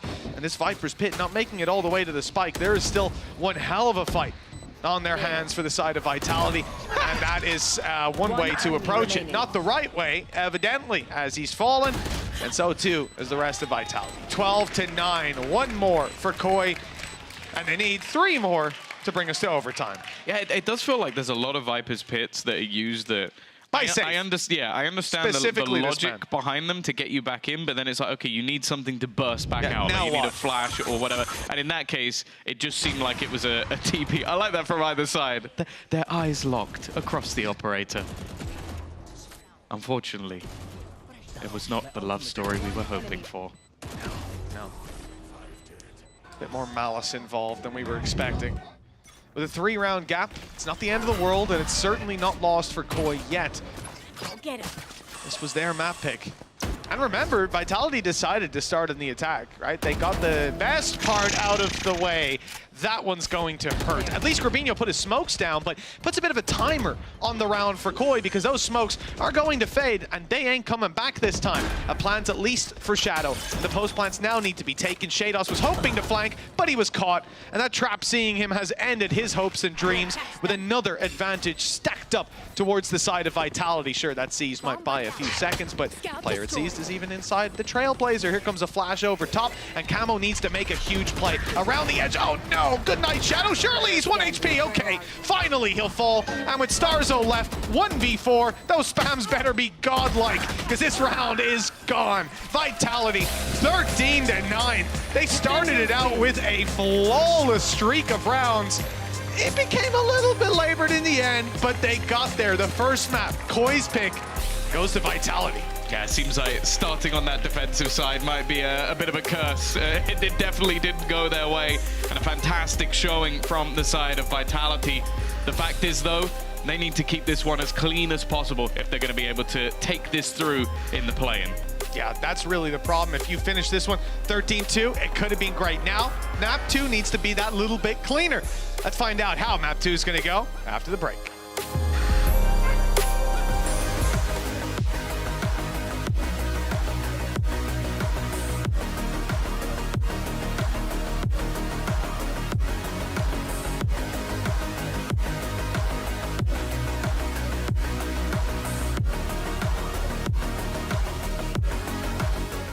I know a place that will break you into 1,000 pieces.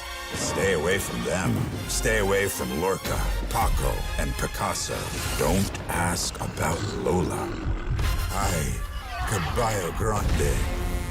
Ay, Dolor de Nieve.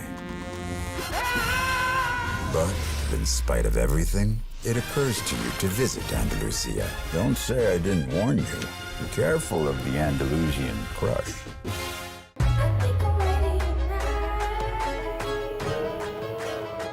Hey guys, it's Jimmy Lin. In this series, I'm going to walk you through Attack on Pearl. Watch out for the stairs, clear this angle. You're going to be able to fight this.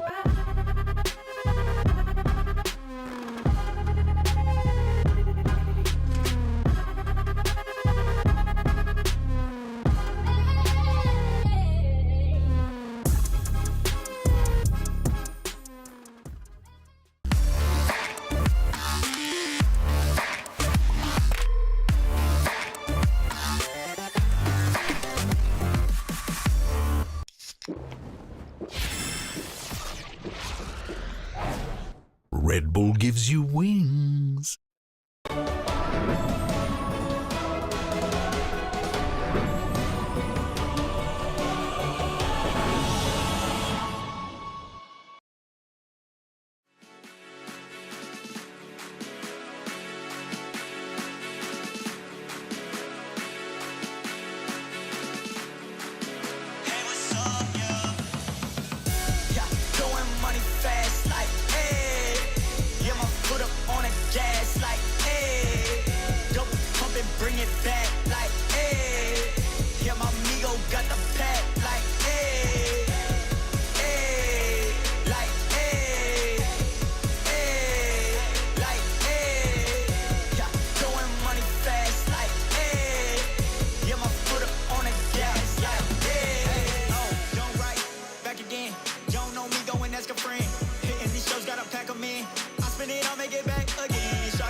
check. Whoa, VVS all on my neck. Whoa, we talking power, respect. Got me blowing on gas and I'm high as a jet. Like, whoa, shorty can't breathe no air. Yeah, red bone body, long hair. Yeah, everything I do real rare. Yeah, can't buy one, need pairs. Yeah, I get paid now.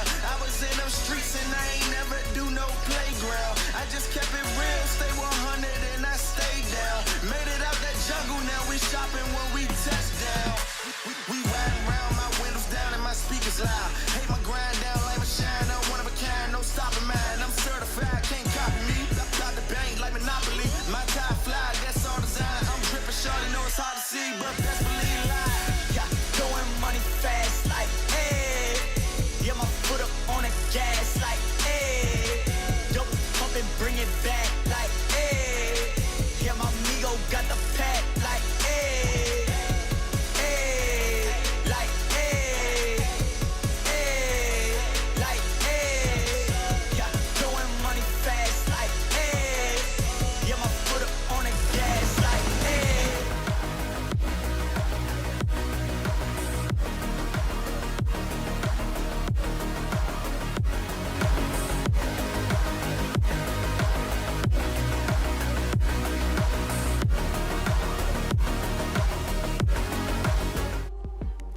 Welcome back, everyone, to the VCT EMEA Kickoff event. Here we see Vitality safe practicing before the day in the AIM Labs warm-up.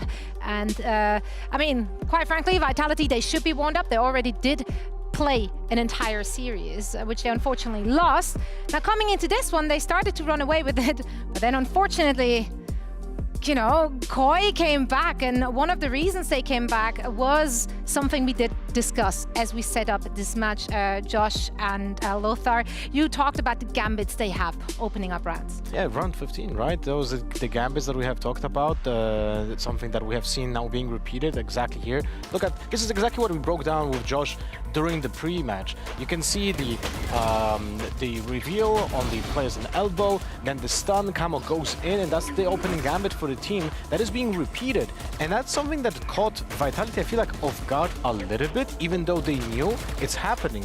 What is your perception of this? Yeah, I mean, we saw that exact same opening, but because they got the two initial opening picks, they were able to just execute on the site. They dropped the two Omen smokes, and they were able to run away with that. So yeah, if you're Vitality and you're like, oh, I've been studying this game a little bit, this is like one of their opening plays, we should have a way to deal with this. And just having those layers and not being able to deal with this is kind of what we saw going into Vitality's defense. That's where the whole struggle was. So like we're looking at round 16 now. You know, they just lose this bad round to this opening gambit. What's going to happen next? Well, it's a super slow round. There's 30 seconds left on the clock. You know, they've lost some site control, but it's like at this point in the round, what do you want to do in these situations? Why are we still trying to, like, two people in spawn, another person on A, one person market, one person on B, and they're all just like split around looking for all these individual fights. What's going on? We need to figure out at some point in the round where we're going to go together so that we can lock something down. And we're seeing a horrible defense, just like stat line for all these teams, because in these situations, there's 30 seconds left. Pick a spot and hold it. If you can't hold the site because you don't have numbers there, play the retake or push an extremity. You can't just stand around. Yeah, that's the problem that we have seen recurring for the team over and over again from those games, and it's a problem when it's not being let's say noticed and just redeemed by the teammates, because we have seen the Safe also like exposing the same kind of problem for the opposing team when he's just getting constant lurks, and over rotations are being hurt because of that, because he always finds the gaps, and it feels like those two teams have the same kind of problem, and the one that is more efficient on attack is gonna be winning it, and that's exactly what happened, right? We have seen Koi just lose 10 rounds of defense almost in a row. Yeah, it's a rough thing to recover from, but they have to get it done here. And I mean, when we looked at this match backstage together, Kakuka said it as well. It's not good enough. Vitality won it, but they played it much closer than it should have been on paper. So heading into this next map, what do we want to see from both of those teams? Well, Breeze is going to be interesting here. We saw Vitality play it, but they got destroyed on it yesterday against Gentlemates, 13-4. They're starting on attack. I don't know if we got to see so much of their attack yesterday. I honestly... No, it was mostly on their defense. It was mostly on their defense. So it's going to be interesting to see how they deal with attack, because we know that, like, for Koi, the op is like the boogeyman. It's like their kryptonite. But Vitality aren't really going to be able to pull it out that much on attack. What do you see here? Well, what I see here is that Koi, because we don't have tape on Koi on Breeze, yeah, they are picking up the Yoru, but also have the KO, which is 4 flashes to play around the operator's potential on this map. I mean, we talk about the operators so much because even on the previous map, when we actually seen Vitality had an operator, it always was an opening blood, right? There was always an opening frag, and this map is something that teams should even abuse with outlaws that are currently in the game. We have seen that yesterday with Sentinels, that when they were just absolutely abusing Zekin with an outlaw and was snowballing the entire game. Well, let's see what both teams can get done with the agents they selected. We are ready for map number 2 between Vitality and Akoi, and our casters will once more be Mitch and Tom. Take it away, guys. Thank you so much to our lovely analyst desk. Yes, we're back with the rest of this series. 1, maybe 2 maps left to go. It was a closer map than I think I expected after the first 20 minutes, considering how it closed out. 9-0, Both teams struggling on the defense when it came to the previous map of Sunset, but now we move on to Breeze. And it should be easy breezy. We'll see. Vitality on the attack, and it's 4 ghosts in play for them with 5 players. Actually, not 5 players towards A. There's going to be a bit of a play in towards middle, a split perhaps going down, and a lot of push and pull on this map. A lot of refreshing utility. Starzo early knives will be looked out for on the defensive side for information. It has caught 1 around mid, and that's led to this push from Koi. I'm interested to see how if they can use the double flashes as successfully as Gentlemates did. Slightly different avenue of doing it. Kicks the Pistol King under pressure. He's going to deal with another. And in the meantime, his team have managed to get the spike down. Destrian in a pretty interesting position is being looked for. Shados waiting for him. But this fight isn't actually going to garner too much just yet. The winner of it might just decide the round, and Destrian holding on to that position is going to cause so many issues. Look at where Safe is as well. They're basically surrounded. They're looking to clear a site that has no one on it. Yeah, it's a really nice idea as long as somebody can get there on time, and the Astra buys you a lot more time with those stars down, the global utility, so the defuse cannot be pulled all the way through thanks to the players being pulled. Destrian 3 kills in this round. The Astra off to a flying start, and Vitality picking up the first. Yeah, they've always been good at their pistols, and I like the idea, like just having not only Destrian's utility for post-plant, it's something that, because, as they said on the desk, we saw mostly defensive side rounds from them, we didn't really get to see much of, and also when you're playing up against a Yoru Phoenix comp, I don't know how much value an Astra can have when they're just going straight through all of your utility anyway. Like, how do you time your stars when they're already in the site within 15 seconds? So I think it's going to be a very different ball game on the attack, where Destrian is almost going to be able to set up a lot of that play. That's a double dink. That's a lot of damage done by Camo, even if he doesn't manage to get the kill. Sendercore as well. This is not how you want to see it going for the side of Vitality. Koi already doing so much damage in this round. Rifle going to be retrieved, but Kicks is low, and he can't heal himself. Starzo's crept into the site, and it doesn't look like he'll really be needed. Pedestrian last alive. Okay, Starzo spotted. I was hoping he wasn't going to just take this fight. Instead, biding time for teammates to rotate in. Running that clock down for Destrian. That 1v1 timer ticking away, as there's going to be support pretty soon. Corbinho's the main man with the weapon in hand, but down to 20. It was easy for anyone to eliminate him. We thought Vitality were off to a good start after the pistol, but, well, a pretty immediate response from the side of Koi. Yeah, Shadows got off to a flyer, did well in the pistol round, and has also done well in this round as well, but I felt like Camo just managing to instant double dink 2 players, and then his teammate also just being able to trade them out. Great shots as well. You can see the amount of assists that Camo's already getting without actually getting a kill, a couple up there already, but that is a round there. If you're Vitality, you just got to be kicking yourself. You basically just lost the classics. Yeah. Yeah, this isn't a super impressive force buy round with an outlaw and all this sort of stuff that pulled it through. It was, well, I fear to say Vitality tripping over themselves up against those lighter weapons. For Koi, a huge lifeline. early on, finding those cracks. You have to hope that the same thing won't happen to them. Getting very aggressive considering the round that's in it, but there's still, even when you're pushed halfway down middle, there's still nothing but long-range angles for you to take. It's the beautiful part about this. The real danger, I suppose, was Camo would get stuck down there, but he had a gate crash up towards their spawn, so you can see Camo rotating to A now on that Yoru. Luckily, he's going to be in position on time, because as we can see, Vitality have fallen back off mid, moved around into A main, and they're looking to capitalize on the space that Safe has taken. But he only made it out to the box on the backside. Camo hadn't been spotted, but he is now dropped. That's a weapon to be retrieved. Sight control for the side of Vitality. Good flash. Not so good of a flash, but you know, it's okay. Koi are cleaning up the rest of the kills. Yeah, sort of. It's still a couple of weapons now for Vitality, which wasn't really there to begin with. An aggressive position from Sender, and he's actually going to just catch out Shadow, I assume scoped in. Almost looked like he timed out. He was so tunnel visioned in on those stairs. Leaves it down to a 2v2 scenario, a real back and forth. There wasn't a heavy investment in this round. Bear in mind, Kicks bought a Bulldog. I think that's about all they had. And now it has to be this retake in the 2v2. Oh, wise from Sender it was! His trigger finger got the better of him. A quick shot fired off and some information to play with. The element of surprise no longer there to work with. And Shados is more than willing to take that fight safe. Oh, no! Hey, look, it's a Guardian. It's not a fully automatic weapon. It's a tough angle. I'll give him a bunch of excuses. All that matters is that Koi put 2-1 on the board. The losses will be felt in the economy of that defensive side. Yeah, definitely not the best round we've ever seen, but ultimately Koi do get the job done. I think from this 2v2, you kind of have to feel like they could have brought that one back. Like Sender's position was deadly. All right, I see why the vibes are so good. Bob is just like, yes. Yeah, he seems pretty... What he said. He's done. He's just, okay, yeah, he's singing again, isn't he? All right. I feel that. For Koi, 2-1. That defensive side, look, there's certainly some harder tests coming where Vitality will have actual rifles. This is one of them.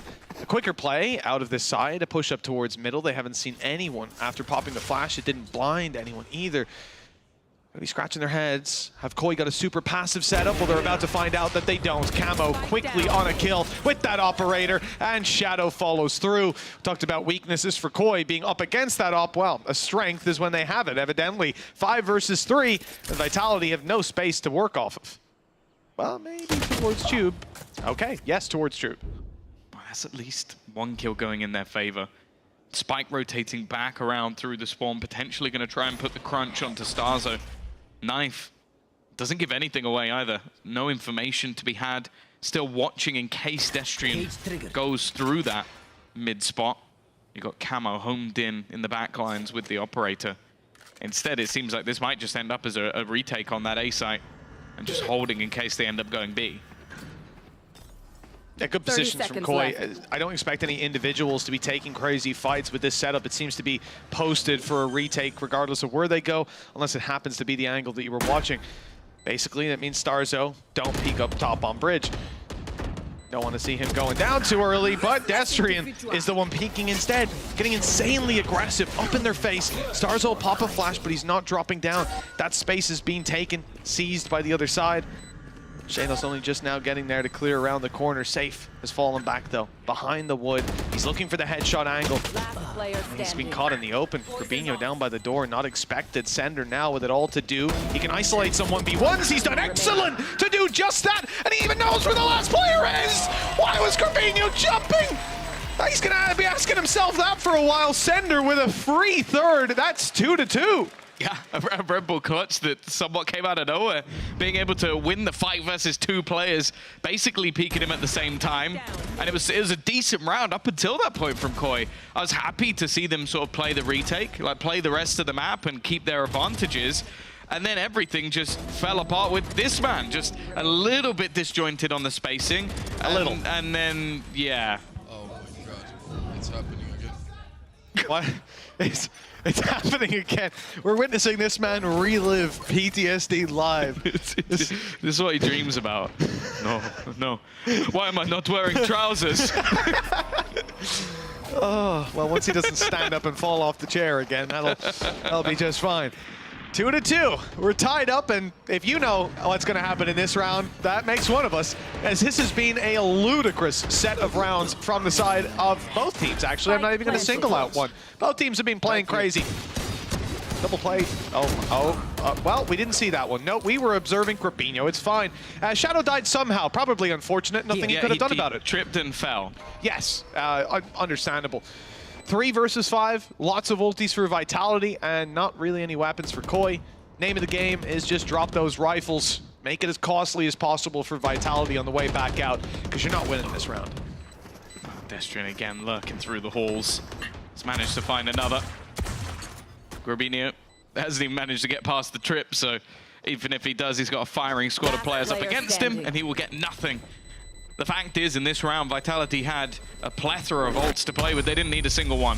Very clean. Shados, of course, just going to go down to the spike. Doesn't want to hold on to that Marshall for the next round. And Vitality and Andaluthia flawless to take things home in this one. Right here. No. I'm not sure what about how we handled that. He was shooting his shadow, that's what it was. Well, I don't know what led to you thinking we needed that in slow motion, but we didn't, to be clear. I don't condone bullying. That's all I'm going to say. People make mistakes. Having a tough enough time as it is. You remember Brave when he shot a turret and didn't kill it? You know, we didn't laugh at him. We did. No, actually, Tom. We did. Let's be fair now. Let's not lie. I would never. No video evidence. 3-2, and it's, well, really anyone's game at this point. Things have been ludicrous. The op back out for Camo, we see that it might be close to getting a fight. I'm not sure what Safe is doing there. Warming up his crouch key. Yeah, just in case he needs it. Well, he won't. I've got your trail. No, he will not. He's been decimated. The rest of the team looking to make a fast push play in towards the site, but waiting for them is Camo once again. His operator devastating. And just look at where Starzo is. A fallback here might not even be possible. They know that these players are still outside. Interesting he's actually used his ult there, if I'm honest. I don't think it was particularly necessary, but I guess Camo just confident that he's going to be able to earn it back and locking them into the site. Starzo will drop the spike in the spawn. Destrian, well, they might have to put him back on Vitality if he wins this one. It's not going to be happening. 3-3. Another Andaluthia flawless. Back-to-back. Back-to-back, but not for the same teams. No. That's the interesting part. Trading blows 1-1. And yeah, it is interesting that he pops the ultimate. I think the idea I can get behind is that those players are outside being... Maybe they're rotating, and you're about to have a 1vx for Starzo in the spawn. If they win that, they go all the way to site. They get a plant. Another 1vx. 2v5 though.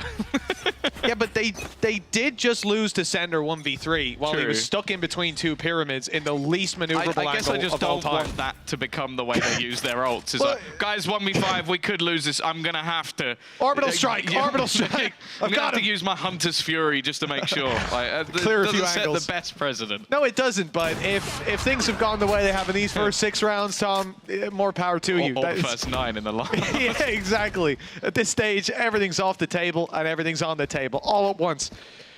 Oh, it's been tough. Setting up in towards this exit. They're going to use the drone to try and clear out Destrian. The thing is, they will probably spot him. He's actually put a smoke down and he's denied it, but I think they can have a pretty educated guess that he didn't do that for no reason. And also, he's been there pretty much every single round. Instead, the rest of the team, again, making their way through. Pop flash for Starzo. Fragment in as well. It's actually the spam with a little bit of help. Or was that a snake bite? I'm not sure. I'm not sure. It could have been Grabinho. It makes sense if it was him just spamming. It was the right angle for it, but could have been a snake bite thrown through. He has none left in the utility belt. Either way, Vitality have called in that Viper's Pit. This could help out a lot. Pushing around the right side to get a spam isn't possible, and a Cosmic Divide covers off left. It's not possible, of course, because of Safe. With that operator in hand, he's locking down the angle. And this gives them so much room to fight with, because the only real concern is that wrap. That's no longer a concern while Safe is alive. Although, the Viper's wall put in by Koi will buy them a little bit more of a sight line to work around. Grabinho now makes it up close, spots an op already inside of main, but they haven't found Sender. He's been dancing through the pit, but he steps out of it. What? He messes up. Camo falling. or Camo getting kicks rather, and now moving his way over towards the spike. This is going to be tough for Safe to find anything, and they've just guessed where he is. The RNG got the better of him, and somehow that situation has fallen back into Koi's hands. I challenge you to tell me how. Yeah, I don't really know how they got away with that. I was about to say some of the lines of it would have been quite nice to have a dimensional drift there, but they didn't even need it. Camo was running around in the Viper sphere. I do like the Viper screen they were using to basically just give them an avenue back in, and then just Camo just winning fights in spots they probably shouldn't be. It's somewhat ridiculous that they get out of that, especially as cleanly as they did. But Koi now take the lead once again. Financially, it's not going to be too bad a scenario for Vitality because of the Blade Storm. It's going to help them pad the gap a little bit. And by the looks of it, they might just look to pick up the pace.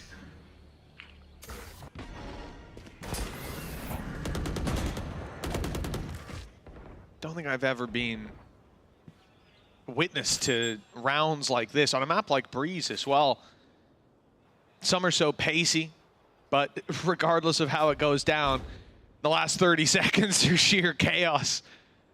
Right there. There's an element of fun to it. The A site defended mostly towards middle with those trap wires.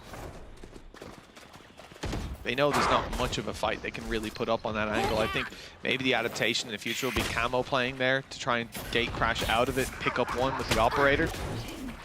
And the other thing that's worth noting is Sender. This guy had some really good lurks in previous matchups. Hunter's Fury used. Okay, it's almost disruption while they try and deny the plant. Destrian again has done well. He's been in this position pretty much every single round, but he's still fighting back. The rest of the team have managed to get the plant in. But again, Grubinho is going to clear him out. Camo on the back, looking to come in to try and flank. Destrian has got his kill, but obviously that's after death. It's onto that null command.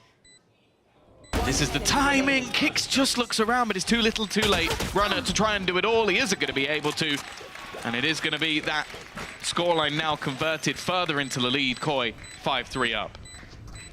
Well handled. Camo's rotations were good. You know, I was speaking about him earlier being maybe around this position where you see the spike planted, holding the angle with the op, swinging in to take fights, and then gate crashing out when they do get that a little closer. But he jumped up top to take down Sender. That lurk was completely denied. And I love that idea from him because he had control over elbow. You know no one's going to be coming there for the next 10 seconds or so, maybe a little bit less of a window. And I think good reads on where their gaps were, where Vitality would be trying to sneak up to gain that little bit of an extra edge to the round. And for Vitality, your lurks have been shut down, your pushes have been shut down a couple rounds, and there's just been pure chaotic gameplay in the post rounds. I think it is time for a pause. I've seen the pause called, and indeed it is Vitality's. Yeah, I'd be surprised if it was on the other side. 3 rounds in a row, not winning the pistol, and 5-3 up on the defense. And that's the thing, you're running a Eurocomp. You kind of have the expectation that a lot of the time you're going to have more success on the attack. So I am quite worried for Vitality at this stage because Safe hasn't really done much. Runner's been quite quiet. Those are the 2 players in the last map that were really thriving in terms of their individual ability. And Destrian, who's been quiet for them the majority of the tournament, is top of the board, having some fantastic lurks, and you're still not able to win the rounds, mainly because the post plants have been quite weak, which is not something I really expected to be saying with Vitality. Most of the time, if they get into those post plants, they've been fantastic. Also, I think Koi have done a great job of shutting down their lurks through middle. We've seen it a couple of times, maybe Sender or Safe trying to come in for those late rotations. It just hasn't worked. That goes there. I'm definitely much more of a fan of Safe being the one lurking, now that you say it as well, versus Sender. Just the utility you're losing when he does get caught by aggressive pushes, which will come in a lot for Koi, because Camo can afford to be in ridiculous positions where he's untradeable, where if he gets seen, he's stuck, because he just gate crashes out of there every single time. This guy doesn't have those abilities, but he's doing it because he's just better.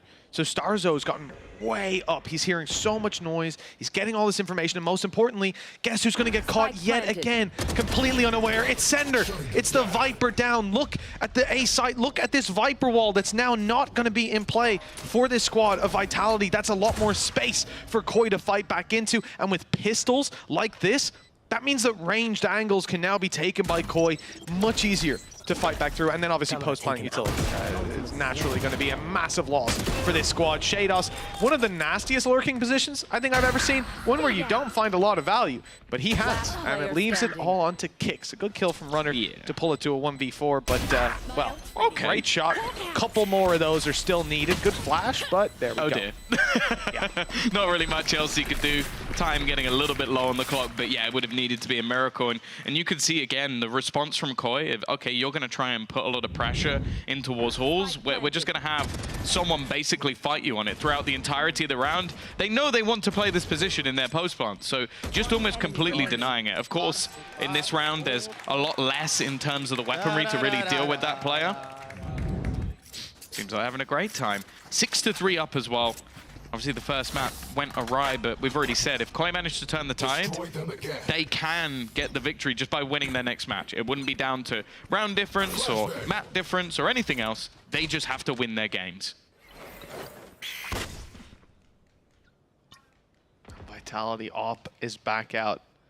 Big talking point on the desk for Lothar and Steel was about this operator. And how much damage Koi have been sustaining in a lot of these rounds. We saw it in the last map. Runner was able to pick up a lot of openings. They did specify defense though, right? Maybe not every time, but that could. I think that was the general gist of the conversation.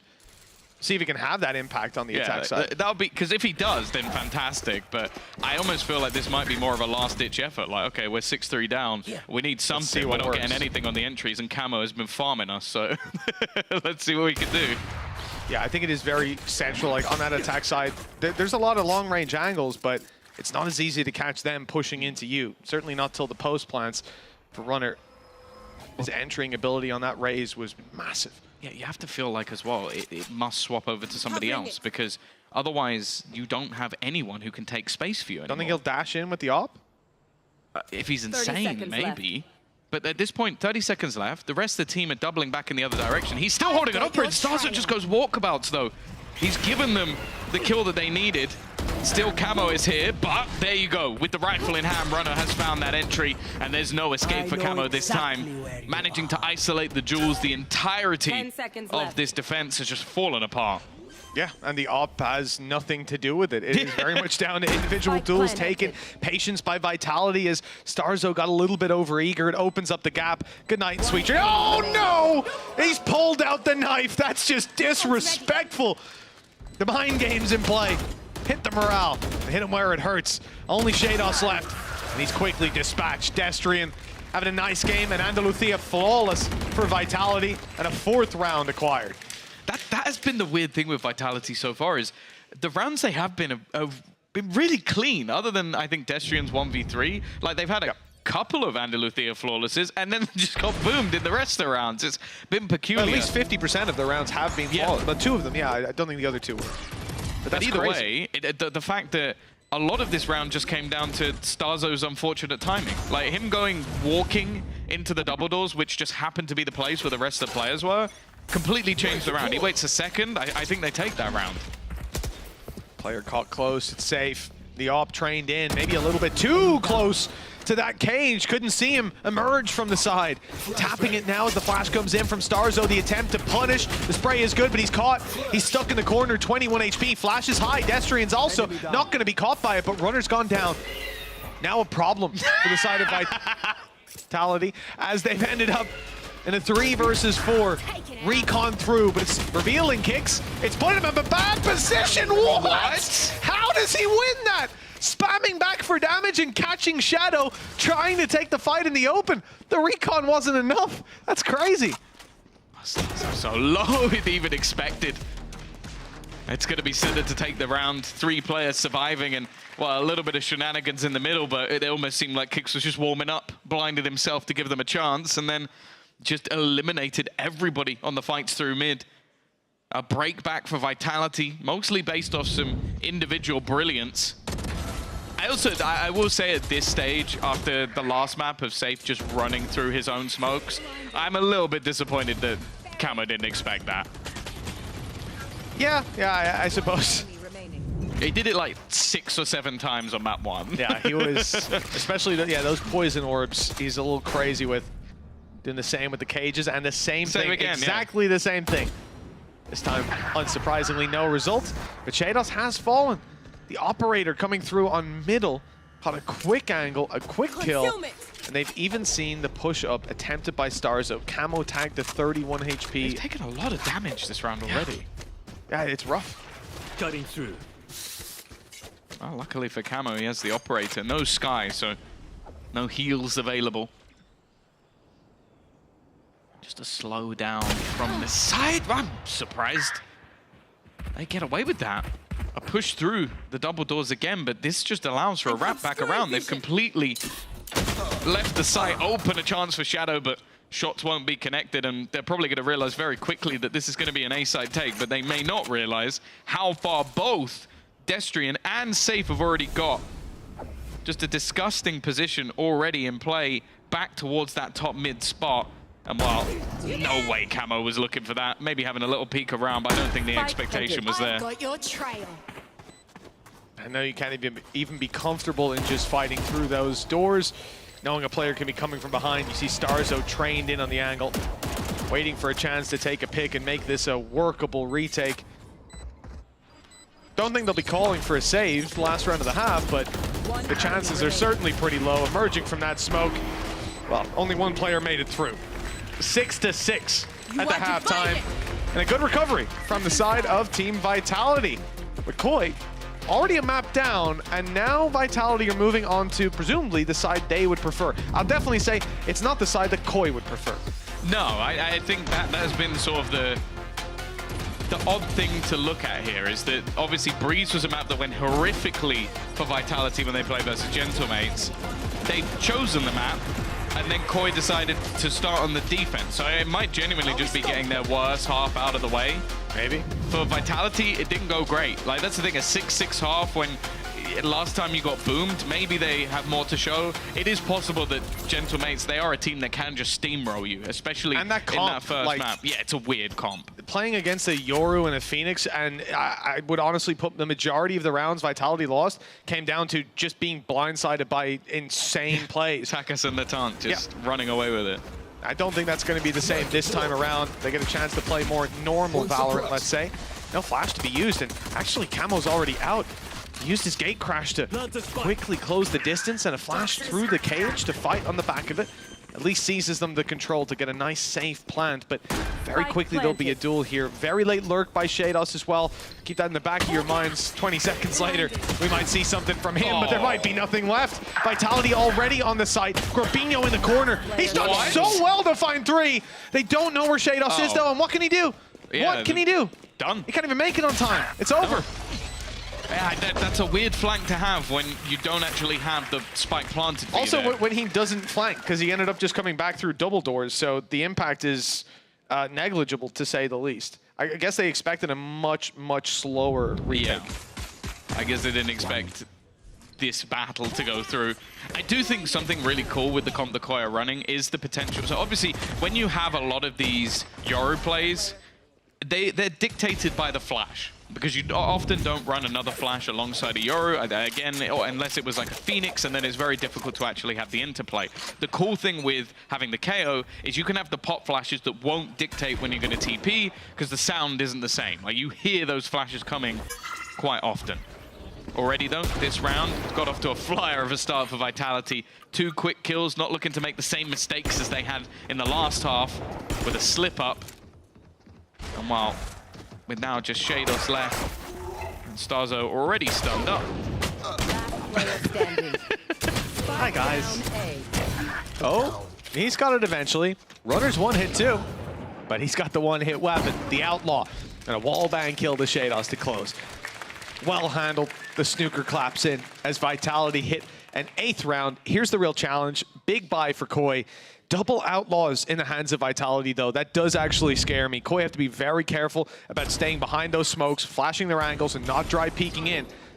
I genuinely, for a split second, if that was me, I would have thought the KO was some sort of a new decoy, like a skin, just running straight into the wall. That's what we're gonna see. Let's go.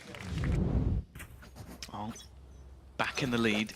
Destrian having a great game as well. As said, 14-7.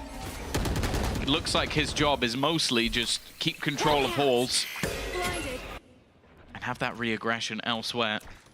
Push down mid for Runner, a lot of information already taken, but the main issue is Kicks suppressed and alone within this site. Rotation only just coming through, hoping for a little bit of luck. He does connect, but unfortunately it's onto the fake out.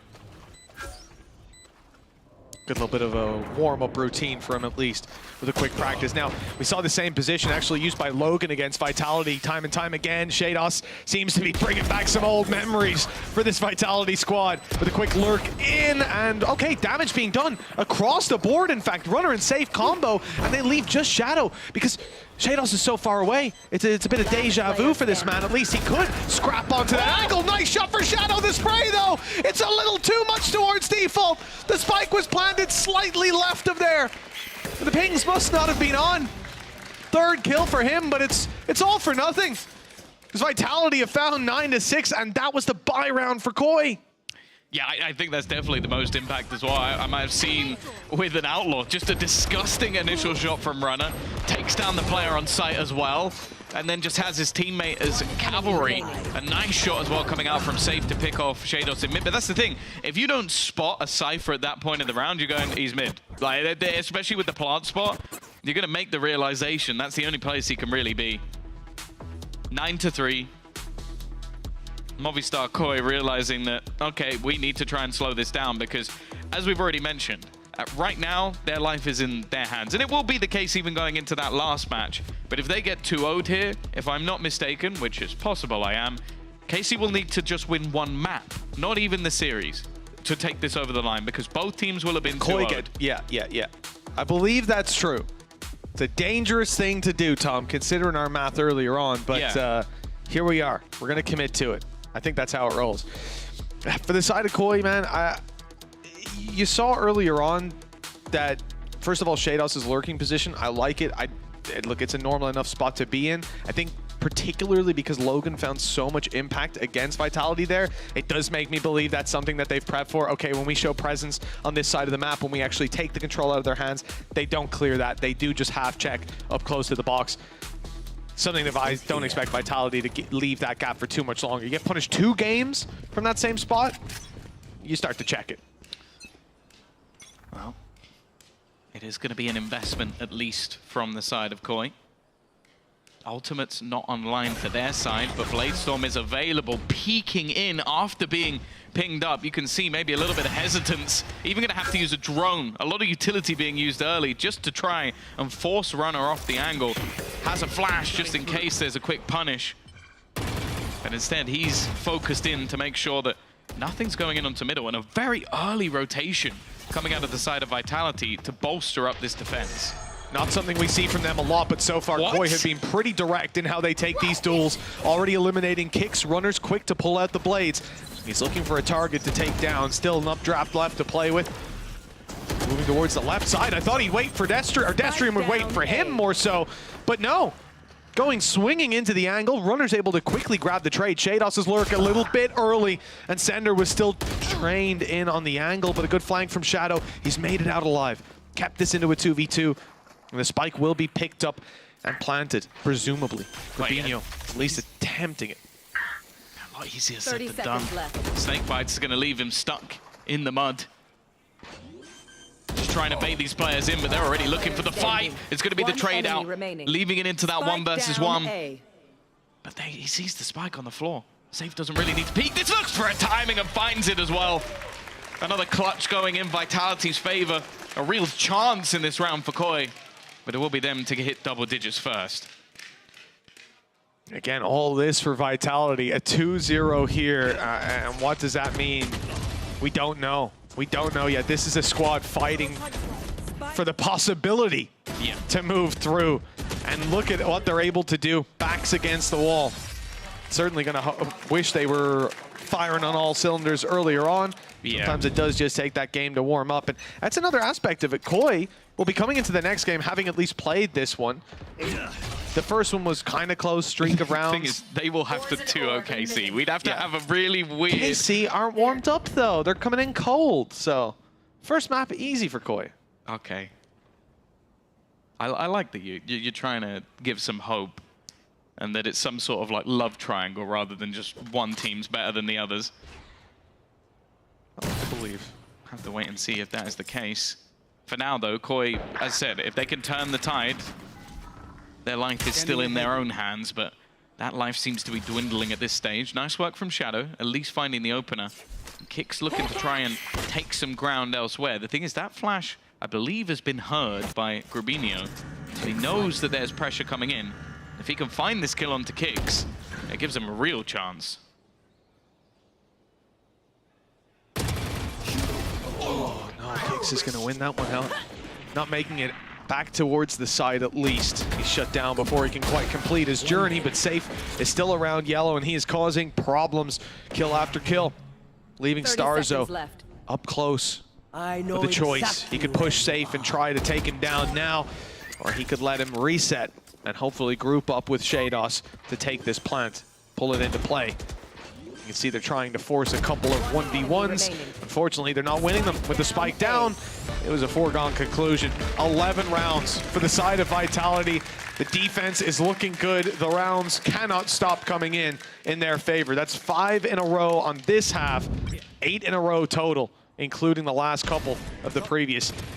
A big challenge for Koi. They need to wake up. They need to wake up now. Yeah, they are having troubles, and you can see there's going to be a pause called on the other side. Slightly different song to earlier. The other one sounded a little bit happier. Well, now, they do have one of my favorite ultimate combos available to them. You've got the Dimensional Drift Hunter's Fury. It's normally good for an opener.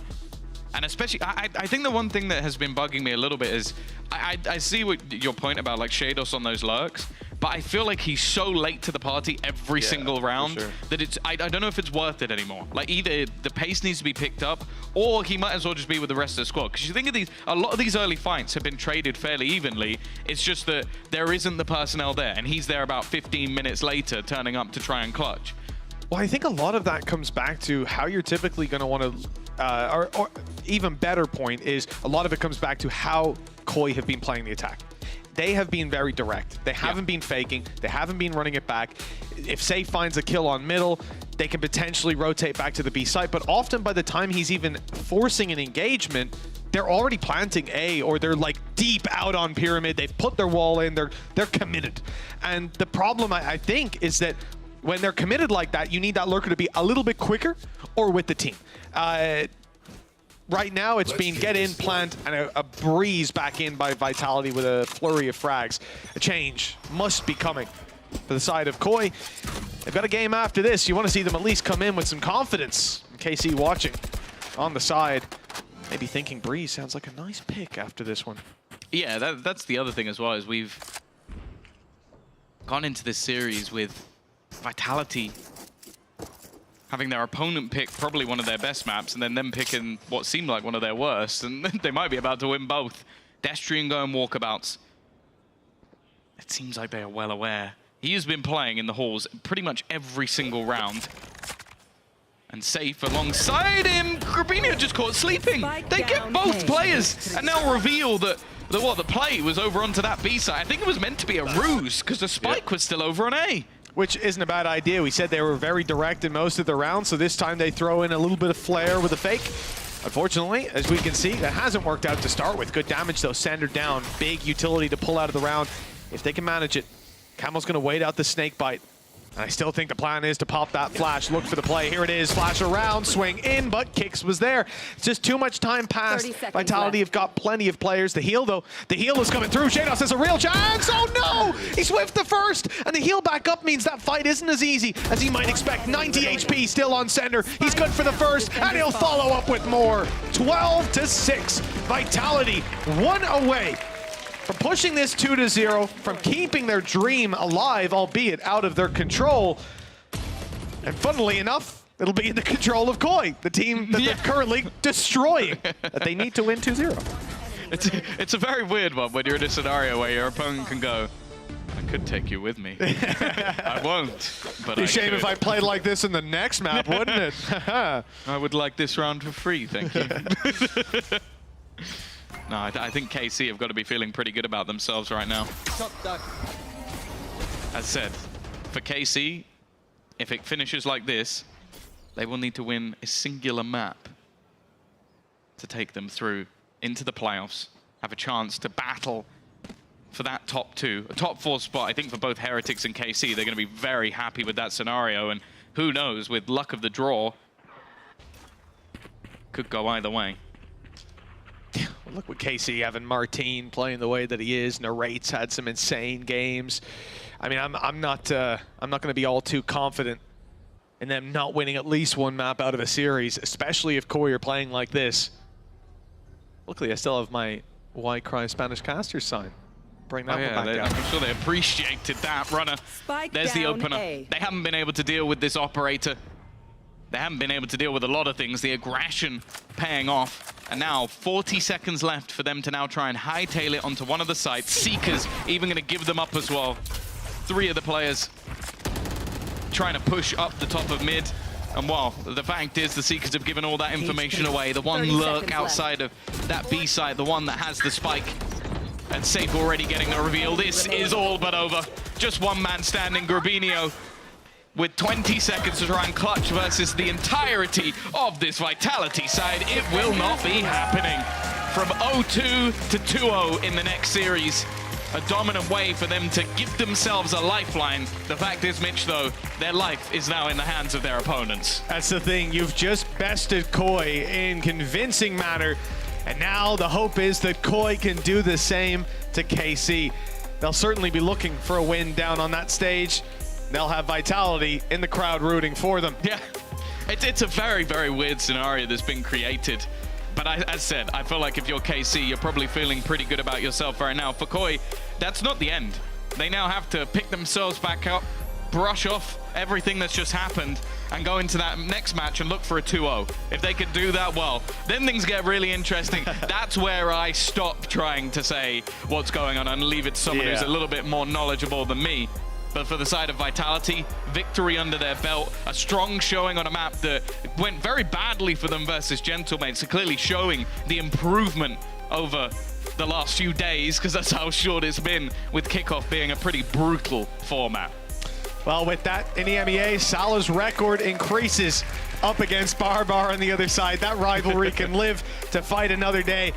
For Salah, it's time to get his signs out and start cheering. I wonder if he's got a Koi jersey backstage he can borrow. If anybody does, it's probably not Salah, I'll be honest with you. But it is a good victory for them, something I'm sure they're going to learn from. I think that's something that's always there with this Vitality squad, that they are improving over time. Well, Tom, that's the end of this. Let's toss it down to an interview. Thank you very much, Mitch and Tom. I'm now joined by Safe. Everybody give it up for Safe! There we go. Congratulations. You needed to win that 2-0, and you managed to win that 2-0. The first game didn't really go your way, so talk to me through what was going on backstage. How did you guys get your mindset back in and make sure that you do win this next one?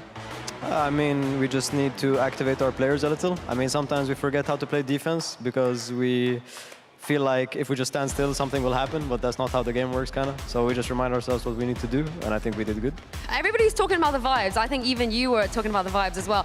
How good is the vibe? Give me a vibe check. Vibes are great, actually. Yeah, really great vibes? Yeah, it's actually good vibes. I think we can all see that and feel that as well. And in terms of your role on this team, I'm confused as to why there's been no Safe Jet, a cheeky little Safe Duelist in there as well. I'm glad we saw the Cypher.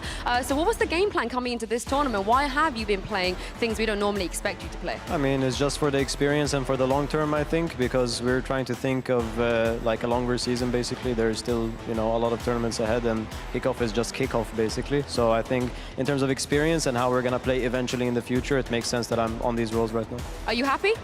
I'm very happy. Really? It's fun not to go in first and just take my timing somewhere and just not worry about anything. You're like baiting. Is that what baiting. it is? It's baiting. It's fun. You're so real for that. You played with a couple of pretty great IGLs already so far in your career. So talk me through what's it like to play with Sender? I think Sender is great IGL. I think some people are just made for the role, so to speak. Some people just have like either photographic memory or some, I don't know, some condition that just makes them superior in remembering things and all these stuff and the micromanagement. And he's that guy. he's my guy. So. And you vibe with that as well? You like the style? Yeah, I F with him heavy, dog. Yeah. Thank you very much for that. And the last question, your fate is not in your hands. This is a weird situation to be in, right? So how does that feel, knowing that the next game could decide whether you go to playoffs or not? I think it's okay, because for me personally, I feel like we need these games. Just getting to here and playing these games is super important for us, because there are things we can look back on and actually get experience from and learn. So I don't mind that my fate in someone else's hand. I think Starkso is going to smurf. Oh, okay. Well, it's been great to watch you, Save. Congratulations on that win. We'll see if we do see you back here at playoffs. We're going to head to a break, but don't go anywhere, because the decider of playoffs will be taking place right after this. Yes, put on. Now we stop them. And assert dominance with the AWP, yeah? Show them that the Big Ben, the clock tower.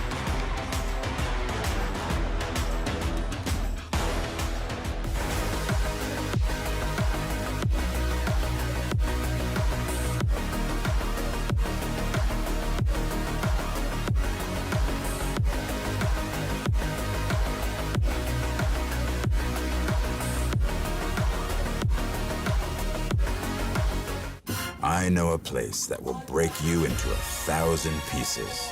Stay away from them. Stay away from Lorca, Paco, and Picasso. Don't ask about Lola. Ay, Caballo Grande. Ay, Dolor de Nieve. But in spite of everything, it occurs to you to visit Andalusia. Don't say I didn't warn you. Be careful of the Andalusian crush.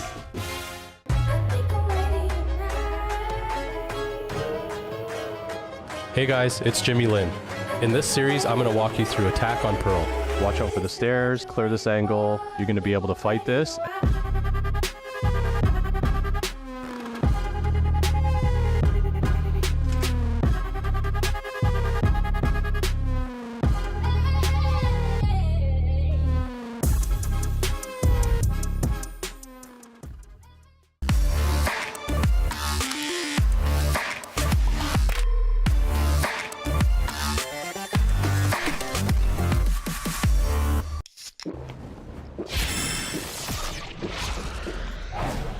Red Bull gives you wings.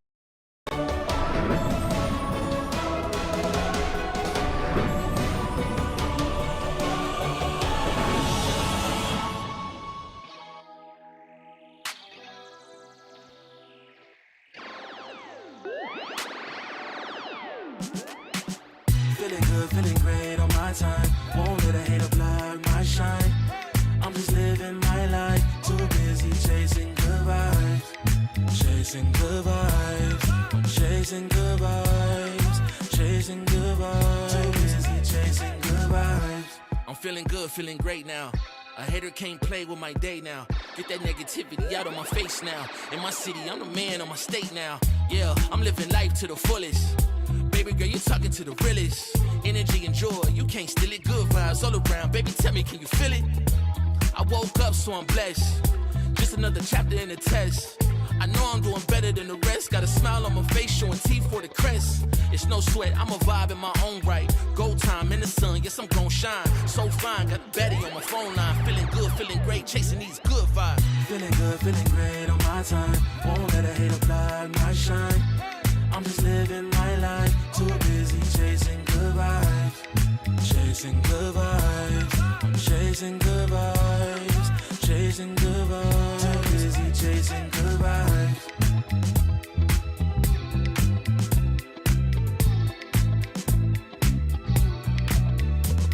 Put my soul on that beat, I'm ready to feast. Margaritas with some divas, I'm pouring the drinks. I'm living life to the fullest, the blessings in me. Don't really care what you say, whatever you think. Nah, unequivocal miracles with the lyrical. With the homies tryna pop like the cereal. Lucky Charms, got a model on my arm. Go watch on my wrist, garlic parm. No alarm, fireworks, I can feel it in the sky. I got love in my eyes, but there's money on my mind. I see passion and pride that despise all the lies. I've been around the world, so I'm down for the ride. Good drinks, good people, and good times. Fast cars, pretty women on FaceTime. More money, more fun in my life. I'm just chasing my shots with good vibes. Feeling good, feeling great on my time. Won't let a hater block my shine. I'm just living my life. Too busy chasing good vibes. Chasing good vibes, chasing good vibes, chasing good vibes. Too busy chasing good vibes.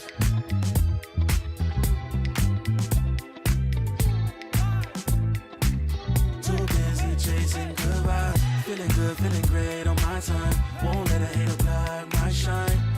I'm just living my life. Too busy chasing good vibes, chasing good vibes, chasing good vibes, chasing good vibes. Too busy chasing good vibes.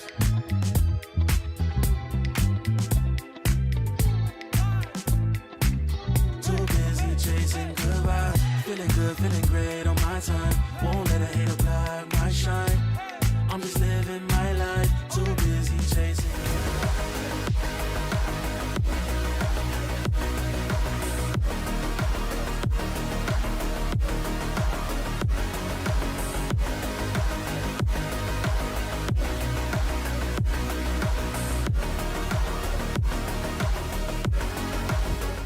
Welcome, you beautiful people, to the last match of our play-ins, and joining Steel and me is now Kakuka. Yay! I finally get to work with you. Don't say that, because I should be the one saying that. No, it's an honor to be here with everyone, and I can't wait to pick your brain. We haven't gotten an opportunity to get your thoughts on what we've seen from the teams so far today, so hit me up with it. Like, what are your thoughts so far on all the teams? I think that Casey, first of all, keeps surprising us. I think that this is what we wanted to see from Eng. We can understand that it's more of a long-term project, but we can see how it's already growing. And now from Vitality in this second matchup, we can see that they definitely warmed up.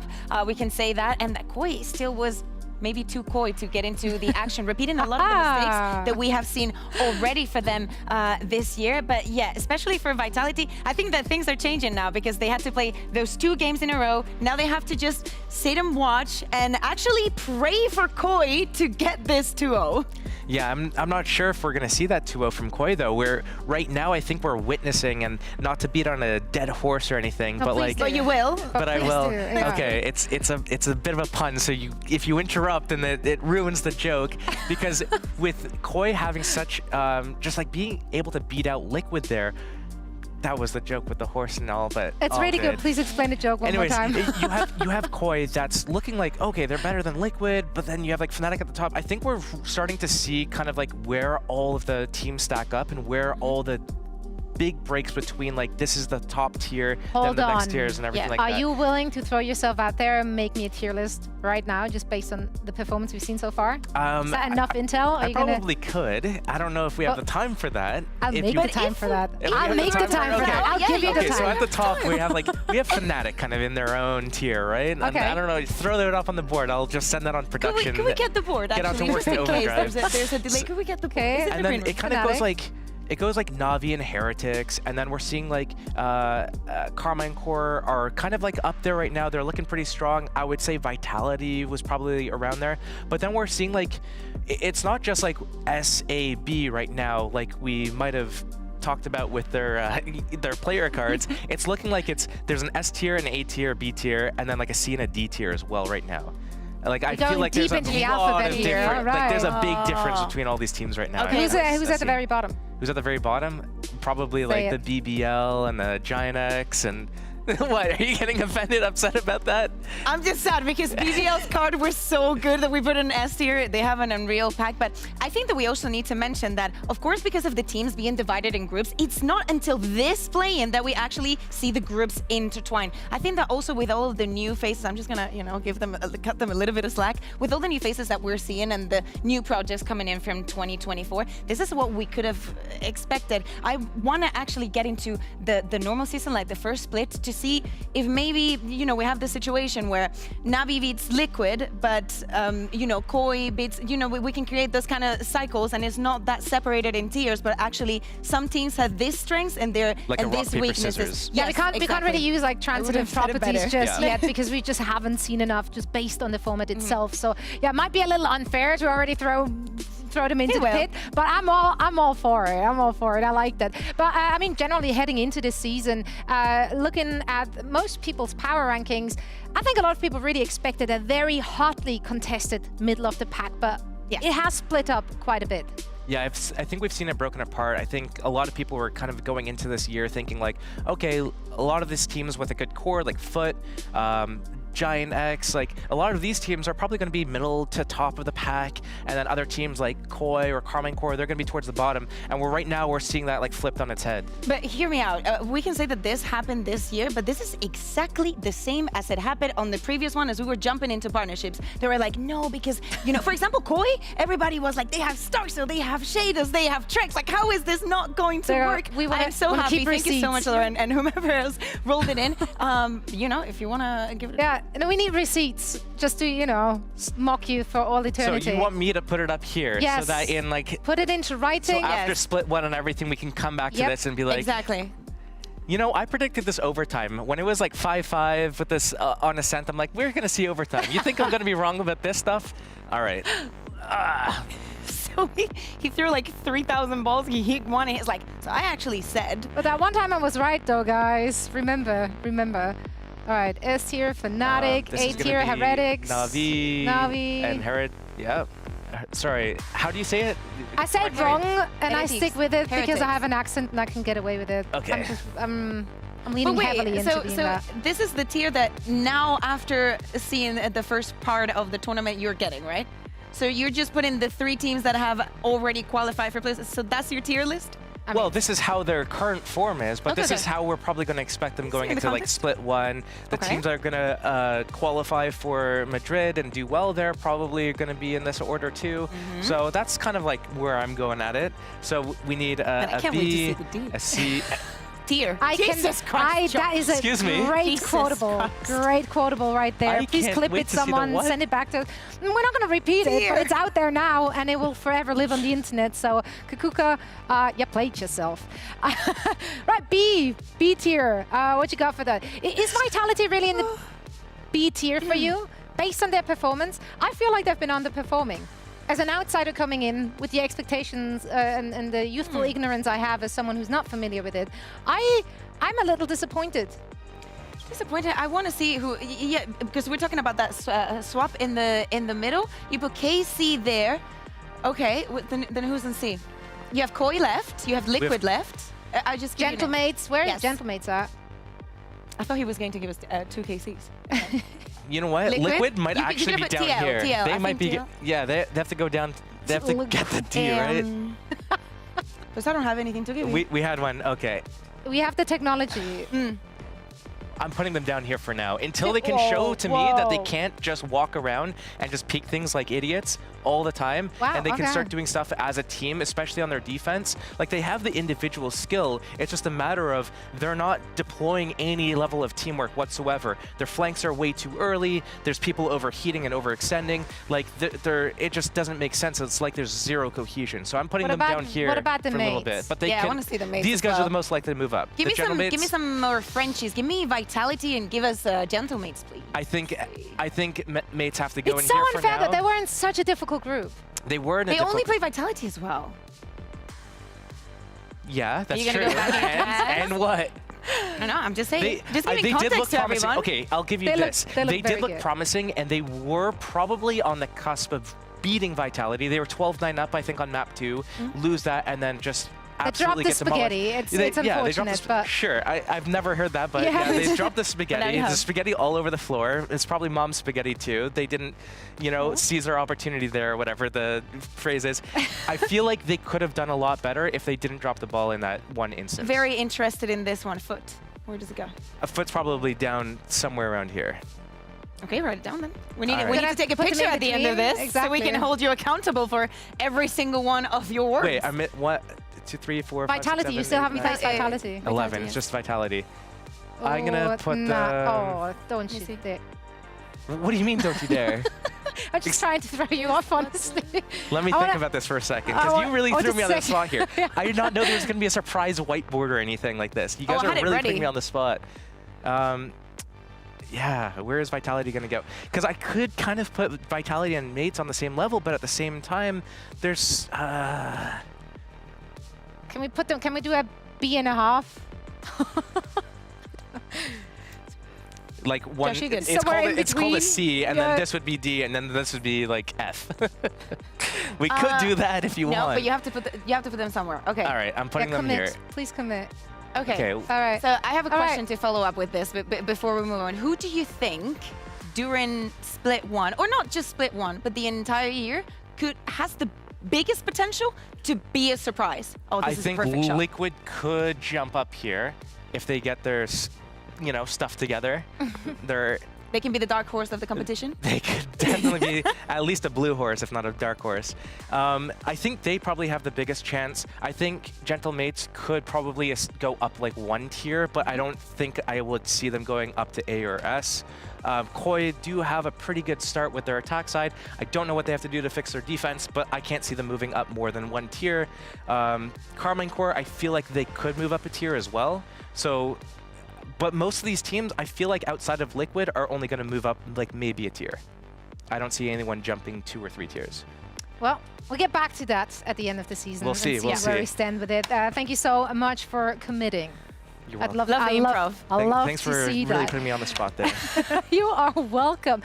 Now, let's talk about this very last match. Everything on the line, of course. Exactly. Vitality will be shaking somewhere in the crowd, hoping for Koi to win it all. But KC have been really, really performing well. I think they exceeded most people's expectations. Yeah. And one of the big talking points for that team, even before they played their first match, it was, of course, their abundance of duelists which were brought in. Let's talk a little bit about what we've seen so far from those duelists, hero pool, agent pool-wise. Yeah, exactly. If we take a look at Narrate, I think that he's both a little bit in the duelist, but not going to be the main duelist, more like the secondary duelist, but also playing in the support role. I think that he is actually the second to the main duelist that we see in Martin. I think that he's been having a brilliant performance, and I think that Eng is even evolving within his own method of, grabbing the duelist, and not only making them play differently, but actually adapting to what they want to do and the ideas that they have on the map. And probably is one of the reasons why it works so well, especially today on Ascent,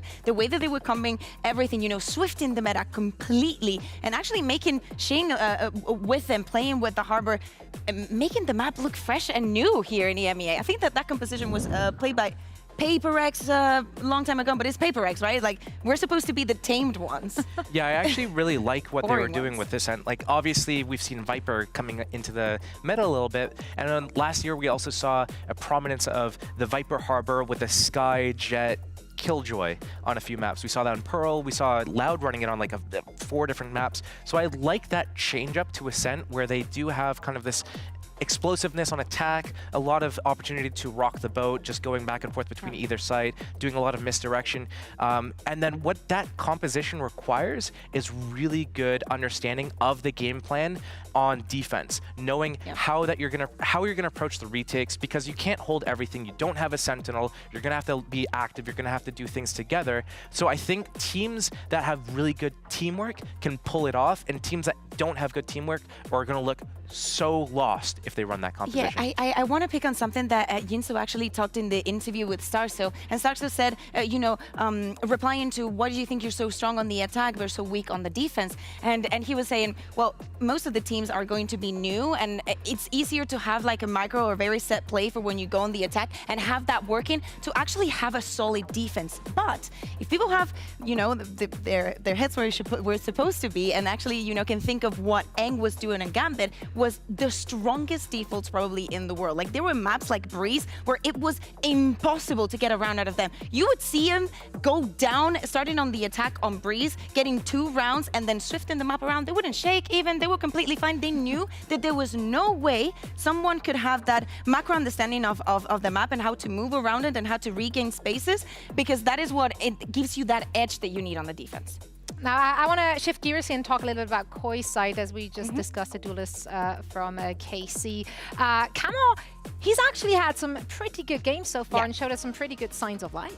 Yeah, exactly. I think that in this Breeze game, especially on the defense, we saw a couple of rounds where we could see the potential of why this agent, we're seeing it more and more on Breeze. And I think that he was doing a good job. Maybe, it wasn't the map for Koi. I think that they were very repetitive on the attack, not only on what they're doing, but also on the mistakes that they were making, Josh. Yeah, I think here Camo had way too much space and luxury, just walk around with the Yoru up, just be able to post up on angles in general. And I was really surprised to see, like, you're running this double controller Astra on the side of was it Vitality? Vitality, yeah. It's like, why are you guys not doing more like info denial with the smokes? Why are you not setting up lurkers, like more like inserting them deeper, and just doing something with the double controller to bypass that op and not give just free picks for the Yoru? You seem pretty upset that they ran an Astra without utilizing the Astra whatsoever. I probably said some words out there. Yeah, there were some strongly worded sentiments Can't be repeated on live broadcast. Absolutely probably.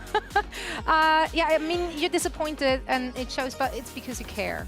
Right. I am very passionate about this game. I love this game so much, and when I see people playing it suboptimally, I just get really upset and I shake. Frustrated, yeah. He shakes. The physical response he has to it. Now, one thing, of course, is always great gameplay, but we also love great stories coming into this. And there's another cool one in this upcoming match, and that's, of course, Magnum once more facing off against former teammates from Apex.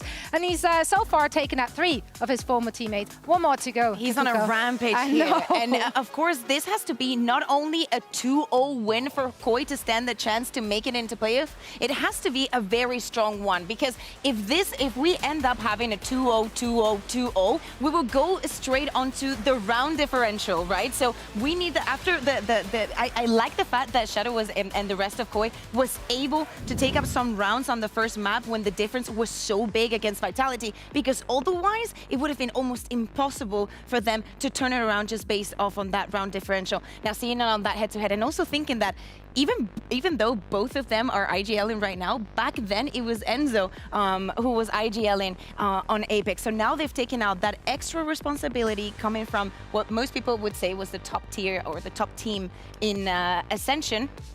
And only one of them is going to make it through, or possibly make it through. You know, being someone that's been on kind of a similar place as Magnum, where you have like a core break off and it's 3 people going one way and you're going the other way, and everyone thinks you're the one that's going to do the worst and the other 3 are going to be successful, and then the opposite happens. I'm giving him my support. But yeah, looking at this, just like going into the day, I was thinking Vitality was probably going to go and win the first series and the second series, and it was going to be a 2-0. Yeah, it would be so boring for the last one. It would have been boring, but I mean, there's always a big but. When looking at Carmine Core, it's like we went from, I was so optimistic going from like day to day. It's just like, oh, they look really good. Oh, but they have really low lows. Oh, but they look really good again. So I just, coming into this, I'm like, oh, Vitality is probably going to beat Carmine Core. But now I look at them again, I'm like, they're looking really solid. Like, it's just so hard to put my finger exactly like where they are. It's been an emotional roller coaster watching those teams, because I feel like with almost every team here, expectations have been shattered in good and bad ways, all at the same time. So it's been difficult to predict, but that's what makes it more exciting, right? Do you feel like between Koi and Carmine Corp, is there a clear favorite? And why is it Carmine Corp? Okay, I think that Carmine Corp, especially like what we've seen, I think that people get very excited when they see new agents, as we say that also Eng is back, but also we have some very, very long days. We can understand if the anti-strategy cannot be on its finest point and you have to pick your battles. Probably cases the strongest. I would say KC as well, because they have the whole package right now. They have good individual players. They play really well attack side gameplay. They have a really good defense side as well. They move around together. And Koi only really look good on their attack, not defense. Yeah, Koi versus KC, make or break match 3. It all comes down to this very last match for both of those teams. So let's see what they got.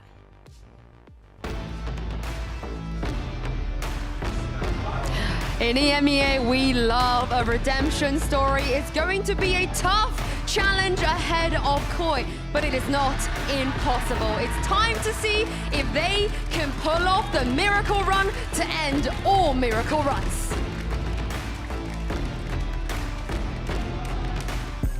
And on the other side, they already have a huge win under their belt, and a 2-0 will secure them a spot at playoffs. It's Carmine Core.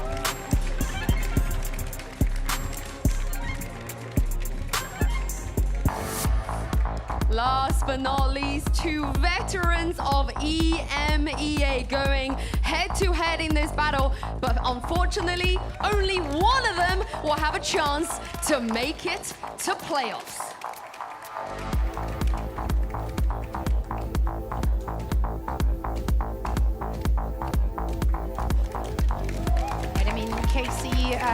they have to win one map, and then they are through. How likely is it for Koi to stop that? So here we have to talk about two different things. Like, Keiko, first of all, has played that first match, has gotten the victory that they got, even bringing things that were a bit unorthodox onto the server. And now they also got a break, got to see how Koi was looking like, and also speaking up from Koi just losing in the manner that they did against Vitality.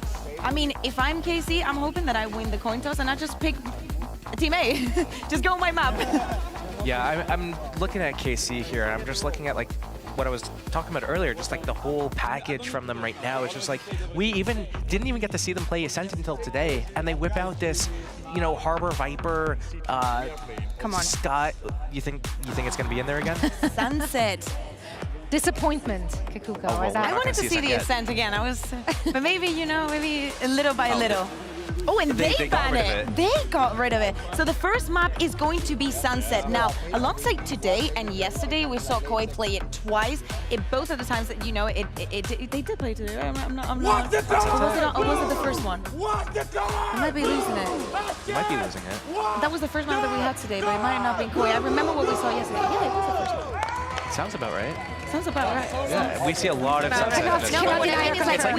Sunset's the most picked event at this event. Yeah, they love it, you know? Not a lot of Icebox, but a lot of Sunset, you know?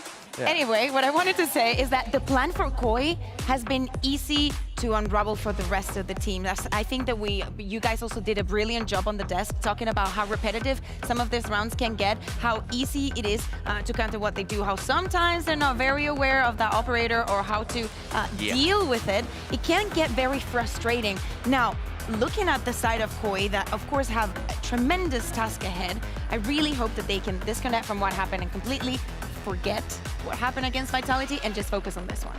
The crazy thing is, I would even go almost to say, if they can get to Icebox, you know, Koi could even close out the series. But then in the same breath, it's like if they go to the Icebox, it doesn't matter. It's all over. Yeah. So it's almost like a do or die. This is what we're here for, Josh. Let's chat about the agents though. Any surprises here for you guys, or is this all just as expected? Yeah, it's as expected. We saw this earlier, and we were even highlighting how Carmine Core were doing their retakes on defense, utilizing that wingman to get on the spike while they put up the one-way smoke, and started using some of their abilities like nades and mollies to flush out areas and just win this just straight up like 1800 style rifle battle, just standing in a line, just taking a shot with their muskets and then going for the reload. Sorry. You're good. I'm a boomer. No, it's okay. You're good. I think also KC is starting on the defense, having that double controller, having the Cypher on Magnum. I think that the composition is brilliant. I hope that they put a lot of pressure onto Koi and make them feel, you know, a little bit unshattered. I think that they will crumble under the pressure that they're on. If they manage to get 4 rounds in a row, I'm telling you, this is over in one map. Right on. Well, Koi and Vitality fans have to root hard now for Team Koi. KC one single map, and they will be moving on to the playoffs and join Team Heretics. Heretics? I call them heretics. Heretics is fine. One of those. Navi and Fnatic. And for all the action on this very first map are once more, of course, Tom and Mitch standing by to bring you all the action. Thank you so much to our wonderful analyst desk as we are ready to dive on into another series here, Tom. Koi and KC. Now, we've heard a lot from the analyst desk about the stakes of this matchup, and I think it's important to highlight before we jump in the fact that if KC wins at least one map here, it's done. The series will be played out, but it will not have any effect. Koi needs a 2-0 victory, and they need to do it pretty cleanly because they've got a lot of round difference to catch up on right now. Coming into this, I believe KC is leading +7 rounds, Vitality +4, and Koi are in the negative. They've got to get back up there with, I mean, hell, a convincing map would help. Attack side, start right here on Sunset. Maybe some hope. Maybe. I would say that I'm not particularly optimistic because I think them not losing a map is already going to be relatively difficult. But we have seen both teams have these sort of implosions at times where they've disappeared off the face of the earth. The Steel was sort of saying it's like an emotional roller coaster up and down. I also want to know how much he thinks about the Roman Empire. I imagine it's quite a lot. Well, considering he's already bringing up musket warfare, you have to think that his historical delves don't go, at least go a little bit deeper than that.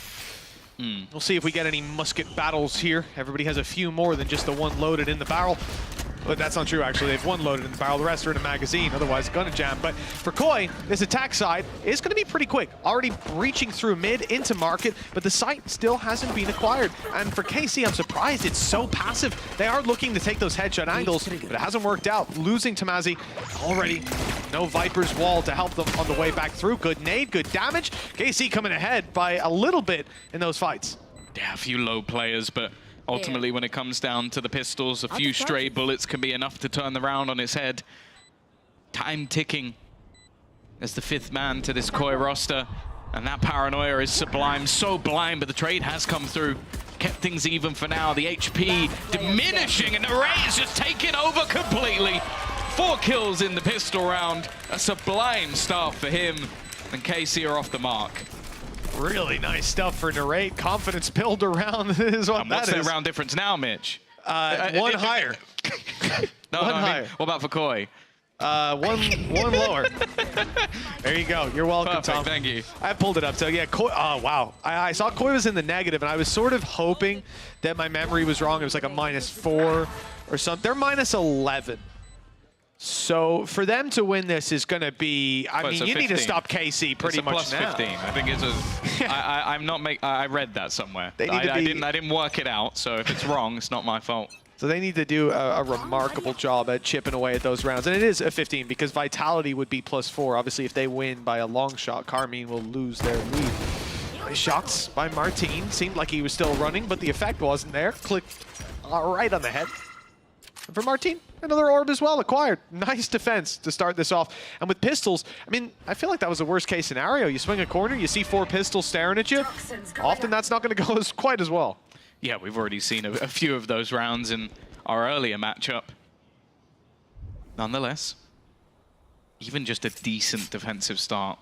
Like we are talking about like them needing like a 13-5, 13-6, something absurd to really get those rounds up. And otherwise, they're almost just fighting to help out Vitality. 13-5 and 13-6 pretty much, right? You need to have those 2 convincing results on the board to build up those 15 rounds that are in difference right now.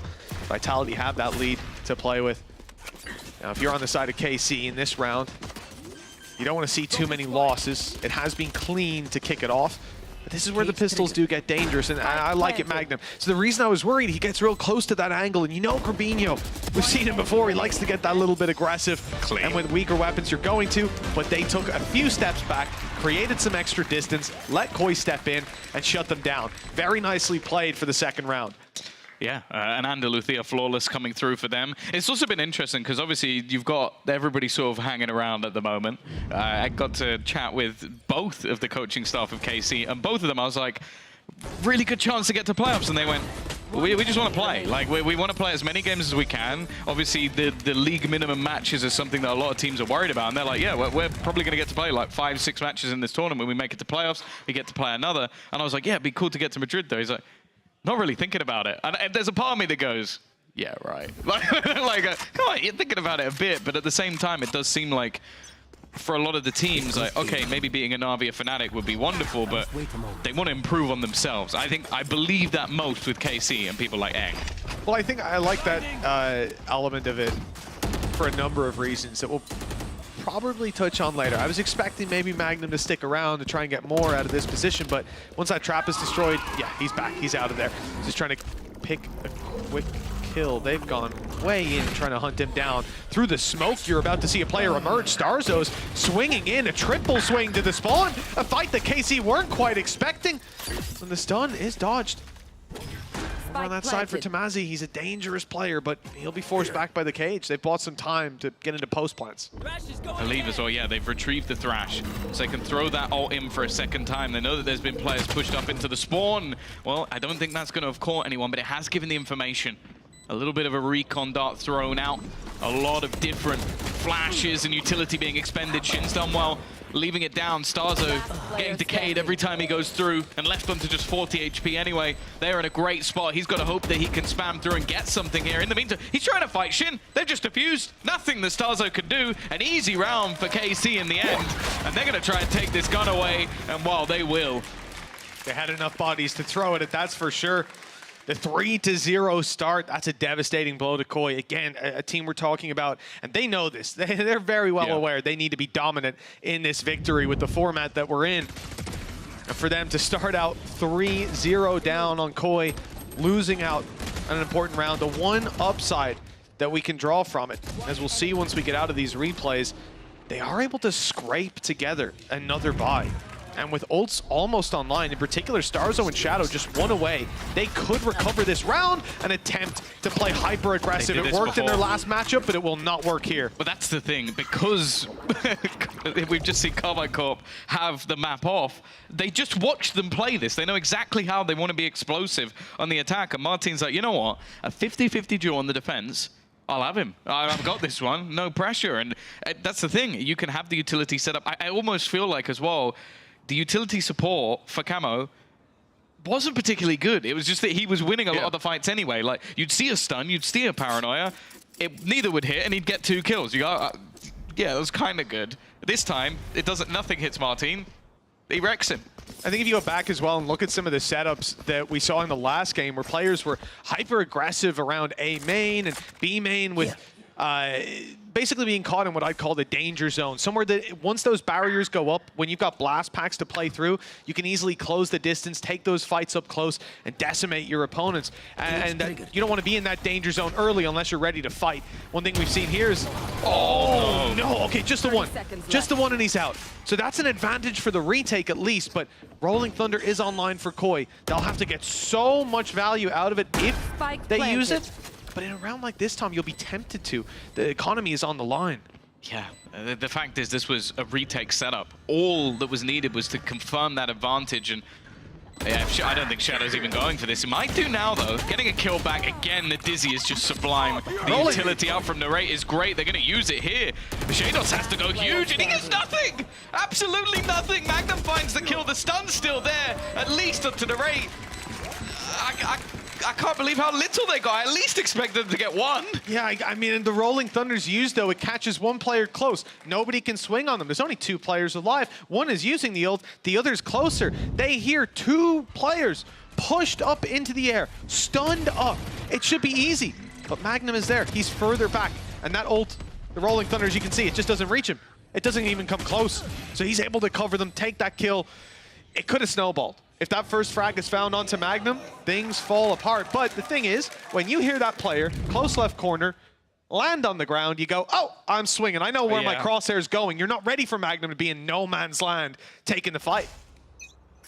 4 in a row, 4 defuses as well. Koi have had no trouble in getting onto sites. They've had a lot of trouble in holding onto them. Dropping spikes. Maybe looking to try and pick up the pace a little bit here. Starzo's actually been spammed a little bit through that smoke. And the Prowler may have gone through. I believe it. No, it actually hasn't destroyed a trip. They placed it in a different position this time, so it's actually done nothing. I think the chances of this being a clean game have quickly diminished, and at this point, Koi almost have to just look at this as, let's get around. Let's get onto the board, because we've already witnessed this once.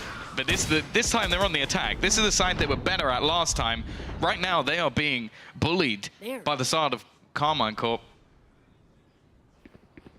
Building up into what looks like an A-take. The thing is, I've really liked KC in their retakes. They've been fantastic at each time.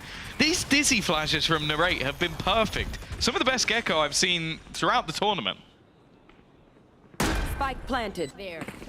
Well, best of luck to Starzo in this duel. 63 HP, already being spammed. Daddy's up close, though. Good damage done.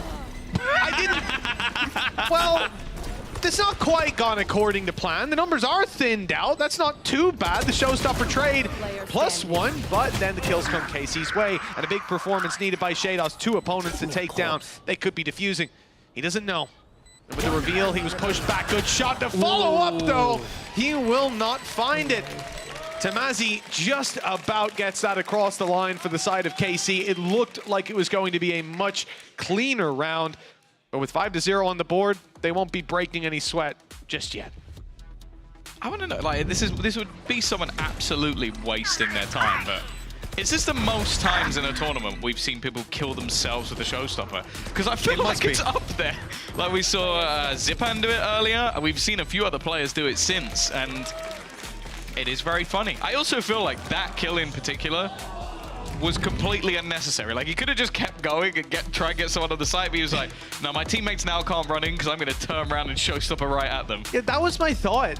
Why it kind of caught me off guard. First of all, the fact that he got himself, because I thought he was far enough away. Second of all, the fact that he even fired it. There must have been some clear communication to his teammates, like, get back! Because if he fires that in and takes down like 2 guys rushing the smoke, that could have been very awkward. But it worked out. They got there in the end. And KC, 5-0. As we said, you know, for Koi, ultis will come online. They used the Rolling Thunder not long ago, but they still have Starzo. Fade ulti online, Shados as well. I don't know how much the Neural Theft will get, but match that up with the From the Shadows on KC. It's not going to be a very ult-heavy round. We're back to the basics. And so far, that is where KC have definitely thrived when it comes down to the basics. Yeah, I think also the thing with KC that's made them different to most other teams in this tournament is they actually have been really thriving on their defensive side. Like an 8-4 defensive half versus Vitality, 10-2 versus Foot as well. And okay, they struggled a bit more against Giant X, but every other team I've been sat there going, okay, if you'll probably get 9 rounds on the attack, but it's not been the case. And for Koi, well, this map is already looking pretty damning. We're talking about them needing like, 13-5s or something like that. Yeah. Well, that's not looking very likely, so it probably means they're going to need to go for a 13-0 on the next map, which I think that's even less likely. Why not do it now? 13 in a row. Same thing. Why do something tomorrow you can do today? Well, let's see if Koi can make use of that philosophy. At the moment, they have to look at trying to win the map. That's a bigger problem, because again, if KC win this map that they're currently 5-0 on, they are through. Now, we will still play the rest. For fun. For a bit, for a bit of banter. Maybe Sue will come up here. I know she's been begging to cast, but let's give Koi the benefit of the doubt that they will actually be able to turn this one around. Magnum, prime position. The double peek looking like it's going to come through. A little bit labored. And Tomazi there to support. Still Magnum gets one, but Camo and Grubinho have managed to strike at the same time. Well, they certainly know Camo's around market. Fresh information for Tomazi. He's holding his ground for now, but, well, they're not following up on the utility. I guess no intention to play backside, just to try to buy away. Like, okay, now I don't know what was going on. I don't know what the idea was. Good kills. Camo on his 3rd already. There's a chance it was a messy round from the side of Koi. I'm not sure we'll be seeing that one on the Telestrator. Lothar, your choice. But they've won it. They've got it. Let's let Steel do that one. Yeah, Steel, break it down for us. But yeah, 5-1, they're onto the board. Definitely messy. Like, nobody guarding the player who's planting the spike. Definitely problematic. And to be honest, Shin may have actually been able to win off time. Of course, I think he's hit by the Nightfall, so I don't even think he could hear if the player was going to plant again, and his position completely revealed at the end. So doesn't quite go his way, but yeah, as scrappy as it can get. Financially, it's putting Koi on the brink, but the same could be said for the other side. Magnum's back down to a Spectre again. We are going to see the push coming in onto mid. This is something of a regular occurrence, but there are 3 players on this side of the map. Showstopper is probably the ult we're going to be looking at, but there is also a Viper's Pit available for Tomazi.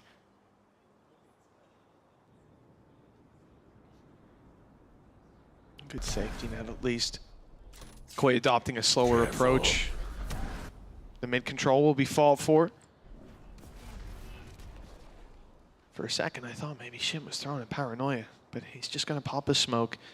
There's no one ready to fight, really, on the side of KC. This is, I feel like, a setup that's on the back of it, expecting Koi to wait for aggression somewhere to try to punish any info taking, and there you go. Human recon dart used up, and even a little bit extra info onto Shados. So they know there's a lot of players in B, but look at the spike. It's on its way. Oh, it's a ruse, and it is a ruse that has worked perfectly. But after not seeing anybody actually head their way in, they're actually starting to double back in the other direction. You can see a tentative bit of hesitation. Now aggressing into mid. I quite like this from KC. They're putting themselves in a position where they're not going to be able to do anything on the A side. The only worry is the fact that Kama was in behind. Yeah. I mean, he only fired a rocket, so understandable that they had their knife out when taking that fight. You know, questionable decision making. I think just a messy round. On. Again with the raised silent utility. I keep missing that one, Tom. You know, it's all on me. So that trap was broken.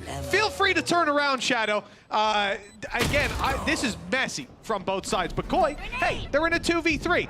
Maybe they can make the best of a bad situation. The spike still needs to be defused. Nade's being burned up at least, so not going to be pushing them out of the corner anytime soon. Now I can throw in the little guy to go for the defuse, buy some time to take some fights, and all three guns primed and ready when it came down. Fighting time, 6-1. KC back on the saddle, and we need to see a little bit more from Koi. Again, almost just frustratingly messy at times from this squad. I think the thing that is frustrating about it is the fact that the idea is not a bad one. Like, they go for the initial setup of throwing Camo in onto the site with the showstopper. It pulls the rotations. They have an A site for free. And then I feel like they get caught more trying to catch them on the rotate back than they actually do focusing on what's going on the site. I feel you, Barbar. Yes, that was actually the appropriate response to what you just witnessed. Let's see if we can get a smile on his face after this round. Let's see Koi on the attack find that success. They've got rifles again, but still, the problem is KC are building up valuable ultimates. They've not only got Thrash, but a Viper's Pit, as you said last round, Tom, that's still there to be used. And for Koi, it's not even about winning the round with them. You need to start burning these ultimates up. Getting that weapon, or the economy, sorry, of KC under control has been done pretty well. Despite a 6-1 lead, they haven't really got credits if they lose this round. So it's not like it's out of their hands yet. They can very quickly close that gap on the side of Koi, but they need to find some opening duels. Starzo at least causing problems with the trap being destroyed. And there's two players around here, though. This is space that is being given and not missed. Nice entry, though, for Camo. Something he does expertly well is taking fights 1v1 without a lot of utility support. Magnum, though, has been able to trade things back. His one-way cages have just been filthy. Thrash is available, potentially going to catch someone, but mostly just being used to clear these close angles. And I think that did that. No, it didn't get Grabinho. It wasn't quite far enough into that smoke. They may not even know that he's within this angle. He's going to TP away. That will give them the sound cue. Camo also just hiding within the smoke, lurking, and actually almost catches him while he's trying to pick back up the utility, but instead falls at the hands of Narrate, leaving the two players in main. The snake bites forcing them back. The spike already being defused, but Grabinho has just popped every single head. A little bit of an outlandish close to the round. I think Narrate even tapped the Thrash to try and bait someone into peeking, because he had that gun up extremely quickly. But the fact that you see this lineup in the end, little bro is diffusing and everything. Trying to get it across the line, but it's not to be. And for Koi, yes. It's still not a smile. It's not a smile. But he seems He became less Italian frustrated for a second, but other than that, no smile. We're getting there, bit by bit. If Camo can keep up these entries, no doubt we're close to seeing Barbar break that smile out. Now it's pistols for KC. And Narrate has picked up the opening duel. This is a little unfortunate, but it was a spam through on the back of a trap. Now they've got to try to do it when there's not any utility to help them out. Unless Tamazi gets close enough to Viper's Pit, but I doubt it. They're actually going to aggress instead. Not looking to just sit back. Nobody there. They're all wrapping around from behind. Little bro sent through first. Nade to try and force them forward. They do isolate a duel. Turn it into still a possible scenario. Bringing it into the 1 versus 1. Somehow Martin has put this in a position where they could actually win this round. You can see though Starzo still has his Horn online. Sitting back, but it's an aggressive push. Horn will be broken. But at this stage, needs to go for the fight, needs to try and take him out before that is his last bullet! But I don't think he has enough time. Starzo just about burnt enough of that clock, but damn was it close. Sigh of relief again will wash over. I don't think that's gotten a smile out of Barbar either. No. He doesn't like the close rounds. He's not a fan of them. You can see why. When your opponent's on eco and it comes down to a 1v1 and the only thing that saves you is time, I'd be a bit worried if he had a beaming smile on his face. Well, maybe we'll get to see. The fact that, oh yeah, oh yeah, that's a happy man right there. He did. Hey, that's kind of a smile. It's kind of a smile. That's a manic. Like that's a man losing his mind. That's like you put a guy in a white room with a straight jacket on, going. That was you watching Liquid yesterday. Yeah, it was a tough day. It was a very tough day, but we get through them. The screams were heard throughout the building. One step at a time. Me and Barbar can have a group therapy session after. Imagine if you'd had to watch them play 2 games today. No, I don't think I could have taken that from a cardiac perspective. Koi doing pretty well. They've got control of the site, the plant down nice and easy. It's a buy round from KC. It's actually looked we're on pistols on that defensive side. But here's where things are going to look a little bit worse. Rolling Thunder blitzing on in. It might have caught one of them, but it doesn't matter. The whole point is to send the rest of the squad running. Comboing at the same time, using this showstopper, I guess just stops them from saying, oh, you're going to use Rolling Thunder spawn, we're going to fight for market. But now they're going to fight for market, and they're going to fight very well for it. Low HP on Camo, he's quickly dealt with. It's only Shados. Blink, and you miss it. KC on the retake. Make it work quickly, cleanly, and efficiently. You'd be surprised which team used their ults that round. The thing is, I don't mind the initial idea of if the Rolling Thunder and the Showstopper, if you're to shoot that Showstopper into spawn, because they probably have fallen back in that direction. And then, I guess, once you don't get anything off it and Tomazi gets a kill, you're trying to just delay, but KC have been very happy to play retake. Look at the scoreboard. They have diffused every single round that they've won. So it definitely seems like maybe holding that just for a little bit longer. But again, I feel like Koi are just going to be kicking themselves because they get in the afterplant. They have 2 really high impact afterplant ults.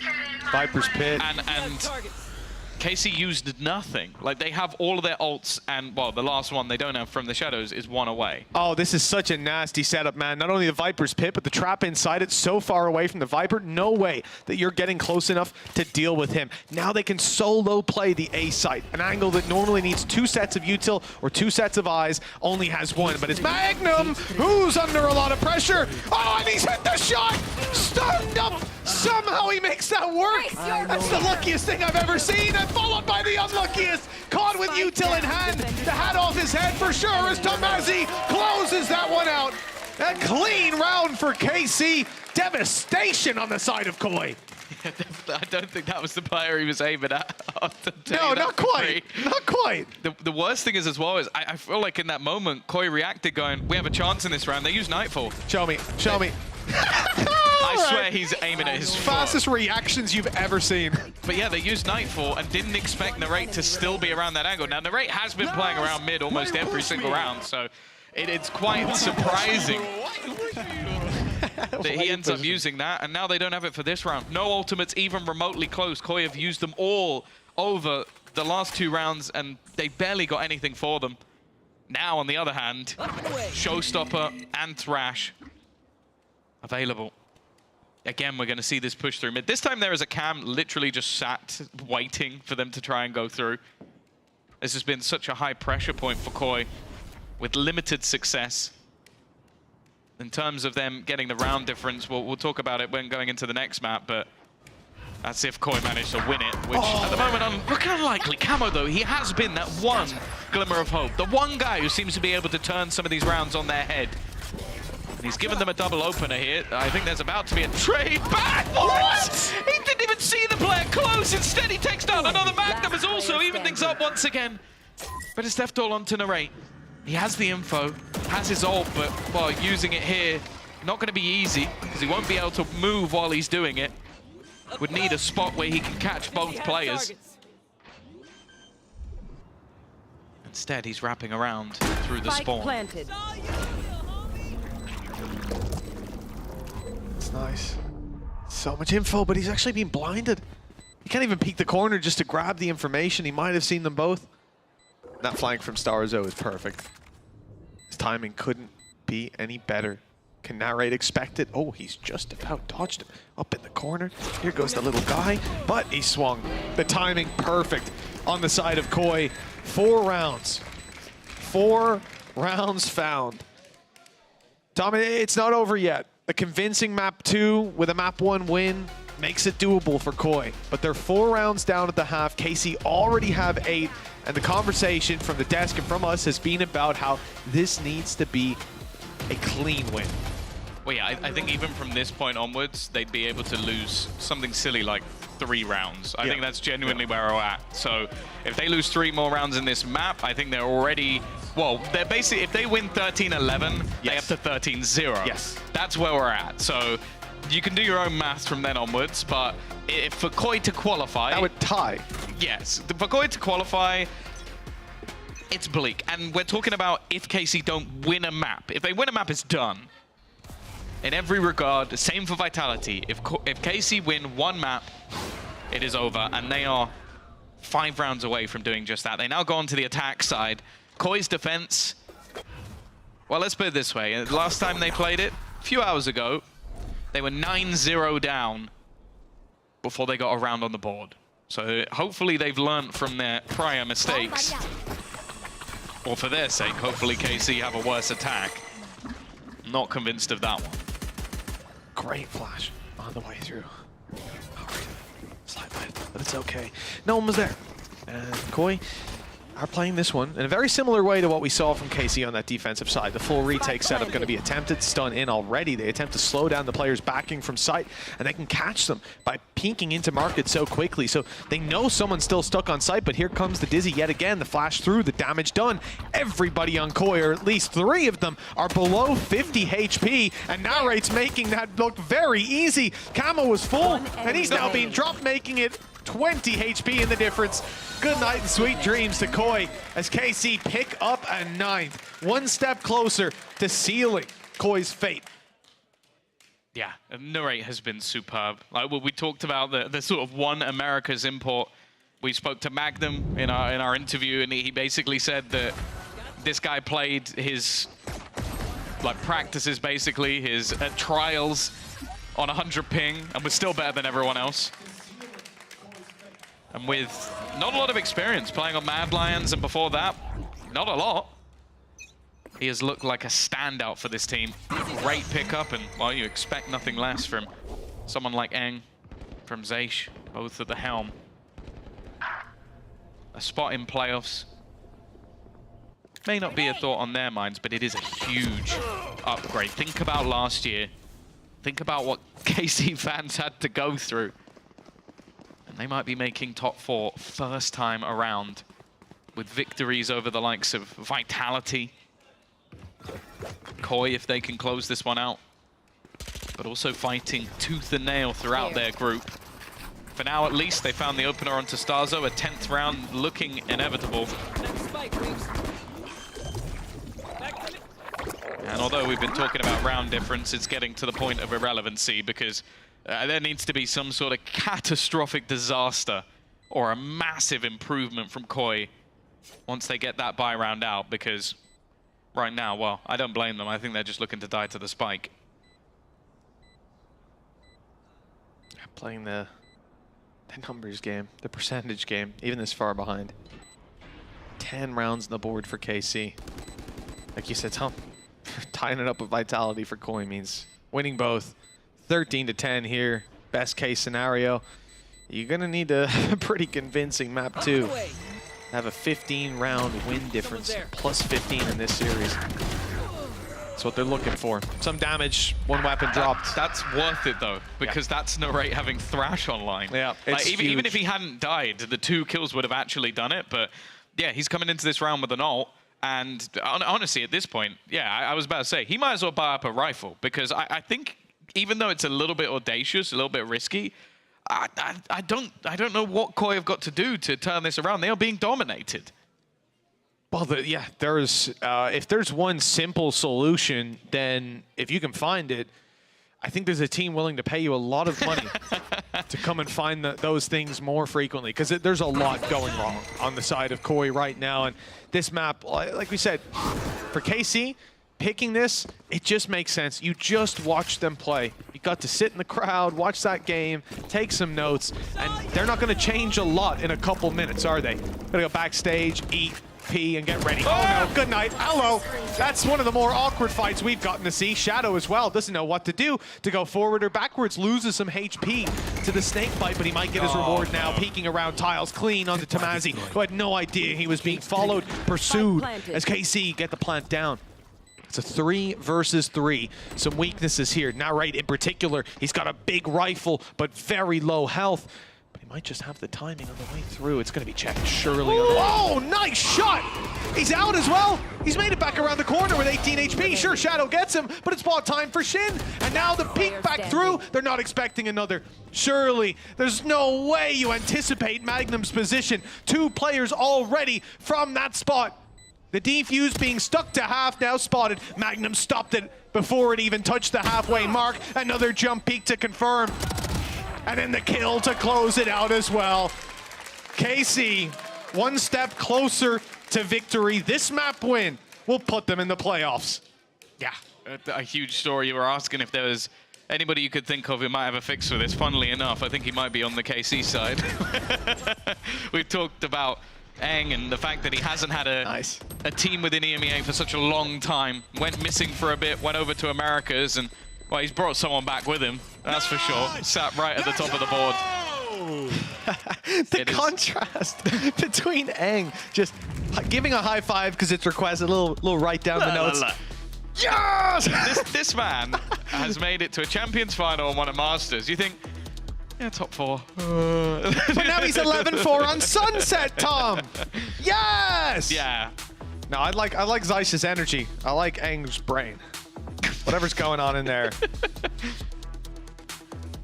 I want to study it, that's for sure. 11-4. This is going to have to be one of the greatest pauses of all time. And not only of backs against the wall, playing your 3rd map in a row, but also, more importantly, playing a map that, as you said, you literally lost on 2 hours ago and have had no time to fix. Your opponents, in the meantime, had a great showing on it earlier in the day with a victory versus the team you lost to. Now you've got to somehow come up with a way to come back from 11-4 when they are firing on all cylinders. There isn't a player missing. Like, we've had Magnum have a bad day at the office. He's 14-7 right now. Narrate, wow, don't need to highlight him again. Do you reckon we can get a Salah cam during this just to see the hope fade from his eyes round by round? Why do you want that? Do you know what I want right now? I want to see an unhappy Salah. Why? Sick of seeing him with a smile on his face. Somehow I reckon that somewhere Gorilla's still giggling to himself. After some of the plays, I wouldn't blame him. He's still thinking about Sender running and jumping. He's like, hee hee hee, that was good. That was a highlight of Sunset for sure. 20 hopping kills. Now, quick play from Koi to try and take control over mid. 4, in fact, 5 players are pushing middle. It's bold. They're grouping together. Hey, sometimes their attack side has been a little bit better. So let's go back to it. Start attacking them. I like it. But they get spotted by a cam and it's time to fade away. Yeah, the element of surprise is a big factor when you're defending and you've got 5 in one spot. And now the element of surprise leads them to taking down Magnum. He's not ready for someone to be there. Lovely. Yeah, unfortunately. Found B. Oh, never mind. There goes Tomazi. So that's at least the lurks. It puts them in a good spot for the retake. They're now going to know what's up. Everybody over on the other side of the map. No ultimates to play with for the side of KC, so it will take a heroic play to turn this one back around, and they are going aggressive. Looking to try and fight into the spawn. I don't know if the Jiggle Peak will have actually caught them. They've got a cage to try and section them off. Nothing found. Paranoia is going to blind everybody up, but there's no one actually peeking off the back of it. Martin does have a nade available. I don't know if he's going to want to try and throw it in here. He's just waiting for somebody to peek. First shot connected, second as well, and they're just mowing them down. Somehow this has become competitive once again, but Grubinio finds the kill. They've, however, left Narrate behind. If you want anyone in this clutch, it would be this man shot. Missy baits out the second player, though. And now all that is left is Starzo, but doing them in a 12th round, and Starzo, he's run out of time. It's ring around to Rosie, a 3v5. They just can't lose. Red Bull clutch for Carmine Corp. Match point. 12-4, and at this stage, I think the nail is well and truly in the coffin. It could be just a formality for the side of Koi. 8 in a row, double what they already have consecutively. It's a big ask. I think even Blaze and Uli and Uri are giving up at this point. Oh, never. Hold on, let me take the headphone off. Can't hear the Spanish casters, isn't that funny? I know how that works. You can hear the French casters, you remember where Masters is, yeah, right? I know. I'm not making good life choices, but here we are. Oh, a little push. I like it. Starzo, he's not going to lose the confidence despite the fact that rounds have not been going their way. They won't feel shut down. The aggression doesn't see any reward, though. We can see quite clearly that KC were challenging the B site, but it looks like they're second-guessing it. They're going to leave this one wide open.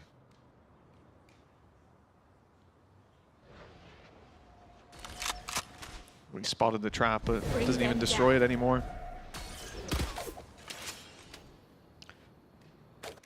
Look at mid. Little spot for Magnum. Surely you don't expect Camo to be here. No, he does. Oh, but he still wins the fight! What a devastating blow! And Starzo's gone too. It looks like they've already started to crumble on the side of Koi before we even see Thrash coming into effect.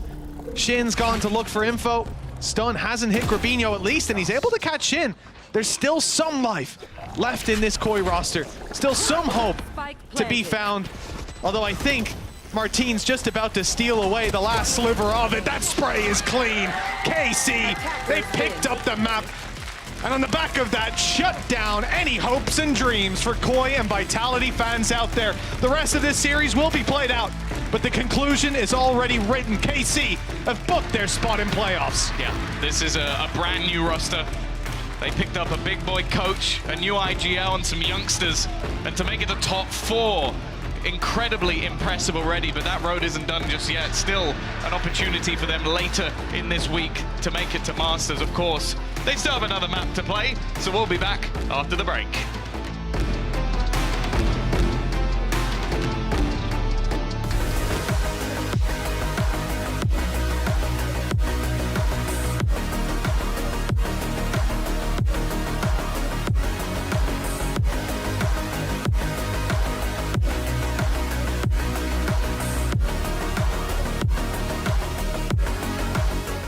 I know a place that will break you into 1,000 pieces. Stay away from them. Stay away from Lorca, Paco, and Picasso. Don't ask about Lola. Ay, Caballo Grande. Ay, Dolor de Nieve. But in spite of everything, it occurs to you to visit Andalusia. Don't say I didn't warn you. Be careful of the Andalusian crush.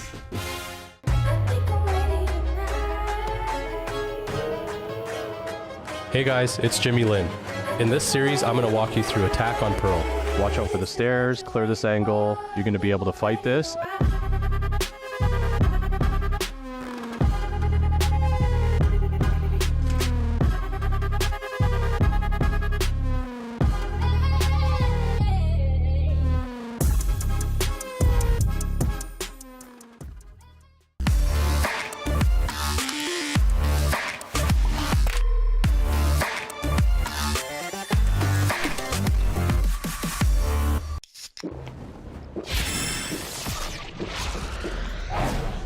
Red Bull gives you wings.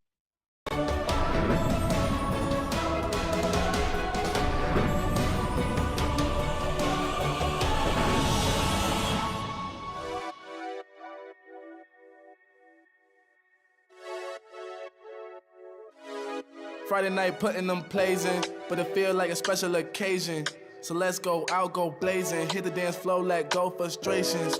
I might have a hidden agenda, but my intention's pure. I'll give you all that I got, and I hope that you don't need more. It's okay, just take my hand now. Damn near sweating your hair out. You got me creasing my sneakers. That's usually something I care about. Couldn't see the path, but it's clear now. You was in my dreams, but you here now.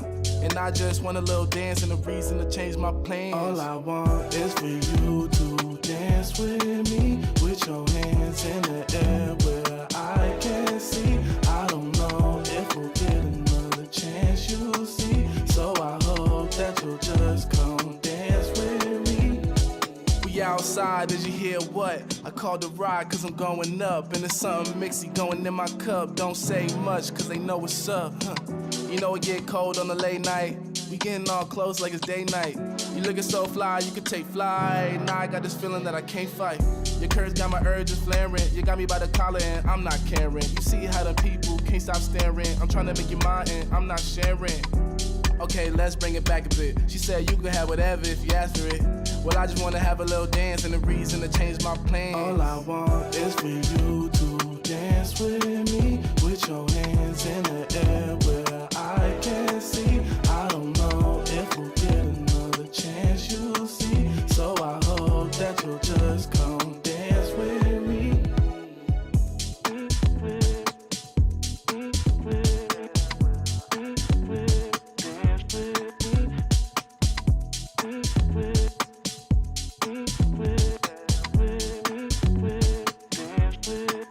All I want is for you to dance with me, with your hands in the air where I can see. I don't know if we'll get another chance, you'll see. So I hope that you'll just come dance with me.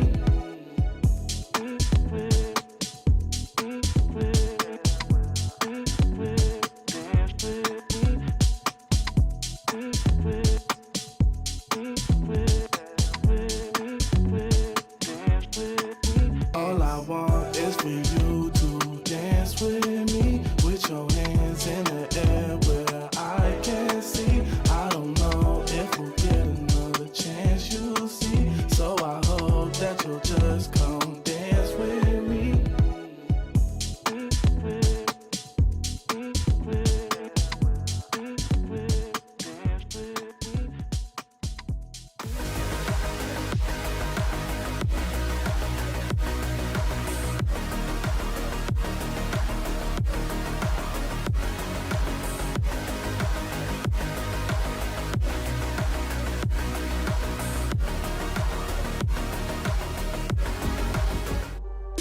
Welcome back once more. Zoe here, joined by Kakuka and Steel. And with this map victory, KC punched their ticket to the playoffs of our kickoff event. So they have all the reasons to celebrate. Of course, we're still going to be playing out that last map, but we do have some stuff to discuss, or maps, perhaps even.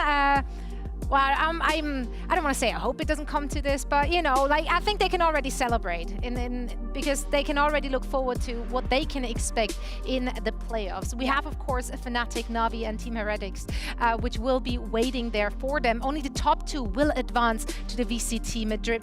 Which of those teams will be the best representation for the EMEA region? I mean, we don't need to ask Steel because we already know what he thinks, and probably is what everybody is thinking. Everybody feels like, you know, Fnatic is on a different tier, that it just belongs to them and the rest belongs somewhere else. But I want to be drawn to the attention to the fact that these two teams were bottom of the barrel last year, and now they are both advancing onto playoffs with two of the heaviest hitters in EMEA, if not the two heaviest. So I think that this shows everything that we're going through this year with all the new faces. It's practically two new teams coming in, and I think it's very exciting.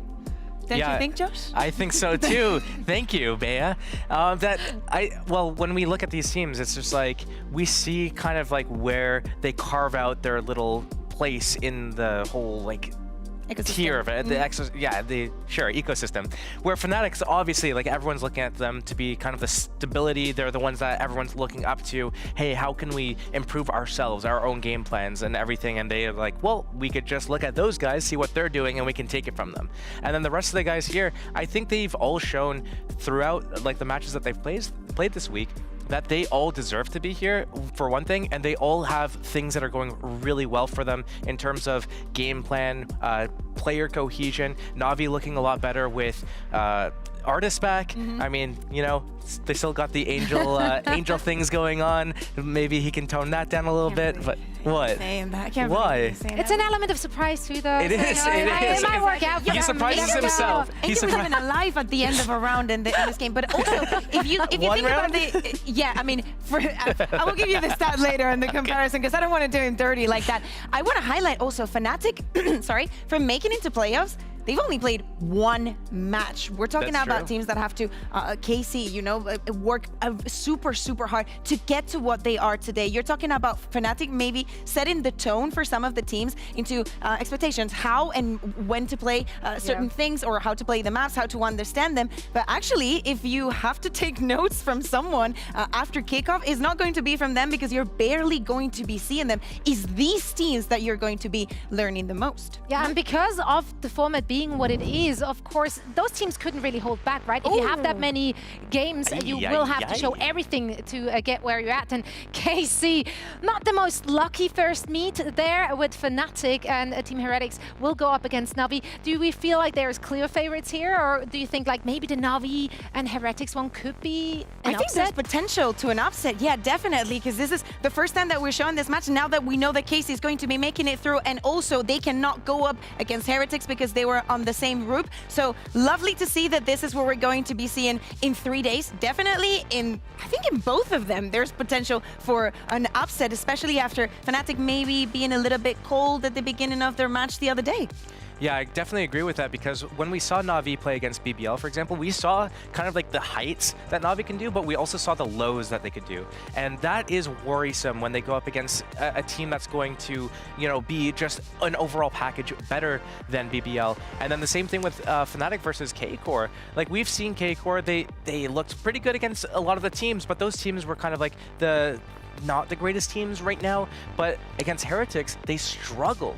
But Fnatic, they also got pushed by Vitality a little bit, you know. And you saw what KC did to Vitality and we today. saw, yeah, so there is definitely the potential for this whole just like upset potential. Do I see it happening? It's probably less of a chance, but I think that I think we're gonna see like Fnatic going through. I would say between Na'Vi and Heretics, it's like 50-50. Now, of course, the teams are in the agent select right now. Bind is going to be our next map. What are your thoughts here, Kapuka? I mean, I'm happy to see in a certain way. So there's two ways that they could have gone, especially knowing that this map already doesn't hold any kind of weight into that qualification to playoffs. One, completely troll and just do whatever. Actually take it seriously. Maybe, you know, have an extra scrim. Eng would take that any day of the week. Yeah, if you could get extra reps doing your normal composition, you can. If you want to test something, you could definitely do that, but we're going to see a pretty standard thing going on here. Right on. Well, the teams are ready. We're ready. The fans are ready. Let's get this party started. So once more, we're going to send it over to the guys in the booth.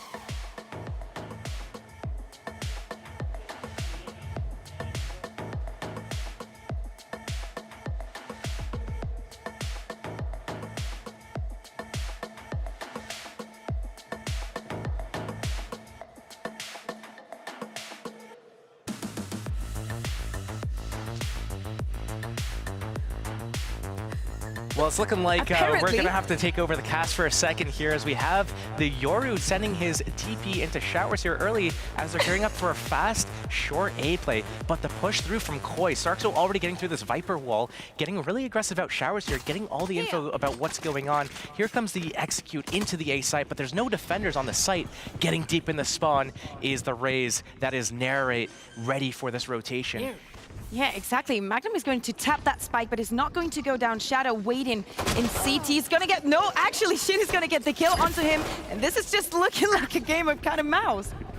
And the spike is actually on its way through CT spawn over to B. It's just Viper here between them, but they're getting pinched from both sides. This battle is crazy going on to the B site here, but the attackers get onto the site. They're going to be able to get that spike planted, and it's going to be a 3 versus 3.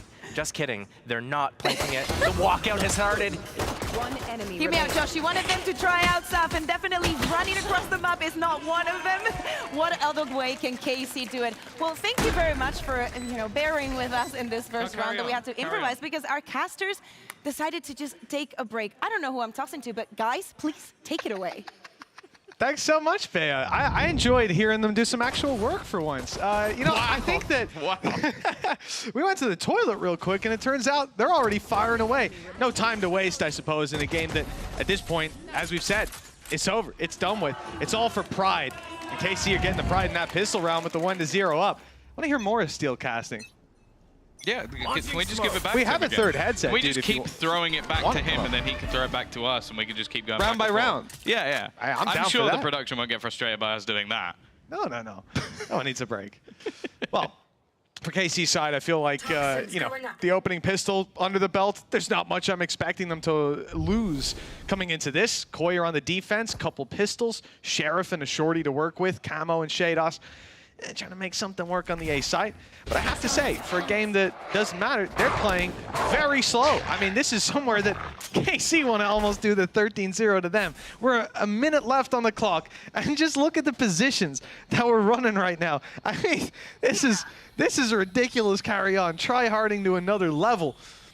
If we hit the final 50 seconds, there's no movement from Koi either. With weaker weapons, I don't really expect them to. Again, they have the advantage stacked up on A if the push was to come there so that they could challenge together. And worst case scenario, they death ball it back. Just Starzo, not going to get a ton done. And yeah, he can't defend this side all on his own. The hope is he can send them charging towards the other side of the map, but that hasn't happened either. I'm ready. He's going to kill everyone with a classic. It's going to be one of the greatest plays that mean nothing.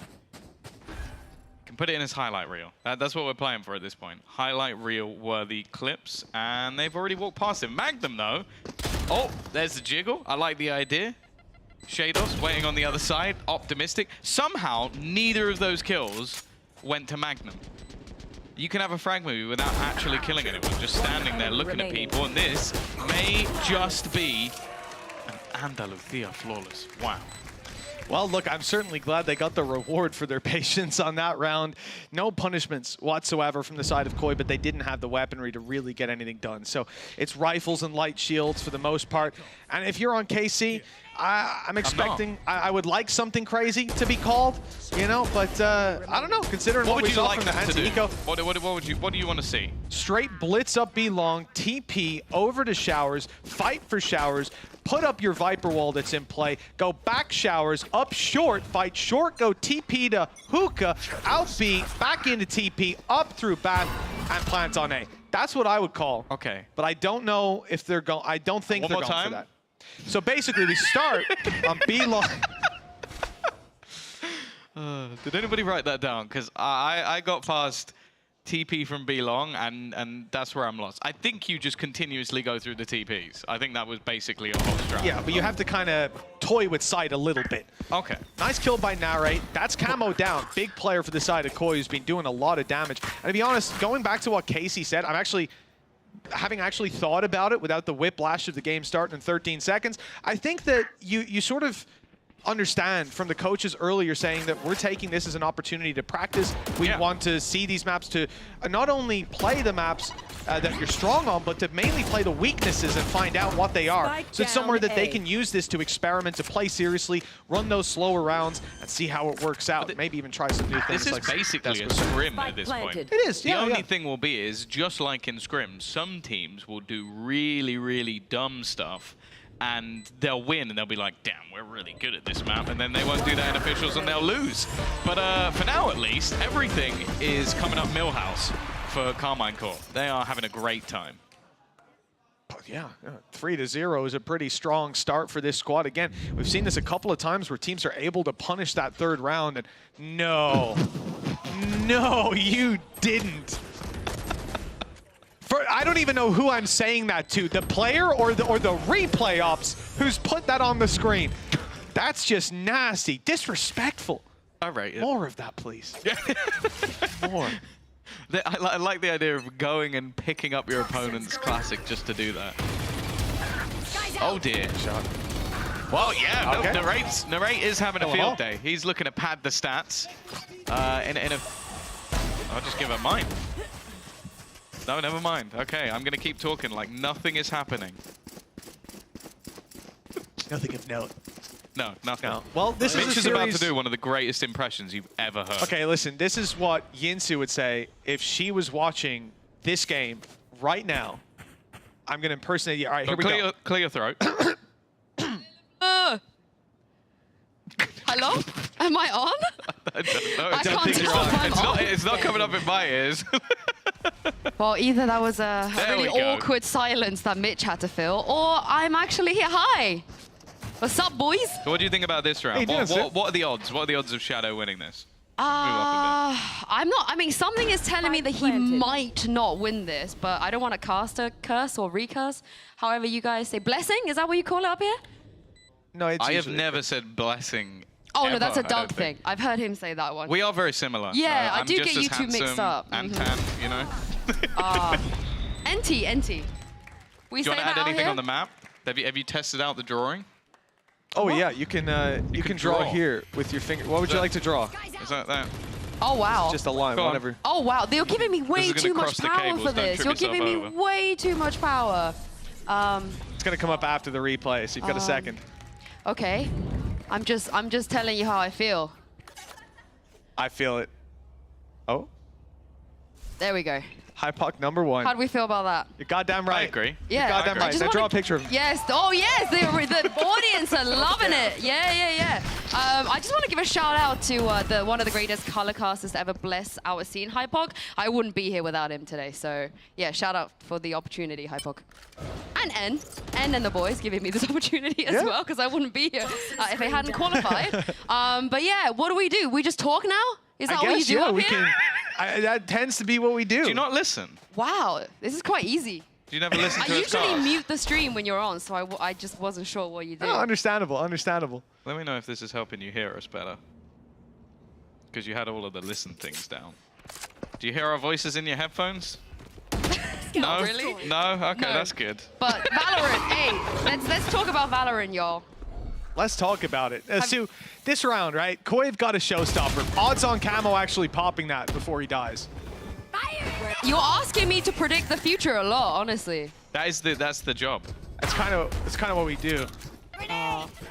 You gotta, Try to do. yeah. I've not seen many actual successes through that window. No, I think that window has had next to no 30 impact, seconds short of left. like maybe a recon through it or something like that. But for nades, you're not catching a guy there quite often. It's only going to be a little bit of damage. And look, a little bit of a flank going on for Magnum. He's made his way around to A. Does he want to plant with 20 seconds left? You'd think so. He's toying with the idea of going aggressive to take a kill, but yeah. Martin can get over That's as the well. 10 He's got seconds his left. dimensional drift, Spike everybody's favorite planted. ultimate. So he could look to try and play with his opponents a little bit. He has to do it quite quickly though, otherwise, yeah, we're basically relying on Magnum to do absolutely everything. Who's been on fire, to be fair. Magnum's had some insane rounds, but He wins these.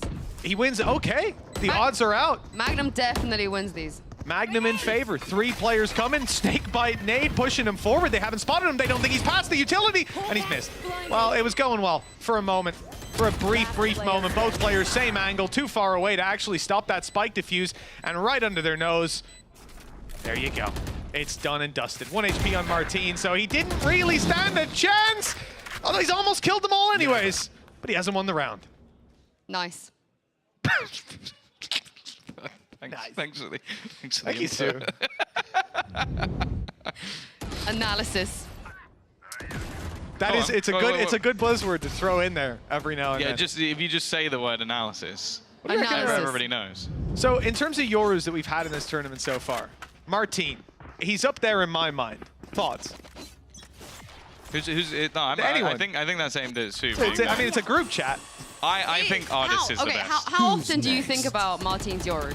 What's the frequency? I mean, at the moment, probably every day, but he has played a lot. Once every couple days, because I cast him once every couple days, so that works for me. Nice shot by Camo. I thought, no, the player in the corner is still alive, still healthy, in fact, as KC looked to push back up. What?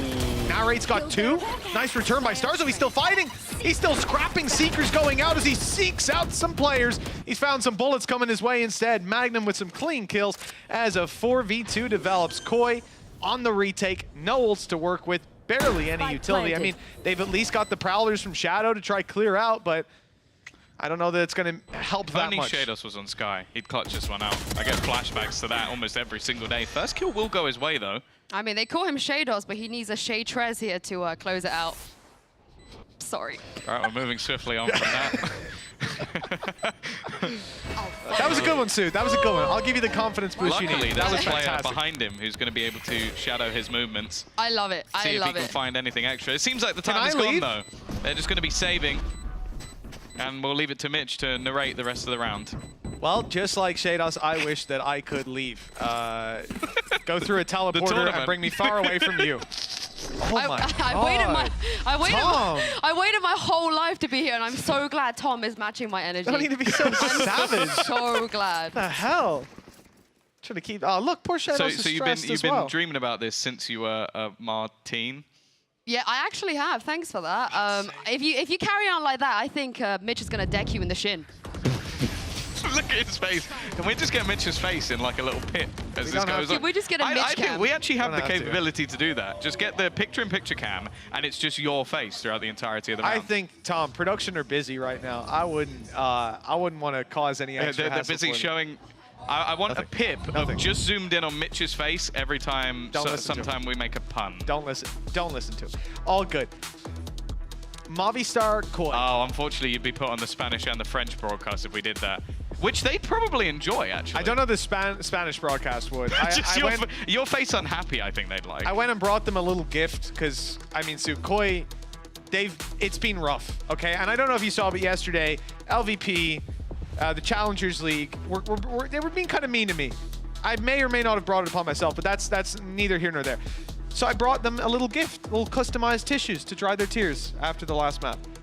Define customized tissues. I wrote their names on it, and I spelled Blaze's name without the extra feel like E. that could go wrong in a couple of ways, but yeah. Yeah, where's Masters again, Sue?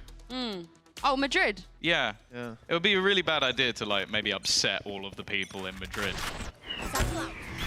Just the Koi fans. Just the Koi fans. There's not many of those. Wait until Heretics plays. Oh my God. Did you say not many of those? Not many of those. Say it with your chest.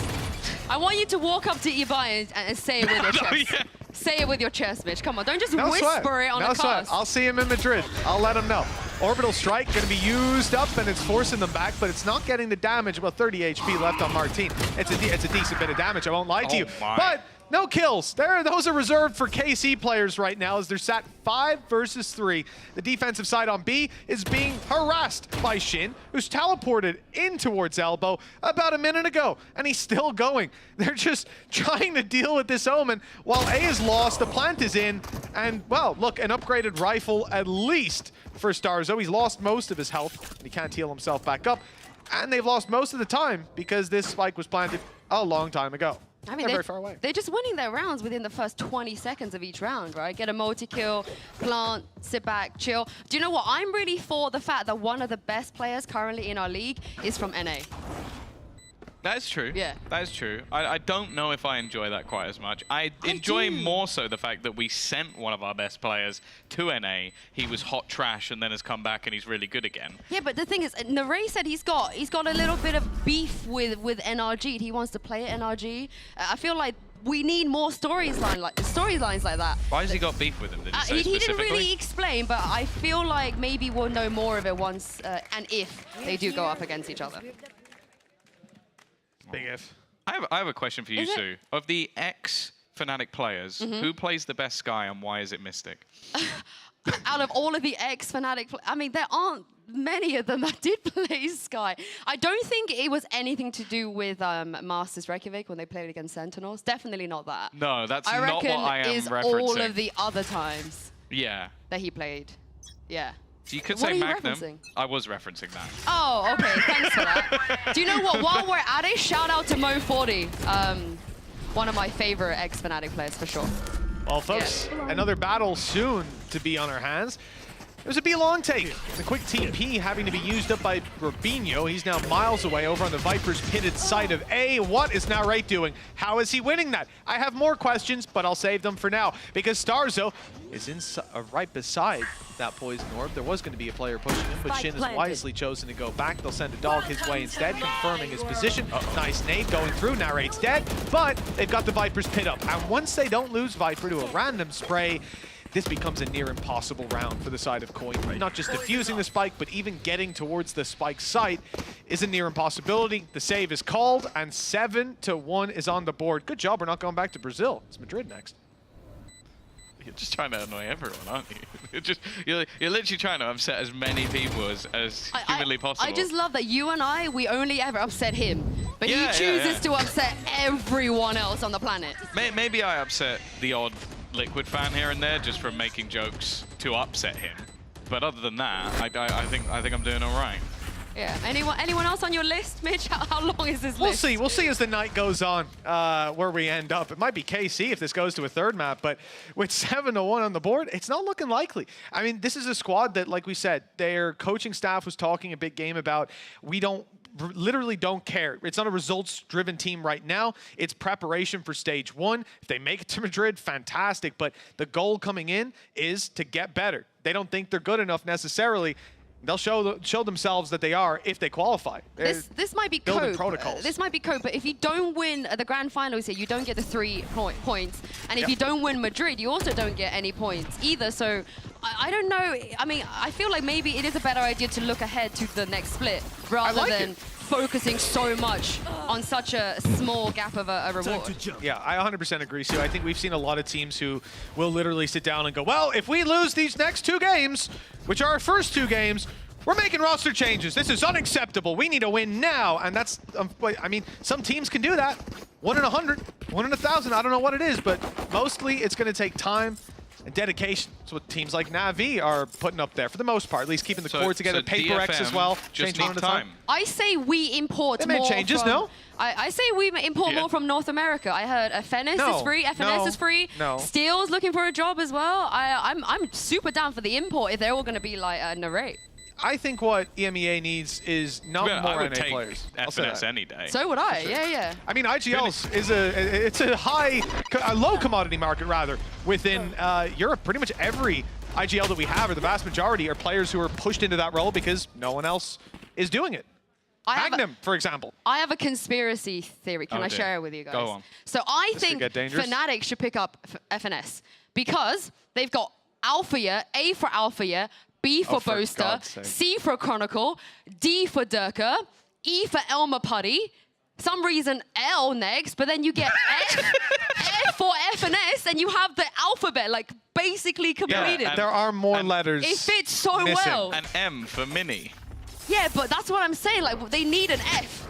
But who do they? They bring in We're FNS. talking about bringing in IGLs. I hate to break this to you, Sue, but that would probably remove the B.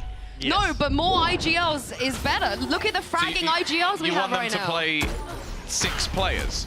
Like, do they rotate IGLs per map? Why not? Which map can't boast their IGL, just for all of his opponents out there right now? I reckon Icebox. Icebox definitely. Icebox really bad. Famously. Yeah, Fnatic are definitely not going to be good on Icebox. Famously a map that Boaster knows nothing about. Okay, Shadow, the first was off the ult. The second and third, a little bit more so. IGLs. I like the idea from KC. You know, it's brave and it's contrarian. You see there's a judge inside of Lamps. He's already found a kill. What do? Push him 1 by 1. And, you know, not many people would have the balls to do that, but they do. And They're setting Thomasy up. He hasn't had many kills. That's what it is. Get him the they clutch. want him to wake him up. Clutch out. Guys, we're actually really good at everything on Bind except clutches. So you all need to die now and test it. I like it. Yeah. That's really innovative. When's Boaster pulling this strat? As Lothar once said, perfect Valorant is boring. So very true. Exactly. He actually wants teams to peak 1 by 1. That's what he has said multiple times. Specifically against him. Yeah, checking corners is also overrated. And on his team. Not sure about that. He also loves it when you play Reyna. That's his favorite agent. Wow. He didn't get the spike plant. Didn't really get anything for that round, but even still, 8-2 up for Carmine Corp. A fantastic position. For anybody just joining us and think, this cast's a little bit weird. I don't know what's going on. Yeah, this cast is lit. Yeah, that was going to be my response. Shut up, You bruh. read his mind. This cast is lit. that was my exact response. Am I wrong, though? For anybody wondering, Am I wrong? Carmine Corp has already qualified, and that is why we are doing this lit cast. Yeah, so if you want to blame somebody for the reason I'm here, blame Carmine Corp. I'm sorry. Or Koi, if you really want to sort of crap on them while they're down. No, I think Koi have actually been pretty impressive. I think not a lot of expectations coming to this tournament. They made it this far. They looked resilient. Barbar's given us some of the greatest moments that we've seen as usual. I'm actually very excited for Koi going into the next split. I want to get a tracker on how many times Barbar's fallen off his chair in the last week and a half. I feel like he saved it though. Well, or he's been saved. He hasn't fully hit the floor. Contrary to what you believe, Arrows is actually there just to catch him when he falls. Like, that's usually the job of a coach with the players. They need to have a coach for the coach. So that's what he was singing in Spanish. The keep-back coach in NFL. That's why Tom is here, right, for you? Exactly. But Mitch doesn't have very far to fall. Wow. Is he wrong, though? I think my headset's broken. Should I play the clip? Can everyone hear the? As long as the clip is noise. quick and brief, I think you can run that. Right. Yeah. That's not the clip I was going to go for. Unsurprisingly, somewhat. All right, back in. Play by play. I am the short turret. I am the short turret. Thanks for that, Tom. Really appreciate you. KC, attack side, 5 versus 5. Koi looking to pick up a couple more rounds. Get that respect game maxed out. After the attack side, they've lost one right away. It's Martine, it's their space taker, creator, but Shin, the man left from the roster that once stood, manning those KC jerseys, picks up the double, still alive. Well, that was short-lived. 8-3. Koi up with another round. There's not really anything to add to it because it's pointless. I mean, shout out to the one person that was really excited. Starzo. That was definitely Starzo. Oh, was that Starzo? I thought it was somebody in the crowd. Well, we'll see. I imagine it'll be. Mind. Let's see. Are we going to get a Starzo replay? Because I think. Yep.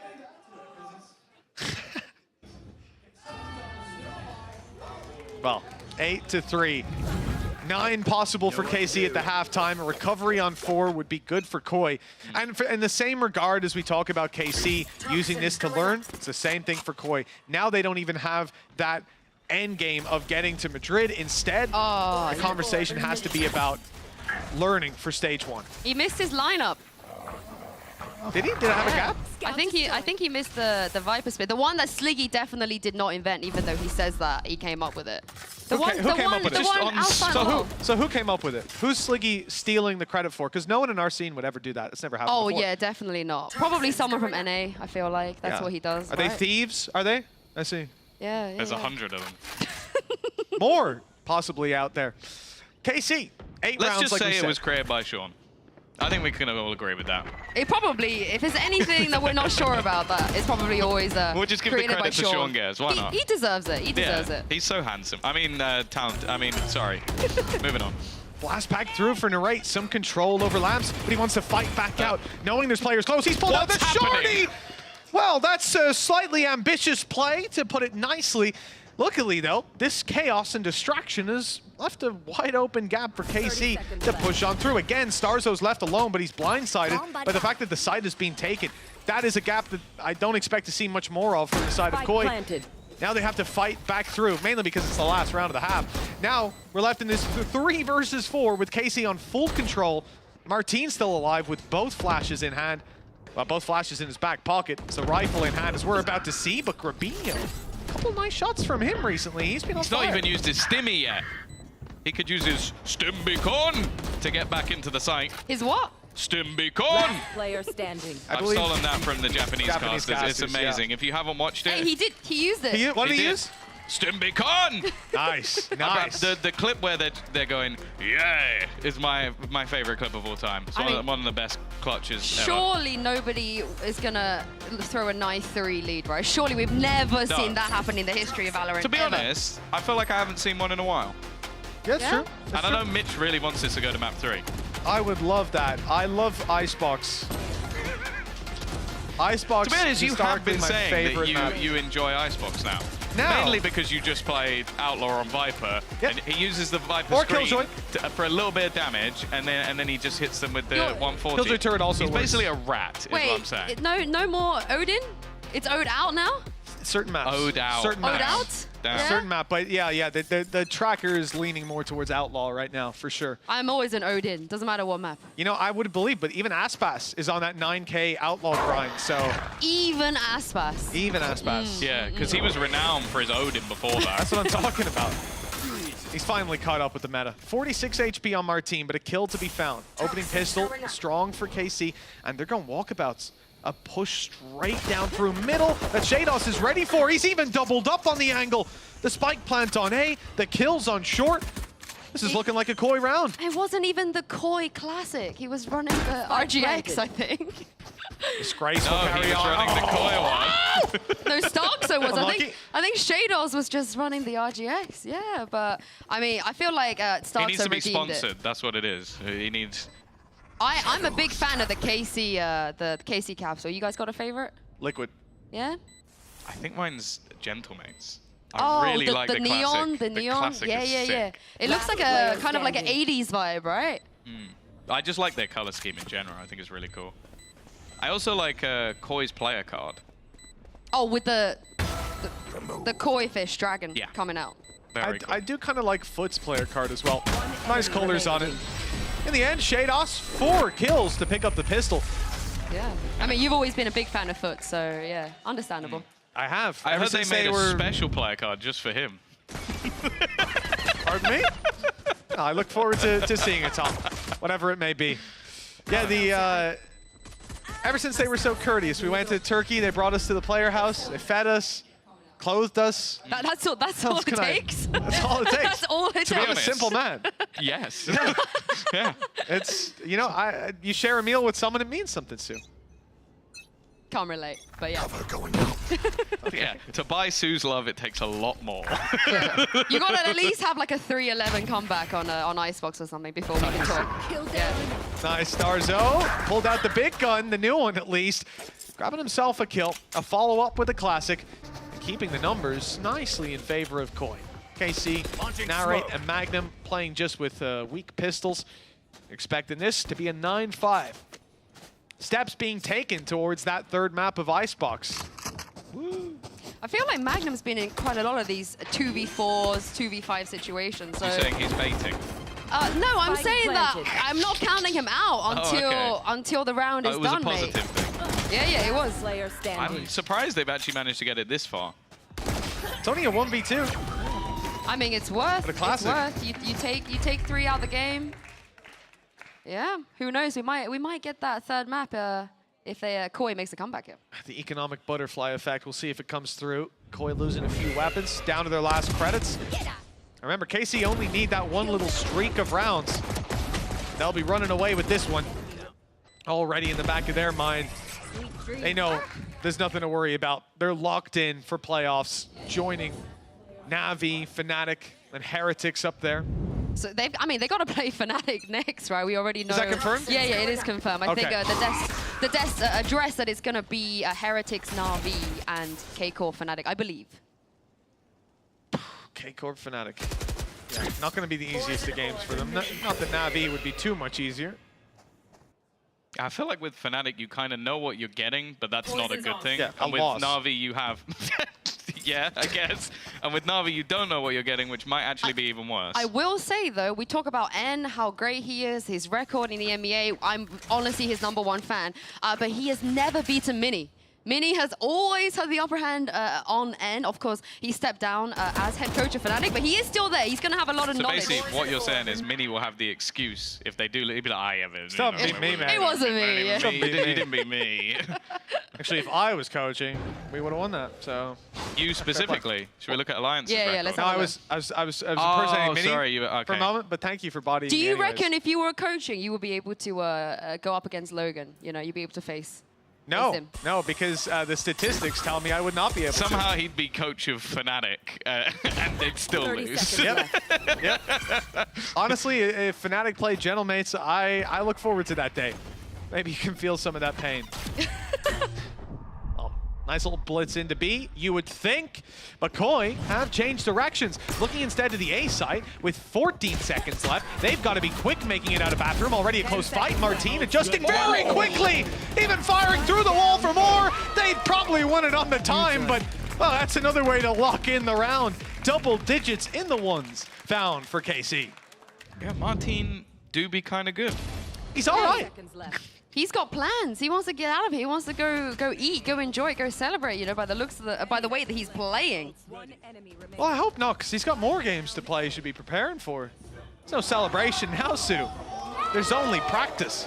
Okay, I've been told that they need somebody in NA to cast as well. I think I'm gonna hop over there, do my Oh, you're heading. Who Yeah, you yeah, replaced? yeah. Poached already. Oh yeah. I'm moving up in the world, damn. you know. Artist 2.0. Hear me out. Me, Esports Doug, Baby Bay. Boom. Nice. Analysis. That is a tri-cast I'd like to see. Make it happen, Riot.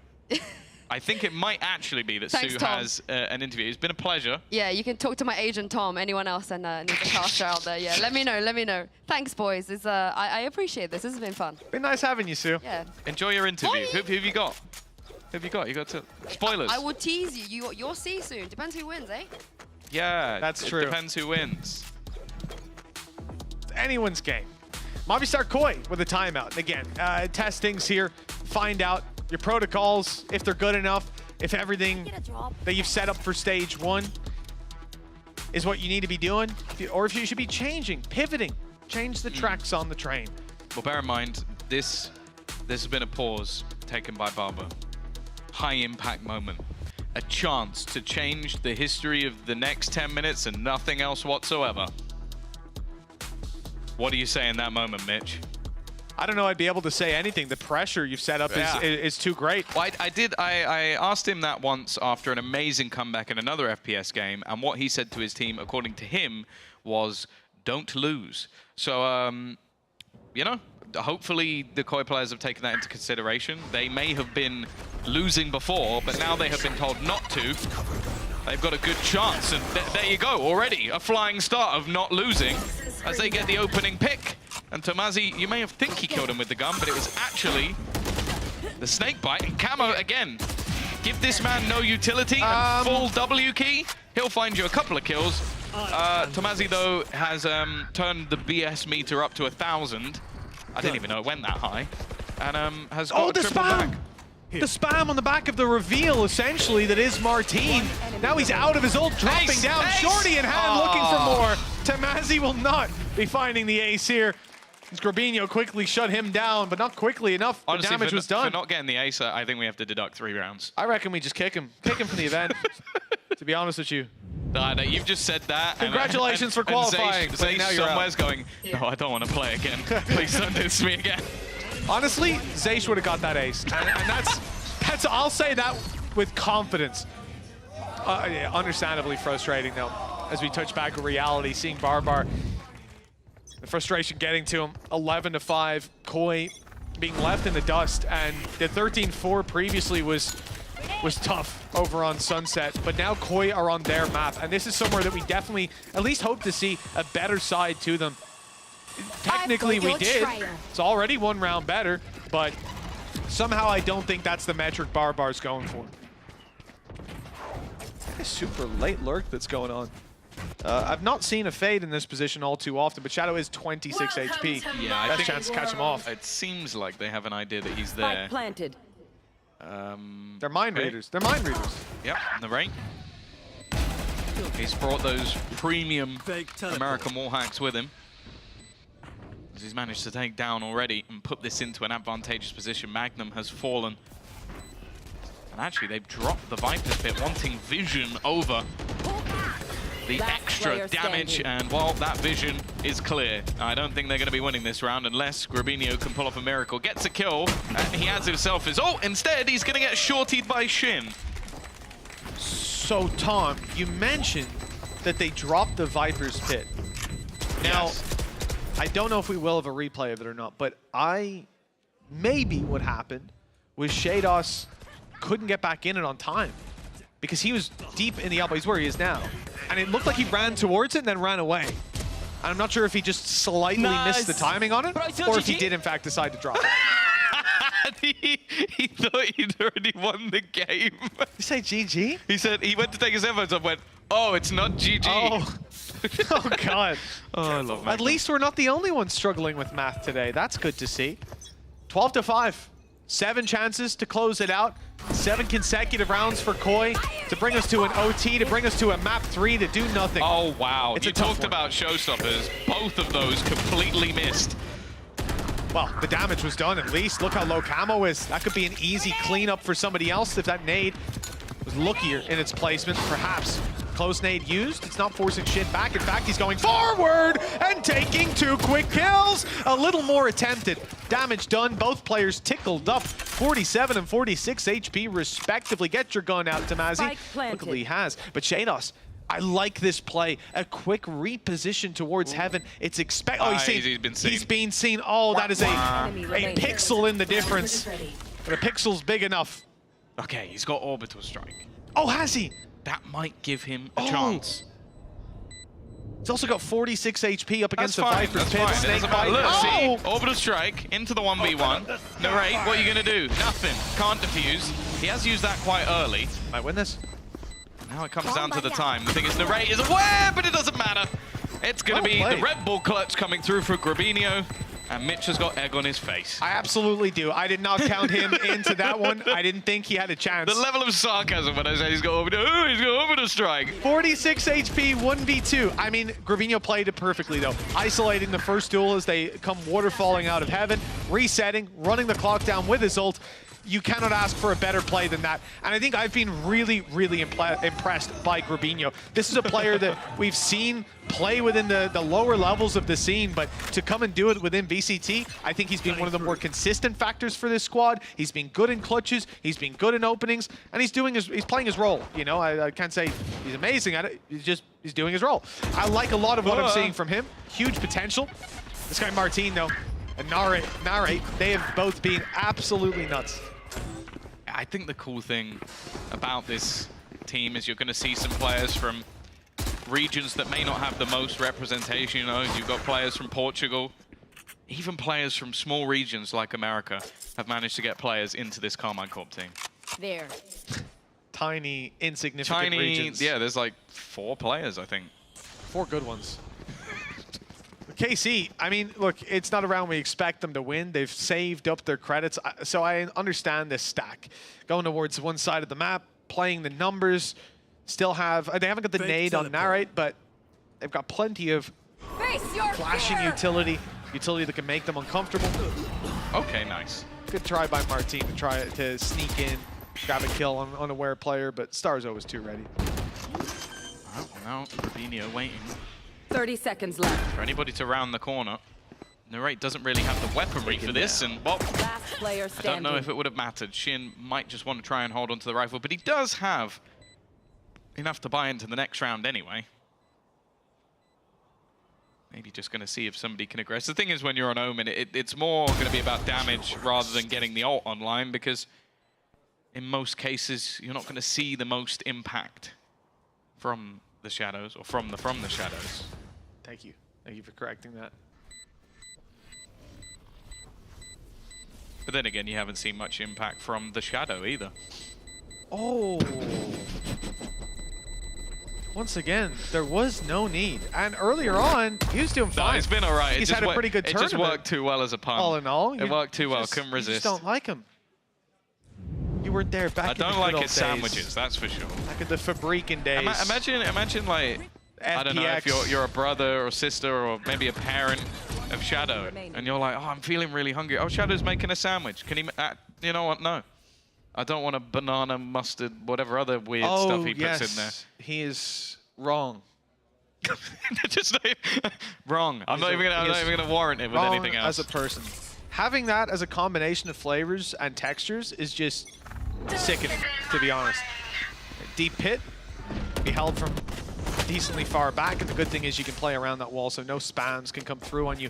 Double Yoru TP, both the clone and the man himself. Weirdly, I haven't seen him in the TP with an Odin like you normally do. Yeah, again, there are arguments out there to say Martin is hard trolling by not playing the Odin in TP, but... Oh, okay. Is that argument made by the Mitchman Foundation?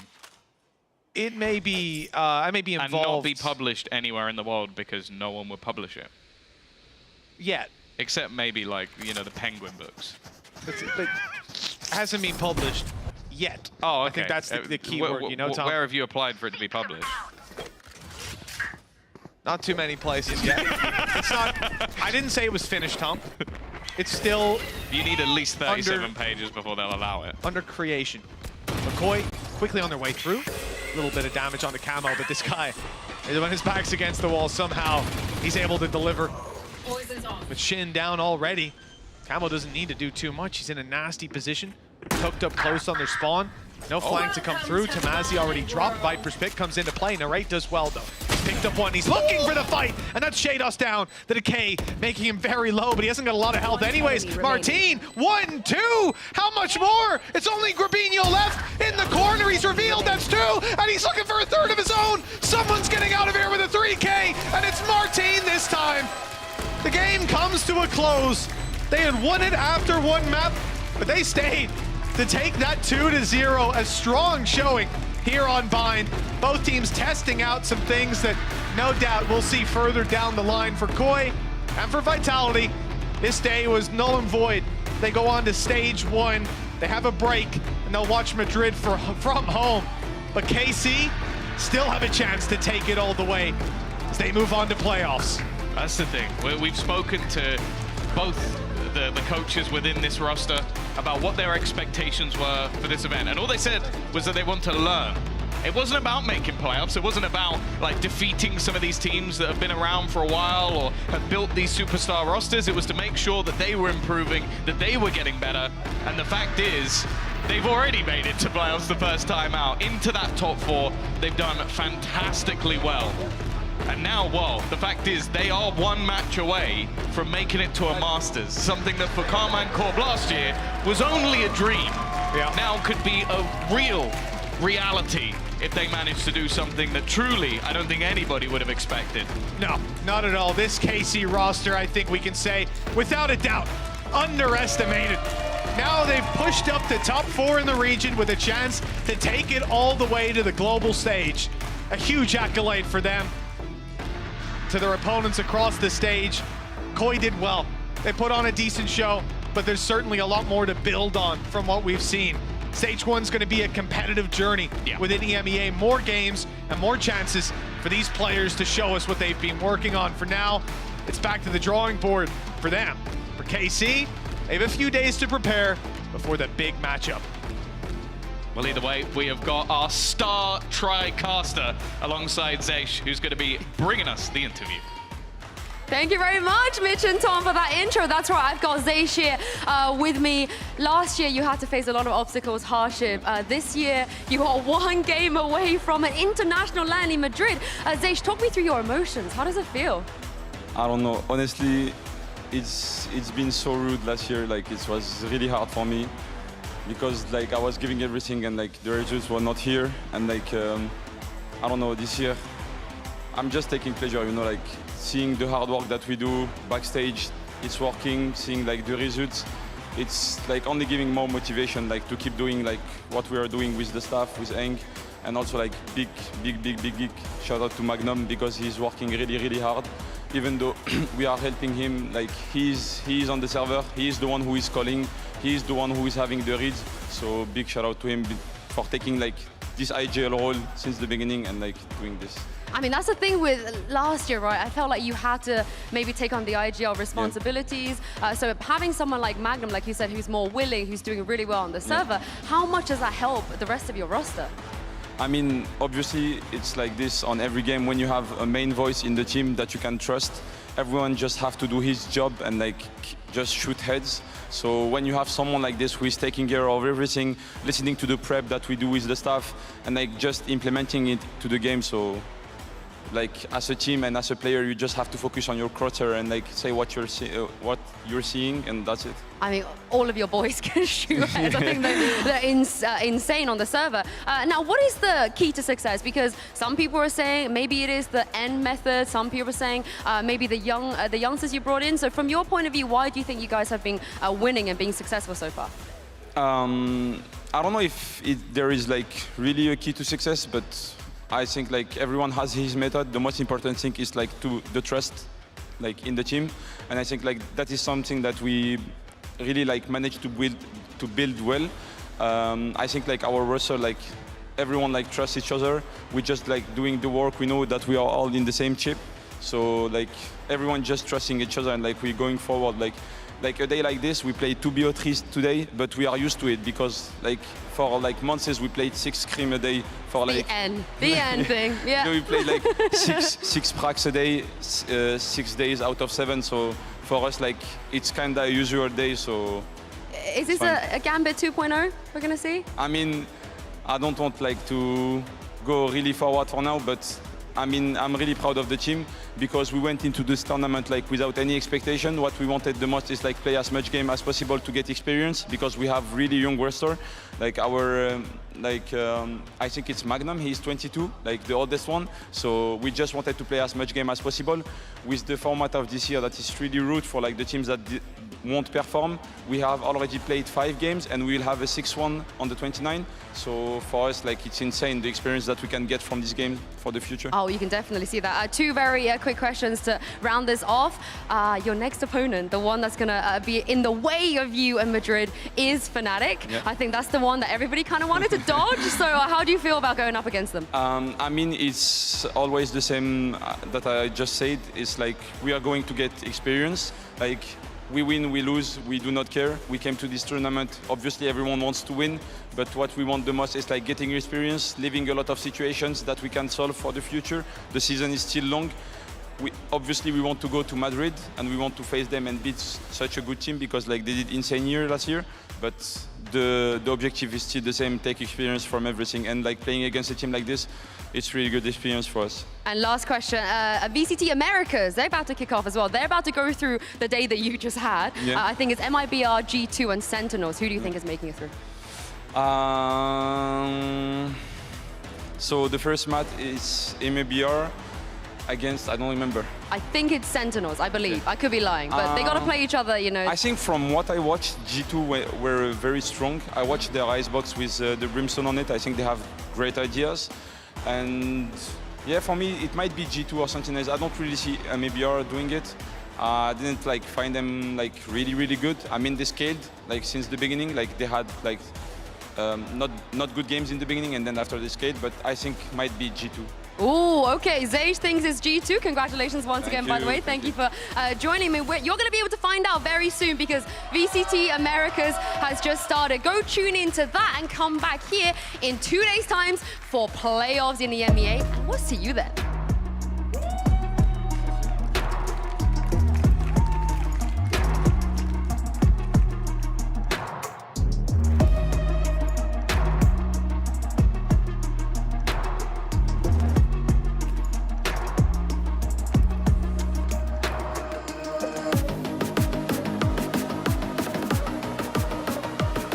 Martin staples himself ahead. Kicks can't do a thing. Martin coming. What's up, guys?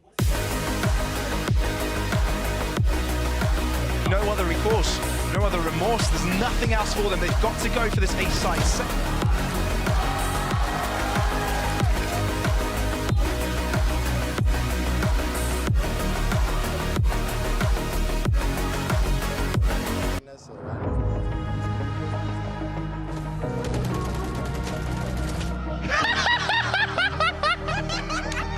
They're closing the distance. Here they come swinging around the right side.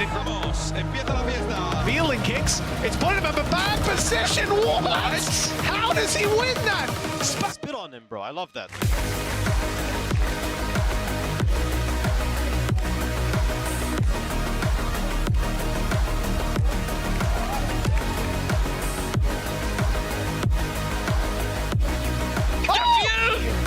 No, he does. Oh, but he still wins the fight. What a devastating blow.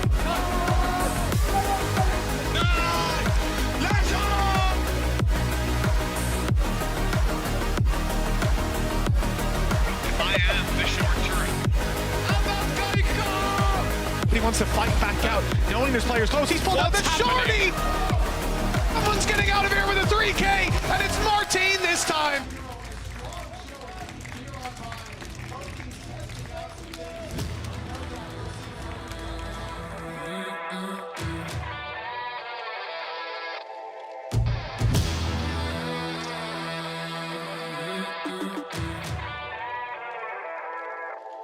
Yeah, motivated, I'm focused. Came a long way from the lowest. Yeah, gotta get it, the mindset, gotta put it in motion. Yeah, this is the moment, gotta one up my opponent.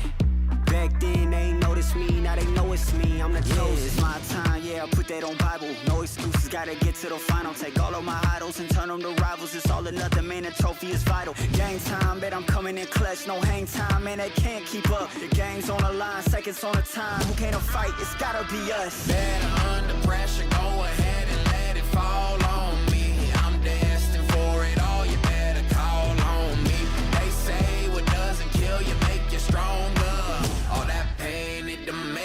to a monster. They say what doesn't kill you make you stronger. All that pain, it done made me to a monster. Yeah, whole lot of times they doubted I wouldn't be who I am without it. Sleepless nights, I counted.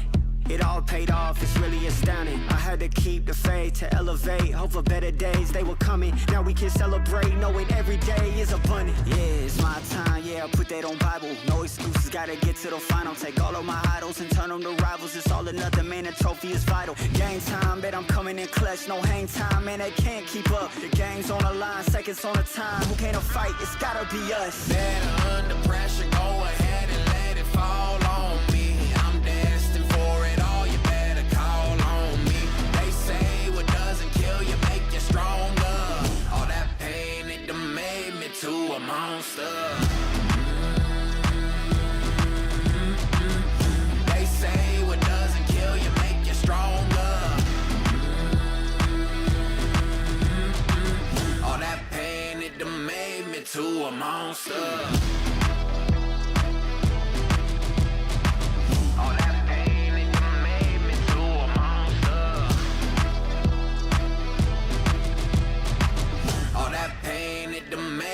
To a monster.